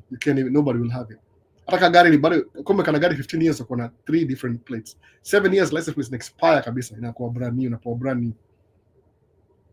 Please repeat about the field recorder. Field recorder ndio hii hapa hivi. This is a field recorder. Ndio hii. Inaitwaje? F3. Nachukua XLR hapa hivi 1 2 unaingisha XLR, kuna cable hapa hivi extra, sijui iko wapi. Unafanya hivi XLR hapa na hapa, left na right, unaingisha microphone kama hii inaingia XLR. Alafu hapa kuna headphone monitor, alafu kuna line out ndio ile whatever is coming in is going out. Alafu ina record pia, kuna SD card on the side, SD card ndio micro SD on the side. So if you have this thing, hii pekee field recorder, this one, na kuna microphone mbili kama hizi dynamic, na kuna cable, hii ni podcast already, sound at least. Then if you want to plug into your camera, na hii line out, uta reduce volume, we plug in kwa camera directly. So whatever you're talking about on your microphone inaingia kwa field recorder, alafu inaingia kwa camera directly. So you're getting audio from the microphone. Inakuwa easy hivyo. It's one of the ways ya podcast. Alafu inakuwa powered na battery mbili, but because podcast ni long format, unatumia USB type C hapa hivi. Iko na how many volts? 5 volts. Charger ya simu itacharge kitu charger ya simu. So now you have a audio clarity audio kwa kitu. Iko na 32-bit float audio. That's what it is. Hii itakuwa field recorder. Hii itakuwa mini, kama unaweza travel na hii podcast na hizi microphone. But more than wireless. So I don't really need this. Kama niko na travel na make simple. It's another option ya field recorder. But tujimutu bila XLR saa zingine. XLR ni kama hii. Kama hii ni microphone nyingine pia hii. XLR, unaona? XLR iko hivyo. Hii ni boom microphone. Hii niko na kitambo iko na hapa juu hivi podcast. Lakini juu ya room iko na sound fulani, kuna utility room, utasikia sound ya kila kitu ki make noise. So nataka ku avoid. Hii ni microphone into Sennheiser. Unaona? More than extra equipment I don't really use. Hii ndakuuzia, I'm not giving away, ndakuuzia. So I have to replace it with something else. Kama unataka. Ndio hiyo field recorder. Happy New Year. Umemiss mama, nitilie mama wa kibanda. Umeona Owen alibeba stock ya kutoka Kenya, ana trend tu kwa mtandao. Owen ni troll. Unajua Owen ni troll. Owen yufanya job yake ni kama aliwacha ile job yake ya 9 to 5. Sio kanafanya work from home. Akona remote job. So kuna time ya kudu YouTube more. So anakuwa more creative. Alikuja na chapati mingi sana kutoka Kenya. Hiyo ni video. Hiyo ni of course alipenda chapati ya Kenya pia, lakini ni video mzuri ya kumake. As a YouTuber, that's a really good video. Umeona? Kwa YouTube kuna ile kuna the third eye. You can see things that will go viral. Umeona? Atawachokoza hivi alafu mwende muwatch mtrend, mumpatie ma views. Alipe bills zake za vacation. Very simple. No hate. Let him do his thing, man. No. Lakini nimwambia wache kula sana aende tizi, sababu maybe he's still young. Akizeeka atakuwa na story mob. No, niona anatenda chapati sana. Hello Albo, Zaka hapa. Swali yangu ni nini swali Zaka? Tuone. lazima msee akikam US achape double shift, itabidi for kama una experience hizi ma entry level, more hours more money, you need the money in the beginning. Niwe gari alafu ndio sawa kutulia, itabidi saa zingine. But if you don't, kama unaishi na mtu host, it depends who hosts you.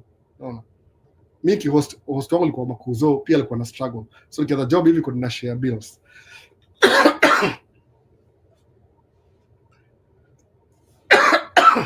Homa bado inasumbua kufight na inzi na vinimo na kitu ya mama wa ndondo. Hii ni natural.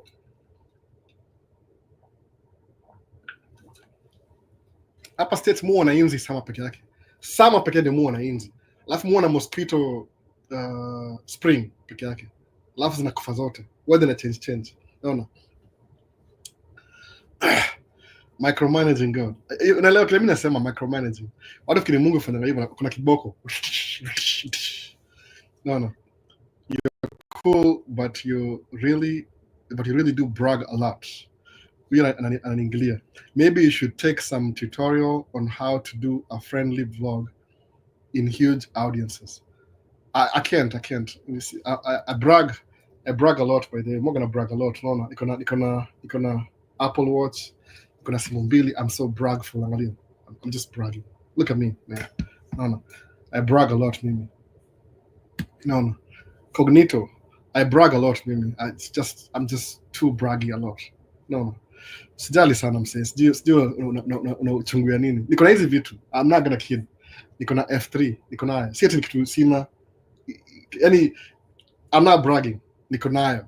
Sikuwa nayo before niko nayo. Kama wewe umezaliwa na hizi vitu, labda itakuwa different kwako. Kama na mimi na brag. I didn't have these things. Sikuwa na Apple Watch. Sikuwa nayo itani excite. I'm very excited niko na Apple Watch. Ina track down my steps. No. I'll brag a lot about Apple Watch. Na brag about simu zangu mbili. Ni cumbersome kwa na business na nini. Sababu unajua nini? When you have two phones, unaomba $1 million loan, they know you have a dedicated business phone, they give you the money. No. Ukienda kwa bank unaenda Audi Q7, you know what they do? They take you more seriously. Kama vas tie na suit. Kingira Toyota Corolla iko beat up, wewe ni maskini. Because especially if you're black in America, alafu na show up kama na gari Toyota Corolla iko beat up, your accident will be like an auction. They don't take you seriously. Naelewa. So mu brag a lot, no. Na miwani tatu ni the black and the blue. I'm so bragging, by the way. No. I should take lessons on how. Easy podcast, by the way. I'm just talking to people. No, Cognito. I'm just talking to people. That's exactly what I'm doing. You got a microphone, I'm talking to people. That's all I'm doing.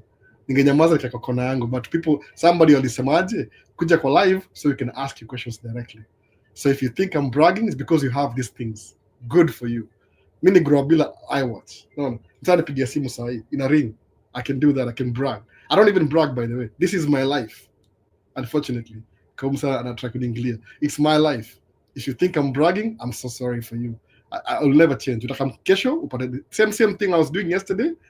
I'll actually get better. I'll do even better. Mwana. Same thing. Mwonge hivi kwa encourage wase. In my own perspective, Mswahili, I had nothing. Niko na dreams too. Empty dreams. So nikiachieve hizo dreams, that's why I talk about them. No. Kamera yangu ni A74. Si camera cheap. I'm proud of that camera. You know why? I never had that camera before. So hizi ni kuna needs na kuna wants. So when you have you have enough money to get to your wants, nasikia poa. Naelewa. Unasikia tu poa. Kama wewe unakama na brag into lessons, I'm not trying to be anybody else. Like a microphone, naongea, naona. Mbili kwanza, I'm recording. Today more the DJI. This is a very expensive microphone. Hata hii. I'll keep bragging. Utaongea hivi leo kam kesho, I'll probably have a new microphone next time ukiniona. Ile $500. No, I'll just do it. Unfortunately, I didn't have these things. I have them now. Guess what? Ni big deal kwangu. Kwako it might not be a big deal. Kwangu ni big deal. No. My car is an Audi Q7. See, the Q7. Iko na air rides. I'm still bragging. No. So, please, msee wangu. Kama wewe uko nazo, nyamaza kwa tunazo nyamaza. I never had these things. Ever. By the way. Never have them.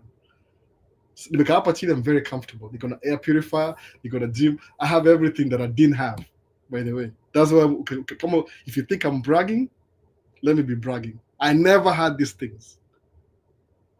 Wasema naelewa. Kama una hizi vitu alafu kuwe nazo, utaongea hizi vitu kila siku. Hiyo ndio your manifestation, your dream come true. When your dream comes true, you can't shut up about it. Naelewa. You just can't shut up about it. Utaongea. Kwa nini? Ndio somebody else ula anafeel kama hawezi kuwa na hizo vitu atakuwa nazo. Kwangu itakuwa material possessions. When you didn't have these things and you have money to have them, you feel good about it. That's what it is. Tuendelee mbele. Labda understand. Waambie bro, watu waanze kufikiria outside the box. Umeona sasa? So kusema ati mimi I'm bragging, hata ushaanza kujibiwa na watu hapa hivi. Alboy is the most humble guy I know. Shida zako ni you have nothing and you live in a scarcity mindset. So instead of being inspired tuko like him, you're jealous instead. Sinaona nasema hivyo. Yako na hizo vitu. Na probably hata ana hizo vitu. Mimi nakwambia hivyo. I'm telling you the truth. I never grew up with this thing. Ukiambia wife ni kama miwani zangu za Kenya, I had those sunglasses for 8 years. Hizi vitu hapa chini kazivunjika. I had broken yani. Singe afford kununua miwani because I was still on my hustle. Niko naangalia wants na needs. At some point nika figure out pay off your debt, save your money. When I started doing that, you have to have a rich mind mentality. That's exactly what I did. So kama koko ni kubrag, hakuna shida. Acha tu uone kama na brag. But kuna watu wamekuja hapa hivyo najua if you didn't have these things and you have them, somebody will think you're bragging. But mimi ngana access na hizo vitu sahi. So I have to speak about them. Kwa nini? Msao isili mwingine hata kama aseme kama msao toka isili with nothing na kuna something na kamera mbili. Naona ndio kamera nyingine. Unaona kuna microphone nyingine hapa by the way. Ama uone microphone. Acha nikubragie vizuri. Mpe na mtu ananiambia na brag juu nataka kumuonyesha kama nataka. Mse wangu. Unbelievable. I'm pinching myself. Saa zingine. Is this really real? Niko 46 year old. No. Nimespend half of my life kama sina ene. So when I have them unasikia uchungu. Itanigusa kweli mimi ati I'm so scared. I should be good because I work hard for what I have. So when I have it, ndakwambia. Kwa nini? Ndio uone useme oh my goodness, if this guy can do it. But ukiona kama una brag, you ni from point ya jealousy ama mnamsema scarcity mindset. No. I don't know how to do that. Missy, if I never had an iWatch, never ever. I don't even like the iWatch. I need to track my steps because I'm a 46-year-old man. Auni nywele ni ya white mse wangu bana, uone. Niko na 200 pounds I try to keep kama 180 average. If it's a holiday, we should do exercise. It's cold outside. You think I'm bragging mse wangu? Mse, please. Maybe you have too much. Good for you. No. Nyinyi wasema mnyo kusumbua naambia ati amekuwa na mama. Okay, who cares? Kama amekuwa na mama, wewe si uende uko na mama pia. Mimi kwa na mama I'll be very rich. Kwa nini? Somebody else paying my bills? Ooh, please. Hallelujah. No. Tafuta mama kuweke pia. Watu complain vitu legit. Kwani nisemaje? Mimi niko so humble I don't have 2 phones. Niko na 3 phones mse wangu. 3 phones. Zote ni zangu. No. Niko na dedicated number ya Maisha States. Na ni a business number by the way. Nalipiwa na business. Why? It's structure to America kwa hivyo. I don't know. No. KE. After I stopped going to church, my wife got pregnant after a period of 5 years in marriage through connecting. Now, Mother Nature, we offered everything we had to do so-called prophets. Na kupanda mbegu. Tuendelee na historia ya Clement. Kuna wasawaga hivyo. Cognito, open your podcast, please, and they will learn from your tutorial broadcast. Exactly. Naambia hivyo. I will brag mse wangu. Mimi siwezi kudanganya. If you think that's bragging, niko na hizi vitu. I can't help it. Ndio kuna ile vitu ile. How do you hold on excitement? How? Msaisili bana mimi msaisili. Isili watu pana ni open number 3 number 9 isili. Number 6 number 9 isili. Unaona? Nianzia chuo Riverbank Primary pale hivyo. Mimi msaisili by the way. Proud. Kwa nini? Where I've been, where I am right now. Niko 46 mse wangu. Mimi si 18. So if you think I'm bragging, wewe ngoja huko ushike do alafu what you'll do. No. Unajua una do, most of the people wanaongea hivyo na wale wana do. Kama uko na do uko naongea hivyo. Hii ni msako broke hiyo. Ni very simple differentiate. Kuna labda ile una feel kama niko na hayo. See you can't help it. Osa mangaje when a good things happen in your mind, you can't even shut your mouth. Hawezi utashindwa.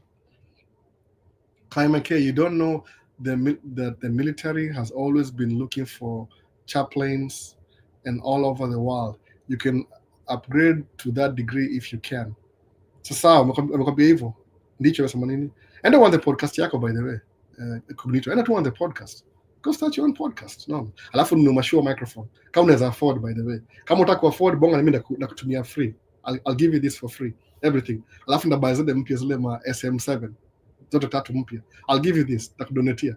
Natumia for free by the way. Alafu tunaona utaziuza. Hata kwanza ni hasara kwangu kwa sababu mimi sidili natoka na mindset kama hiyo. Mpate mse yule atakujisaidia. Mtu anaanza YouTube, mimi specifically kwa Kenya na YouTube for one reason alone. Kukuwa na travel experience. That's it. Kwa nini? While your videos are paying you. Kuna msitu nani jina yake? Kuna wasatu sijui ma passport bros. Kuna sijui Austin wako Kenya pale wana rent hao. Hao sio walikuwa wanaduma job hapa hivi America. Waka realize, by the way, if you're American when Kenya utashangaa, things are very cheap. Very cheap by the way. Mimi najua hivyo na I live in America. Nini mortgage yangu ni $3,000. How much is 3,000? But the 3,000 Kenya saa hii zilipa bills zako za nyumba zote kabisa. Utakuwa na extra money. People don't make 3,000 a month. Wengi wao Kenya. Sijui how much is 3,000 a month? Sijui. Hii ni mortgage yangu by the way. No. Gari zangu mulipa less but mulipa 1,000 a month. Because I can. Tuendelea acha mse story zake. Climate K, you don't know the military. Oh, but pia unaweza ingia military. Kama unaweza ingia military pia by the way. Kama unaweza toboka ingia military.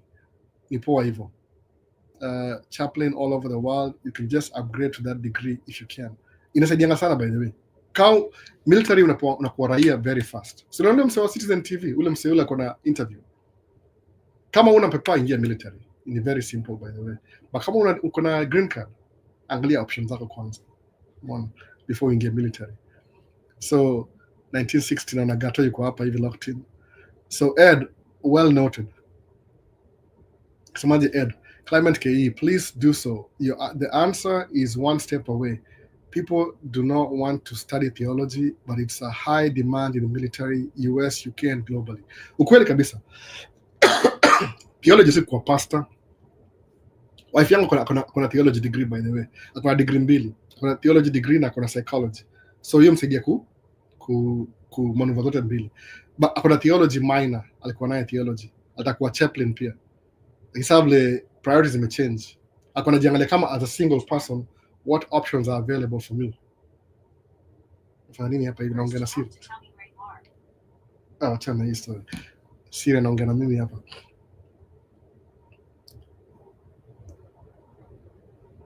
Victor Ochieng, at this rate, your state of Minnesota should recognize your efforts for making the state. Every day I feel like settling in Minnesota. Today's session was deep and good job. California ni poco like Minnesota by the way. Ni vile tu wewe bado ni mgeni, Victor. You just new. Tuniambia. Just finish school alafu niambie. Mwana. Ni vile tu cost of living is high, but if you can get a job, you'll be okay. And being military chaplain is no joke. You need a degree, then masters with the military specialization. Otherwise, all the quacks would have qualified.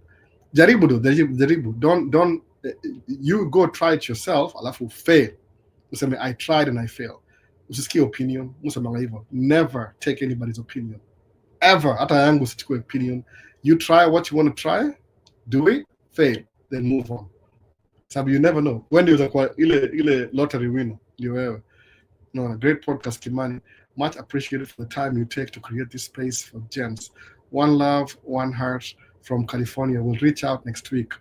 Got questions? Yeah, retirement, lazima kujipanga hii place. Lazima sana. But the retirement, hata mtu akafigure out by the way. Mtu akafigure out. Musamangaje, if I'm ever going to retire, which I don't think I will, I'm a businessman. Businessmen don't retire, but just in case, let's pretend that I'm an employee. How do I retire? Niliona route ya kufungua nini life insurance was a good idea, niko na mbili. So na mambo ya stocks. Alafu nianze, I'm just diversifying. Some things I don't know, I'm still learning. On hivyo, the retirement. But it's good sababu nimeactivate mind yangu mpaka I'm always think about the next thing. Mwana. Okay, albo aje. Niko na njia moja imebaki ya kuingia US. Masomo. Sasa kuja naye by the way, kuja naye tu. Kuja naye. Monge ya cruise ship juu inakuingisha hapa, kuna proximity, kuna travel visa. Hope to see you next year, God willing. Come plan. Samir Prince, kuja bana, kujeni bana, kujeni. Naona kama Kenya ni home, weka Kenya, lakini kama uko na different perspective, alafu ndio kamkuja na Kenya baadaye, sio itakuwa first world country, utaanzia hapa kwanza ubuild ndo, alafu kama ile credibility. Hii ni muhimu by the way. Nataka kufanya masters ya electrical engineering.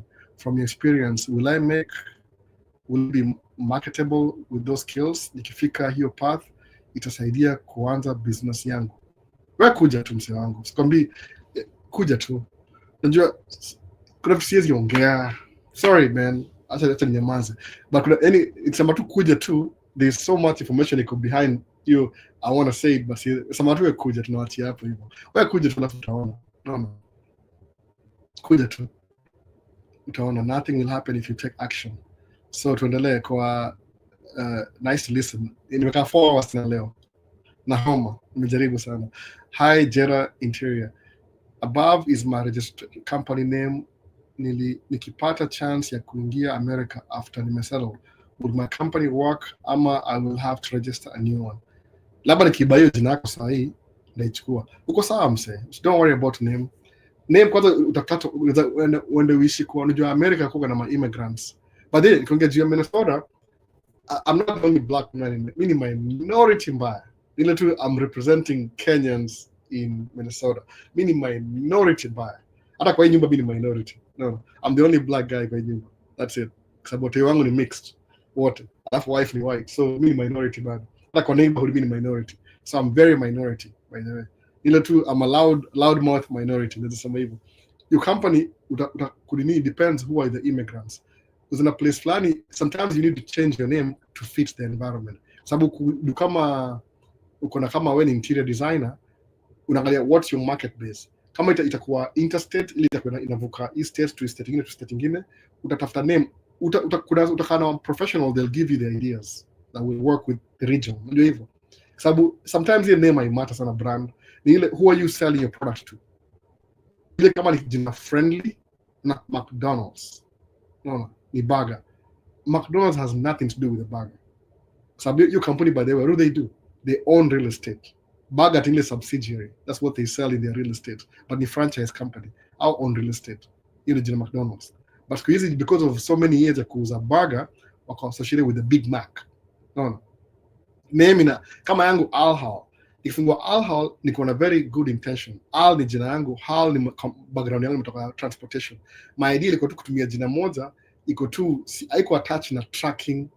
I was not intending to do tracking forever. Ilikuwa tu by the way, alafu ni move on. Sasa that's what I'm trying to say. Si focus na jina moja. Kama ni jina poa, you'll use the same name too. TikTok imeisha, inaisha, battery inaisha.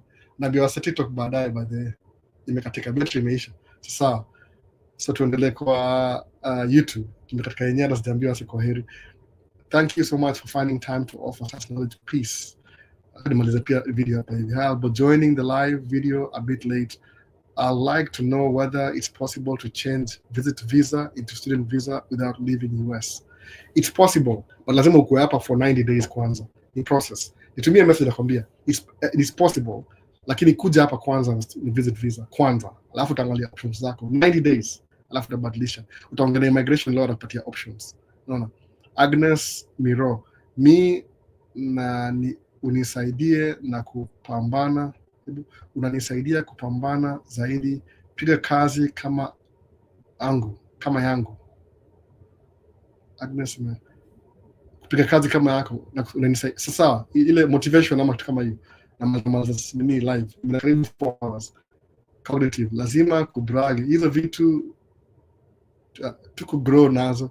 Gato mwambie bana, mwambie hizo vitu. Mimi ni grow na iPhone kweli. Niko na iPhone 15 kweli. Hata nadhani ni nyingine leo tu nikikasirika. No, just in case. Ni credit card by the way. Alafu ndailipa. By the time inakuwa due na kwa nayo pesa kwa account already. No. I wish mse aone check yangu ndio. Naona cognito. Aone check yangu alafu ndio niambie kama mimi na brag. I didn't have it. Ukilack uko nayo utaongea.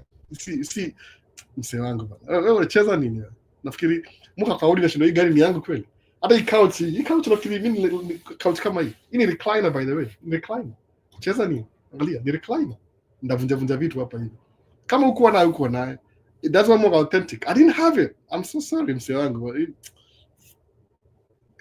So msaisilia kadishi kwa 1 bedroom apartment na budake na mazake na watu 5, akona hawa ya 5 bedroom sahi, ati haizi brag, ati nafaa kujicontain sema tu, oh I'm not bragging because I'm just being msee niko na 5 bedroom nalipanga 3,000 per month.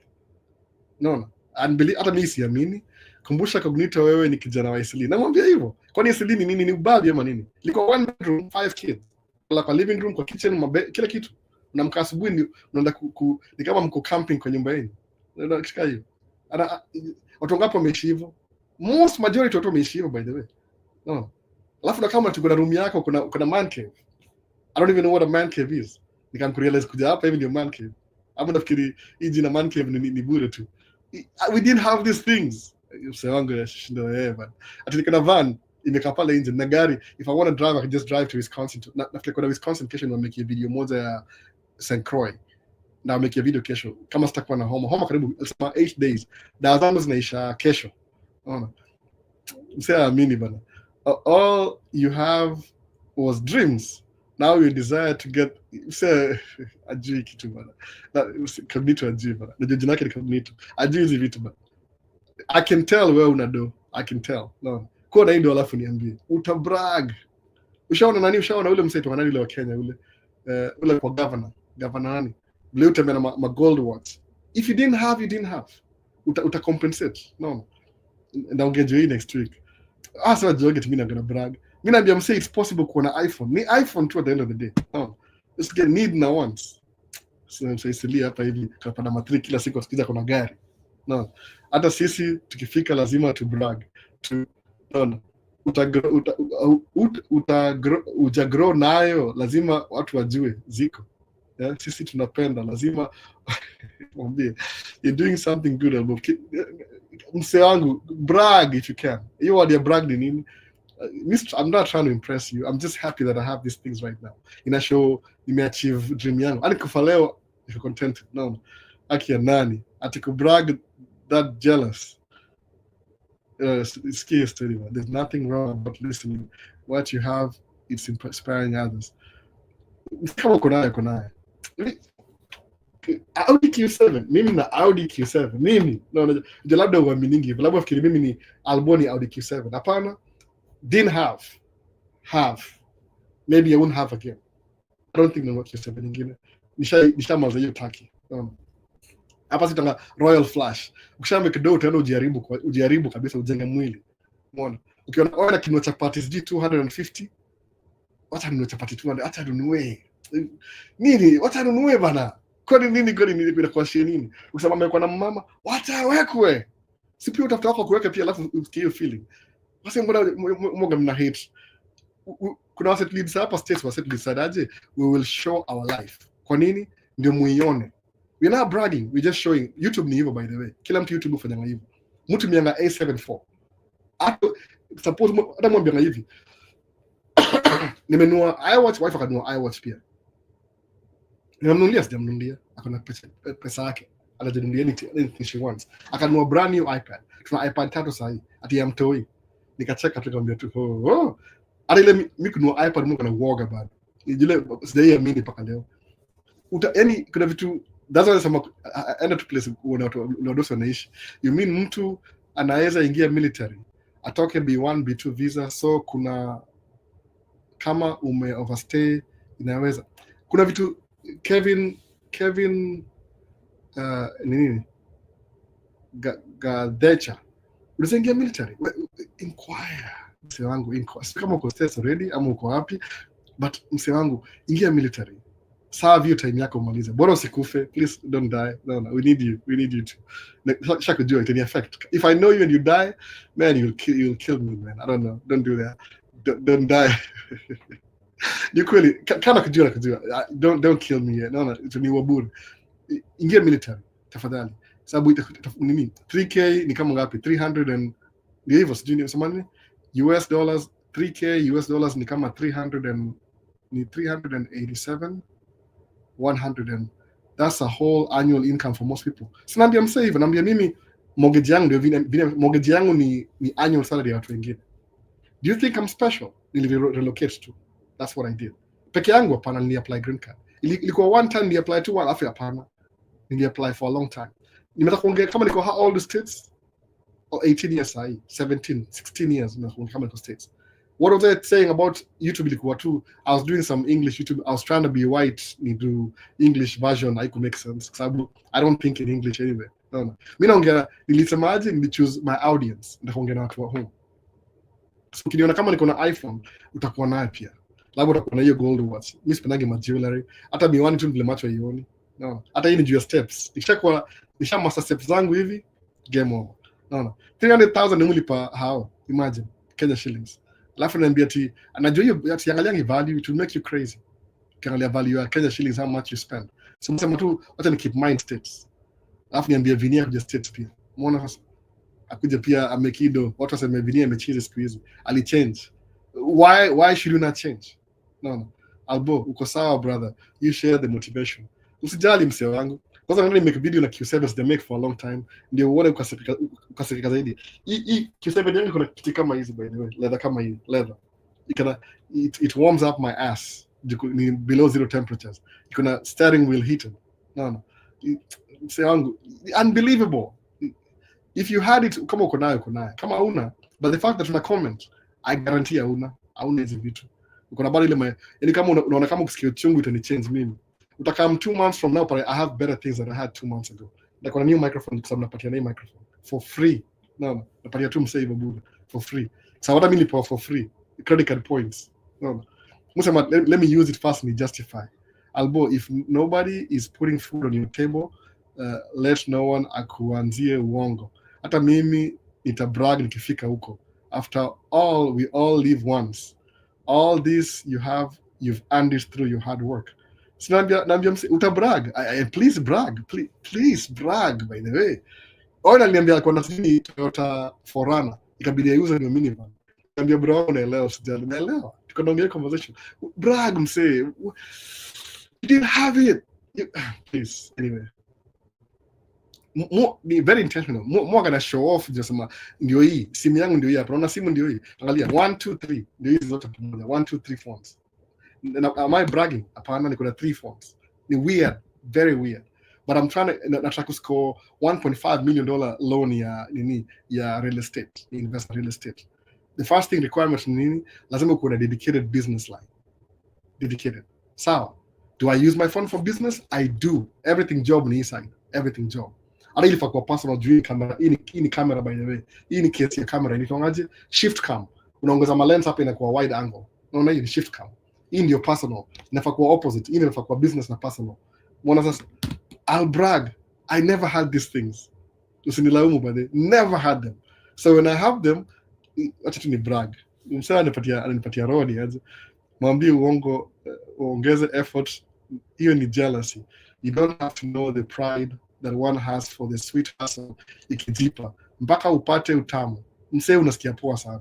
Mimi sikwambii, you need to brag. Kama una brag utakuuliza, hey Praise David, mbona ubrag bana? Did you have a problem? Na for brag bana, ama vipi Praise David? Lazima ubrag. Utajuaje? Ufika. Hatuko wengi hapa sana. Tuko minority bado. No. More experience racism na gari yangu. But more focus na ile confidence yangu kivyangu. No. Albo, it's good to set unrealistic goals so that it can push you to achieve more or set realistic goals. Korean, I'm telling you the truth. Mimi personally, most of my dreams ni unrealistic. It can be a wife and like, you're crazy. I'm like, oh, I'm crazy. Oh. Like 2 or 3 years, how crazy am I? After I'm like, you're really crazy. Korean, you pull that through, and I'm like, yeah, that's how crazy I am. Paka sikize you niamini, you say, but you do your thing. No. Make unrealistic dreams.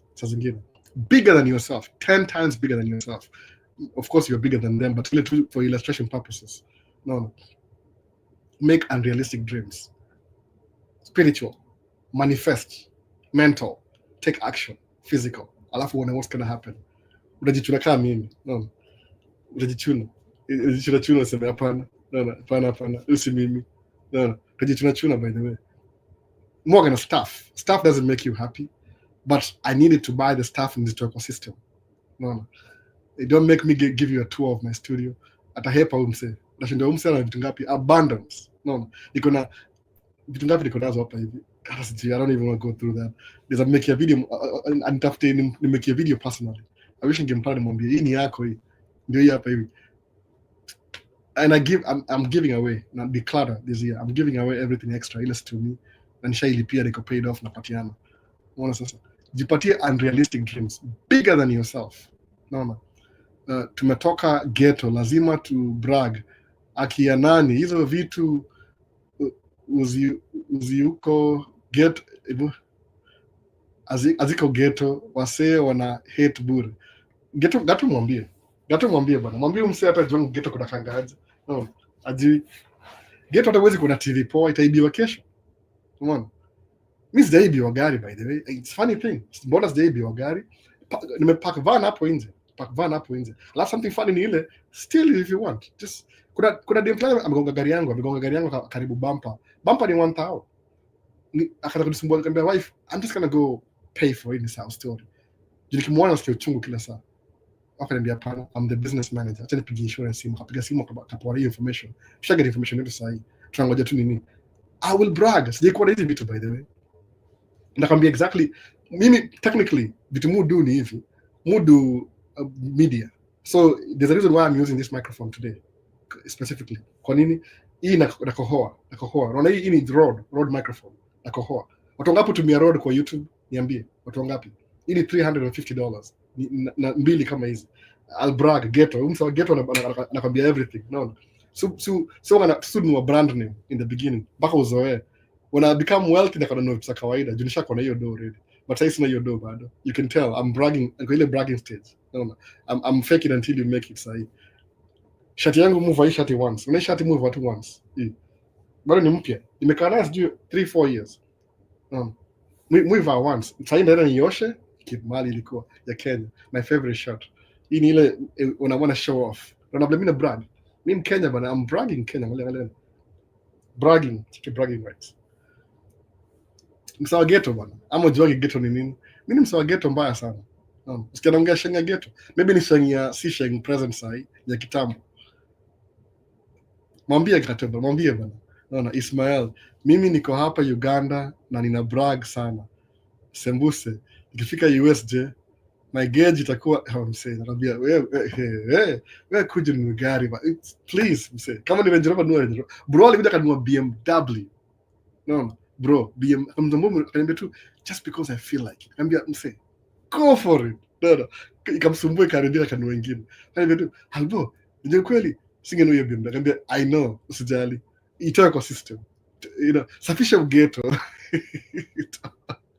Kwa sababu lazima uko focus na business. But safisha ghetto ndio itoke ile, yani ile kulipisha ile maskini. Angalia vile sio wangu siji. Uko the wrong approach. There's a reason why you're broke. Si wewe ni kuna system. With 3k mortgage monthly ndio mtu akona uchungu ati kuna brag. Please brother, I will brag too. Mwambie vini bana, mwambie. Mimi sawa ghetto bana. Nikibrag usishangae. Hiyo ni ghetto tunaona. Uzatoa albo ghetto but huwezi toa ghetto kwa albo. Mimi ni msawa ghetto bana. Unaona? I can't help it. Kama nimeimprove nimekuwa brainwash tena na sawa baadhi. But mimi ni msawa ghetto. Hata mjoga hivyo I'm out of place. Hata mfilani hizo sema I don't want to be too ghetto. Nataka kufunika ghetto yangu nisionekane. Unaona? Kwa sawa dosi. What is the best time to directly call you if your YouTube phone number, the US time? Fanya hivi, nipigie simu between 9 a.m.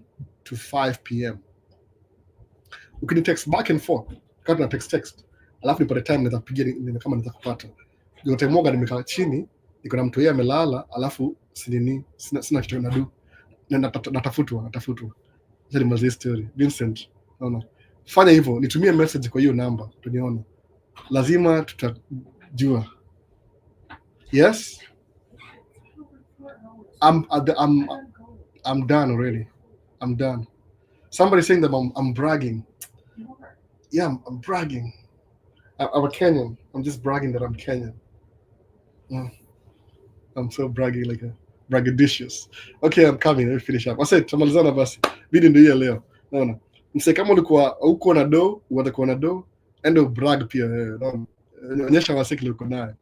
Ndio uko motivated, siko ubaya by the way. Iko uzuri. Onyesha kile uko nayo. Sasa utakuwa hivyo. So ndamaza video hapa hivi tutaona baadaye basi. Ama vipi?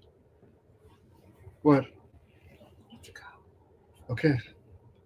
No, you're blocking my camera. Yeah. That's you. Back. Show your iPhone so people can see you bragging. Yeah. No, iPhone really brand new. Oh. Yeah. Alafu when you feel like next week, was going to next year. What? You just buy new ones next year, right? Because you feel like it, right? I don't know. Yeah, that's what you're being nice now. Okay, let me finish the video. You're blocking that camera. Yeah. I cannot. I know you gotta go school tomorrow. Yeah, the kids need food. Tasa, hey guys. So how much agitation? I could agitation when I say it's about to. We say cognito. You have to brag. Come on, Konai, you have it. If you have it, you have it. If you don't have it, when you get it, oh, show off. When you use it for the living, they have a gold commando. Konini, they didn't have it. They didn't have it. No, they didn't have it. No, cognito ni hivyo. Uta brag. They didn't have it. If you didn't have it, you didn't have it. No. Your t-shirt in they didn't have it. If you didn't have it, you didn't have it. Amekuja kuniambia time imeisha. Ndio hivyo. Watu na chuo kesho. We don't brag. We use what we have to inspire hope and those who don't have. I'm just gonna brag. No, kama ni brag. Sasa unatenya story juu sasa unapatikana mse wangu ni aje. Cognito bwana, vipi bwana? No. Cognito mse wangu, vipi bwana? So ujionyeshe pia wewe, tuonyeshe bwana. No. We don't brag, we use what we have to inspire. Hope those who don't have. Still, then just brag. No. What do you call that? You know, politically correct answer. Umesema that's discussion. I never had a microphone, mse wangu. No, I'm not got a microphone. Check it. You need a microphone. The review. You need Sennheiser. Made in Germany. Angalia ndio hapa hivi. You need microphone. I'm gonna brag. Angalia. Mse wangu. Na microphone hapa hivi. I'm bragging. Why? Nakwambia aje mse, if muyeka hapa ndio wasiwa jue. If you have this microphone as a record from on top hapa hivi. Lakini hii room yangu iko treated for sound, ni man cave, ni multi-purpose. So I'm gonna brag about it. How much? You tell me how much the microphone na cost. Niambie. Nitwaje? Sennheiser, made in Germany, MK600. That cost how much? MK600, that cost how much? $700. No, nilibuy when 2 years ago. Why do you think I bought it? No.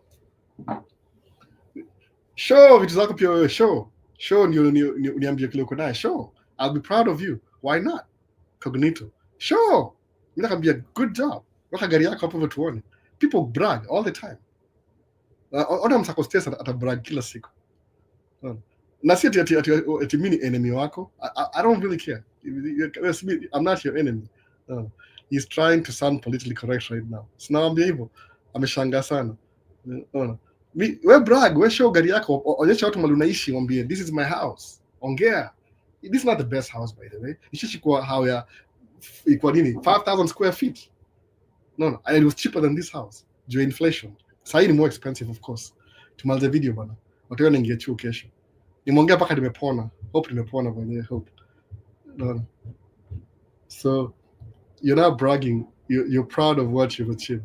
Mwambie bana, cognito bana. Show us what you got. No. Uko na nini Range Rover? Tuonyeshe Range Rover. Sema ndio gari yangu hapa hivi na leather seats. Ongea. Angalia Kibe mpaka aliandika Kife kwa gari S-Class. Kaongeje hiyo S-Class. Kwa nini? He never had it before. Uko nayo utaongeje hiyo gari. Na bado sana ongea mbaya. Kwa nini? If you didn't have it, you didn't have it. No. Brag ndio sio ku-inspired. Usi brag ndio ati hata kama una brag whatever you are. Wewe brag ndio sio ku-inspired. Kama msako ako nayo. Sasa mimi ilibidi nione watu wako nayo nikaamini. I never believed it.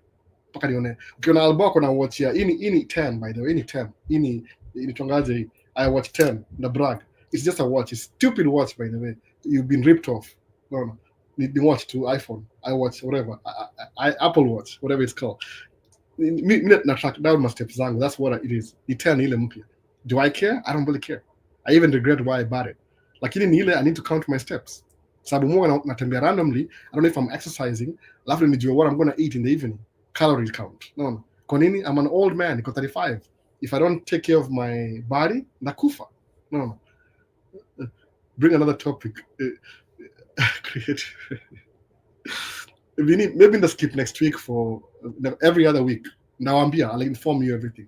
Ndakuwa na post videos zile ziko nini, ziko specific. Sasa nimeenda over 4 hours. Wacha tukabai watu chakula ya wiki na fruits na kila kitu. We get back to the grind ya chuo tena. Nashukuru sana wase. Nimekuwa mgonjwa the whole week. Msijali sana. But ndarudi back to comments ni comment. Nasikia poa kidogo. Alisema by Monday the thing will be gone. Ilikuwa virus. Haina treatment. You have to treat yourself better. So wase tutamalizana baadaye. Kama kawaida. Let me brag my way out. Peace. Na make fun na hiyo studio sasa na brag. Msikia poa sana kisha kama hiyo. No. Braggadocious. Ni mimi. Itaona. Ni macha good visuals. Hebu tuone good visuals. Vinik shak tumia GoPro next week. Hebu ende ubrag nayo. Good visuals. Get your GoPro hivi. No. Ume recover. Si poa sana, niko na ime-clear throat nikiongea sana. Sijaongea hivi the whole week by the way. Tapo ini flu inakuwa na 8 days hivi tukaa hiyo. So ukiget camera vini next week, ukitamwa bro, brag nayo. Guru visual shapa camera, endo brag nayo. No. Brag kabisa. Unaona hivyo. Sababu kama ingekuwa Kenya msanii nitumie camera, aki ya nani? The whole kila mtu atajua.